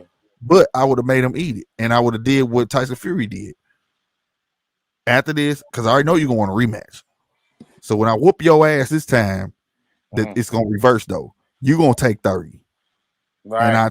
And I take the 70. That's what I admired about the contract with Tyson Fury. Right. Tyson Fury was like, bet you get 60 this time, and I'll take 40, and I'm gonna beat your ass, and then the rematch, it's gonna flip. You see what I'm saying? That's what I admired about it. A lot of people didn't want to talk about that side of the match, but that was dope as fuck. So that's what added to the credit of Deontay, because Deontay knew he wasn't making the top dollar in that fight. It was Tyson Fury that was. You see what I'm saying? So that's how bad Deontay wanted to win that fight. You see what I'm saying? Yeah, that was a player move right there. Yeah. So I feel like if Bud was like, Bud, bet I'll take 30 right now. Just make the fight, bro. And I'm gonna beat the sleeves off your ass. And when the rematch happen, I get 60, you take 40. Or however it be. If you want 70, I'm willing to put it all online. Go and take your 70 and give me 30. I'm gonna beat your ass. And when you want the rematch, I get 70, then you get 30. Right. Why not? Right? If it's a third fight, we go 50-50 split. You get what I'm saying? Yep. I don't know. However everyone it, man, he gonna get beat. It don't even matter, really. Right. He gonna get beat, bro. Because that's how my confidence is. That's why I admire about Khalid. A lot of people don't know. I'm from Missouri, man. I keep calling this boy Khalid because that's how we pronounce it. It's Caleb, man. Right. Caleb. They don't talk about it like they should, but Caleb gave Canelo everything he wanted. Yeah. But that boy, that showed how much he believed in himself. He really believed that he could beat Canelo. Yeah. That's what I respect about him. And a lot of people, I don't know what they watch, man. I don't know what Steve Father watch. I don't know what scorecards watching. But his offense to defense was beautiful, and like the first 5 rounds just flawless, my nigga. Like that's what I said. Canelo. I mean, yeah, he landed a couple hard body shots, maybe at the end of a round, in the middle of the round, but that's like it wasn't even consistent. You know what I'm saying? It wasn't right. Work. It was like spurts. You know what I'm saying? For right. the entire round, Caleb kept the same consistent body of work to win the round. The jab may not have been as hard as people may want it, but he's scoring, bro. He's hitting and not getting hit more times than not in those first 5 rounds. Yep. The scorecards were wide for Canelo for whatever reason, bro. Man, I couldn't believe that, bro. They made it a landslide. I was like, yeah, right. I said the same thing when I first got on the show tonight. I said, man, and I started off when this resurfaced, you can go on and look. I said, man, y'all got to put some respect on Caleb's name, bro. 1 through 5 was Caleb's, bro. Right. I said that dude was frustrating the hell out of him at times. You saw Canelo going back to the old Canelo. Right. You know what I'm saying? You go watch, you could go listen to old boy in the corner telling him stay with the game plan because he saw him his own training saw him going back to because that sideways stance gives Canelo problems because he can't see what's coming. You see what I'm saying? And he was shooting that right. He would catch him with it. Bop, bop. You know what I'm saying? But the what took his toll on Caleb was the body shots because every time they would tie up, Canelo would get one hand free and start punching him in the ribs. And he would stay trying to shoot at the body. And that shit added up. You get what I'm saying? Eventually. Yeah, he took the gas out of him, man. He took the wind out of him. You know what I mean? And his hands start lowering and all that. But that man, 1 through 5 was Caleb. I don't know what the hell these dudes talking about. Talking about this boy just got his ass whooped every round. I didn't see that. And then even the rest of the rounds, like I watched the fight again. You know, that came on again tonight before the Benavidez fight. I watched it again. Most of the punches that Canelo was throwing wasn't landing. Yeah, most of them, yeah, majority. You know what I'm saying? I was like, most of the shit ain't landed, but I do get the rest of, he worked his way back into that fight. He did. And He did, yeah. Yeah, and I had Canelo winning, but the way if you listen to the commentators, I'm like, I don't know what the hell y'all watch. I know y'all paid to go with y'all fighters, but I don't know who the hell y'all. You know what I'm saying? Yeah, I think it was it's just the fact that people gave Caleb Plant 0 to none, no chance against Canelo. So they were looking at everything Canelo was doing with the magnifying glass and ignoring the work Caleb Plant was putting in. They were just so eager to say, give Canelo the win already calling him undisputed, things like that. They weren't looking for anything from Caleb Plant. So they were looking solely at Canelo Alvarez and what he was doing and how effective he was, while ignoring what Caleb Plant was doing. And I think that's why the scorecards looked like that as well. You know what I'm saying? I guess because he landed the harder shots, you know what I'm saying? Things like that. His shots look like they was affecting Caleb Plant more than Caleb Plant shots were affecting Canelo. Yeah, man, most definitely, bro. Cause and like that's why I said that this was Canelo's toughest fight this year. And then I'm like, they saying it was so easy. It wouldn't have been that easy. It wouldn't have went to 11 rounds. Right. It just wouldn't. And then in the 9th round, even after all this man gas on, because Caleb, they said Caleb had threw up in the bucket in the corner. Oh, that's how much punishment he took in getting hit in the stomach, right? Yeah. But he still stood in the middle of the ring and fought that man.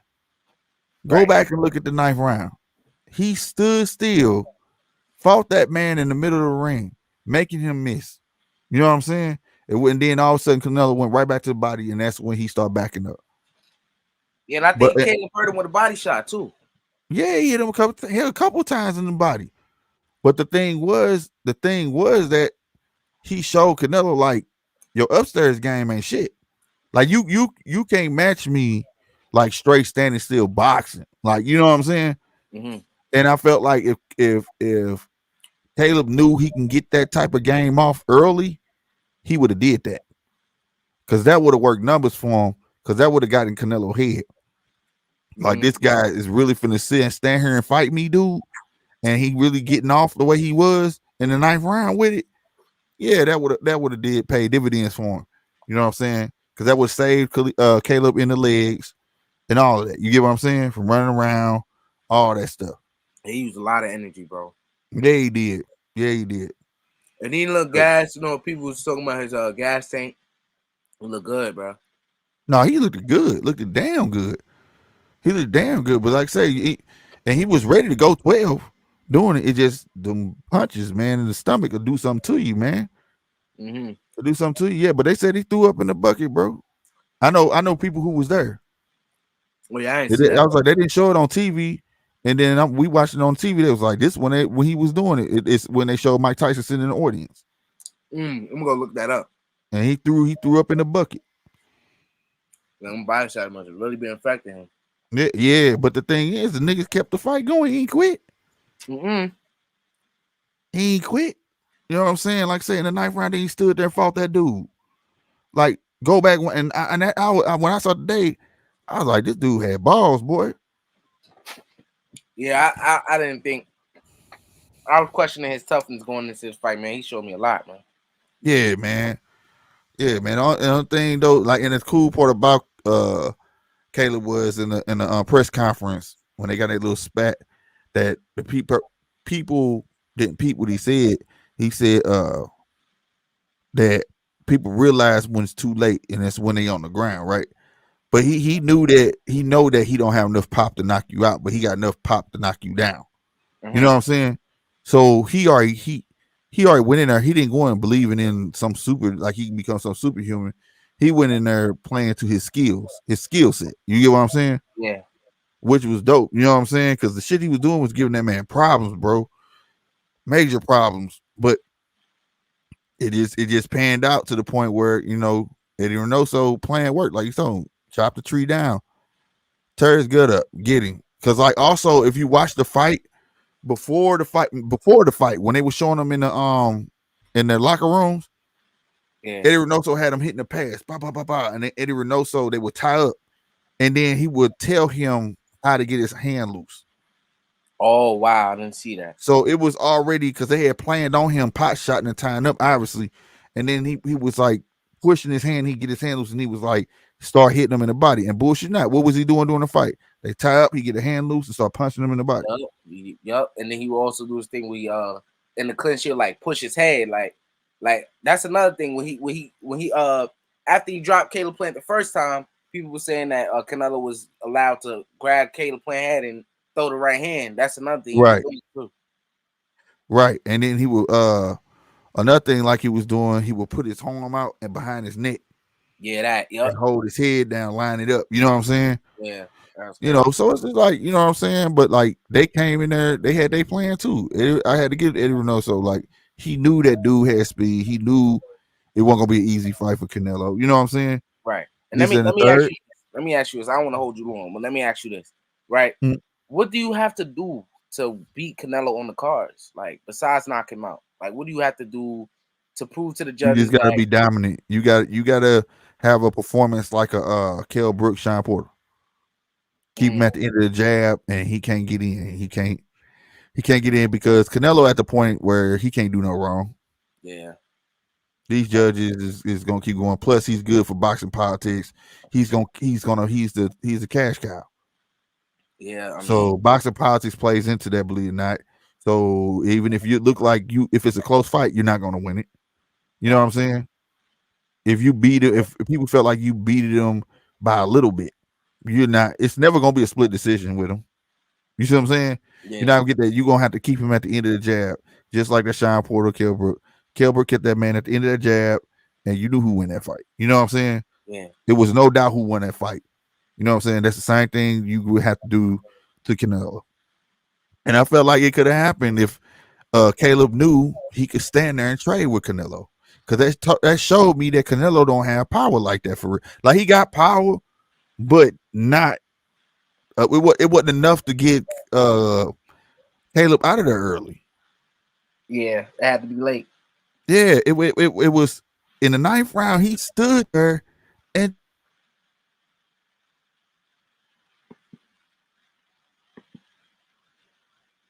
because for one, he used to people straight up backing up from him. You know what I'm saying? That fear factor is there. You see what I'm saying? But Caleb showed him that I'm not scared of you. Like, this is just my plan to beat you, but I'm not scared of you. You know what I'm saying? Go back. You could hear them talking. Caleb was even talking to him, bro. I seen that. Yeah, that was dope. You know what I'm saying? Do you think Benavidez has the skill set to pull it off? Benavidez don't have very much skill at all. Benavidez is big and he hit hard. See what I'm saying? The thing is, he's just now starting to put punches together.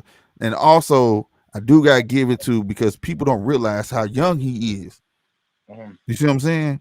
24. He was champ at 22. He's about to be 24. Now he about to be 25. I'm 24 now. 20. Okay, he finna be 25. So like he had time, and he showed tonight his skills got a lot better. The only thing I don't understand with this trainer, they ain't teaching how, especially big as he is, to save his gas tank, cut the ring off. You know what I'm saying? Cut the ring off. Other than, but he hit so hard, bro. Yeah, bro. It's crazy. He hit so hard, and if anybody, yeah, huh? I'm saying he won't one punch knock you out, but them things hard, bro. Like man, he'll wear you down. I don't know who I can compare his power to, but man, you don't want to get hit by that dude too often, bro. I promise you. And the thing is, he fight Canelo, he's not finna dance around because that's not who he is. He's not gonna be trotting around you. He's gonna stand there and fight you. Yep. So the only other person I can see being on the back foot is Canelo.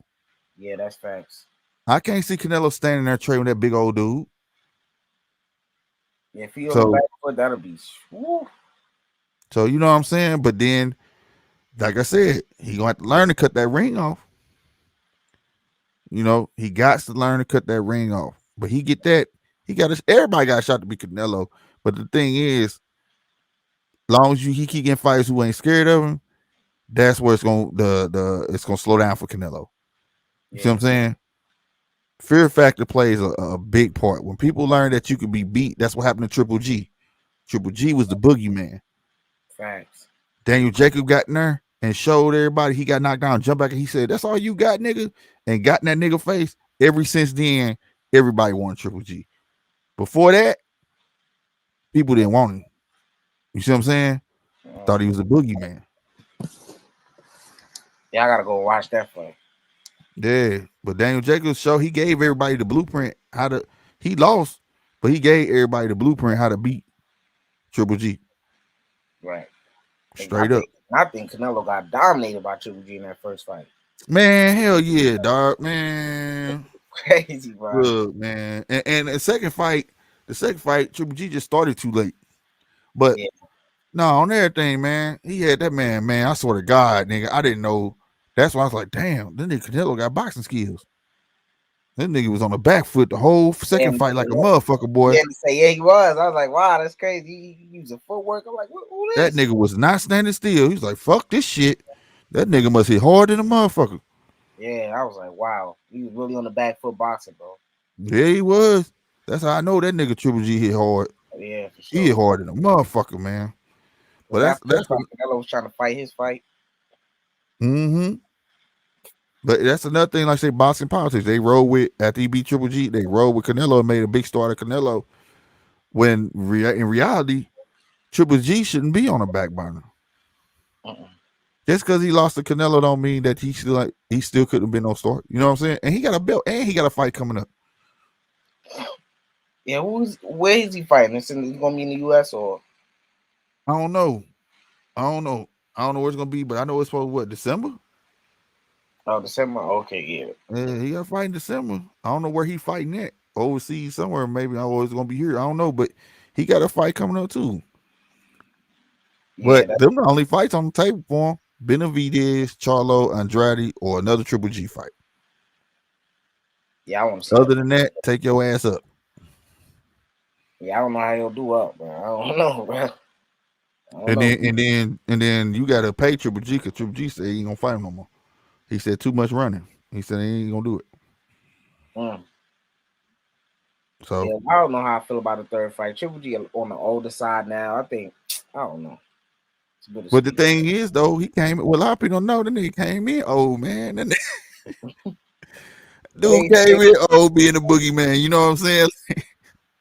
But that's because them guys be having all them amateur fights. You know what I'm saying? They start late. You know, them Kakistan and Usyk and all them. Mm-hmm. They choose to turn pro late. That's why they be that good. You know, they stay amateur a long time. Yeah, Loma came in late too, yeah. Yeah, you know, Usyk did too. Usyk had what, 300 something amateur fights? Them dudes be amateur a long time. So when they come into the pros, they done damn near saw every style already. Yeah, that's facts too. You know, that's why I agree on. I was talking to Holyfield and he had a whole thing about that. I agree with him. He was like, these guys choose to go straight to the pros, stuff like that. You know, serving and you know, the amateurs serve you a great deal. You know what I'm saying? And he was like, that's why these foreign fighters they come in dominating because they be amateur so long, seasoned, bro. Highly seasoned. You know what I'm saying? What you say? I said they be highly seasoned. Yeah, for real. You know what I mean? It made perfect sense. I'm like, damn. You know, and I was asking, do you think it should be a requirement? He's like, nah, each man gonna do their own thing, but you know, it will serve its purpose for real. You have a lot better pedigree of fighters coming out. You know what I'm saying? Yeah. You know, and I feel him on that. I feel him on that. But man, I'm gonna get up off here, man. And I appreciate you coming through, bro. Of course, anytime, man. Thanks for having me, man. Yeah, no problem, man. But hey, everybody, y'all know what it is. It's your boy Slick 50. Shout out to my boy Polo. Shout out to my boy Ian. Make sure y'all go subscribe up to my boy Ian now, man. Make sure y'all check out those fights as well. The amateur fights I got up. 2 more fights will be uploaded tomorrow. I have 2 fights up now.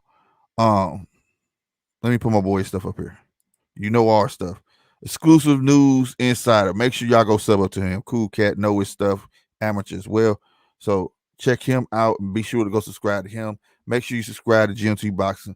Make sure you subscribe to In the Red Corner with Polo J. Make sure you go check out gmtboxing.com for the latest and greatest boxing and other sports news. Every Wednesday, the Judges Table with Slick 50, Polo J at 9:15 Central. Well, 9:15 p.m. Central Time. Support that, and make sure you check out all the other news. But yeah, but for real though, this ain't about me. None of that. Support the amateurs, bro. So make sure you check out those fights, support them. You know what I'm saying? That's the goal, man, to make boxing great. Other than that, y'all will see me tomorrow, and I'm up out of here, man. You feel me? Let them know what's up, Jay. Oh yeah, Jay Prince coming at you live and in living color, and you're watching GMT Boxing.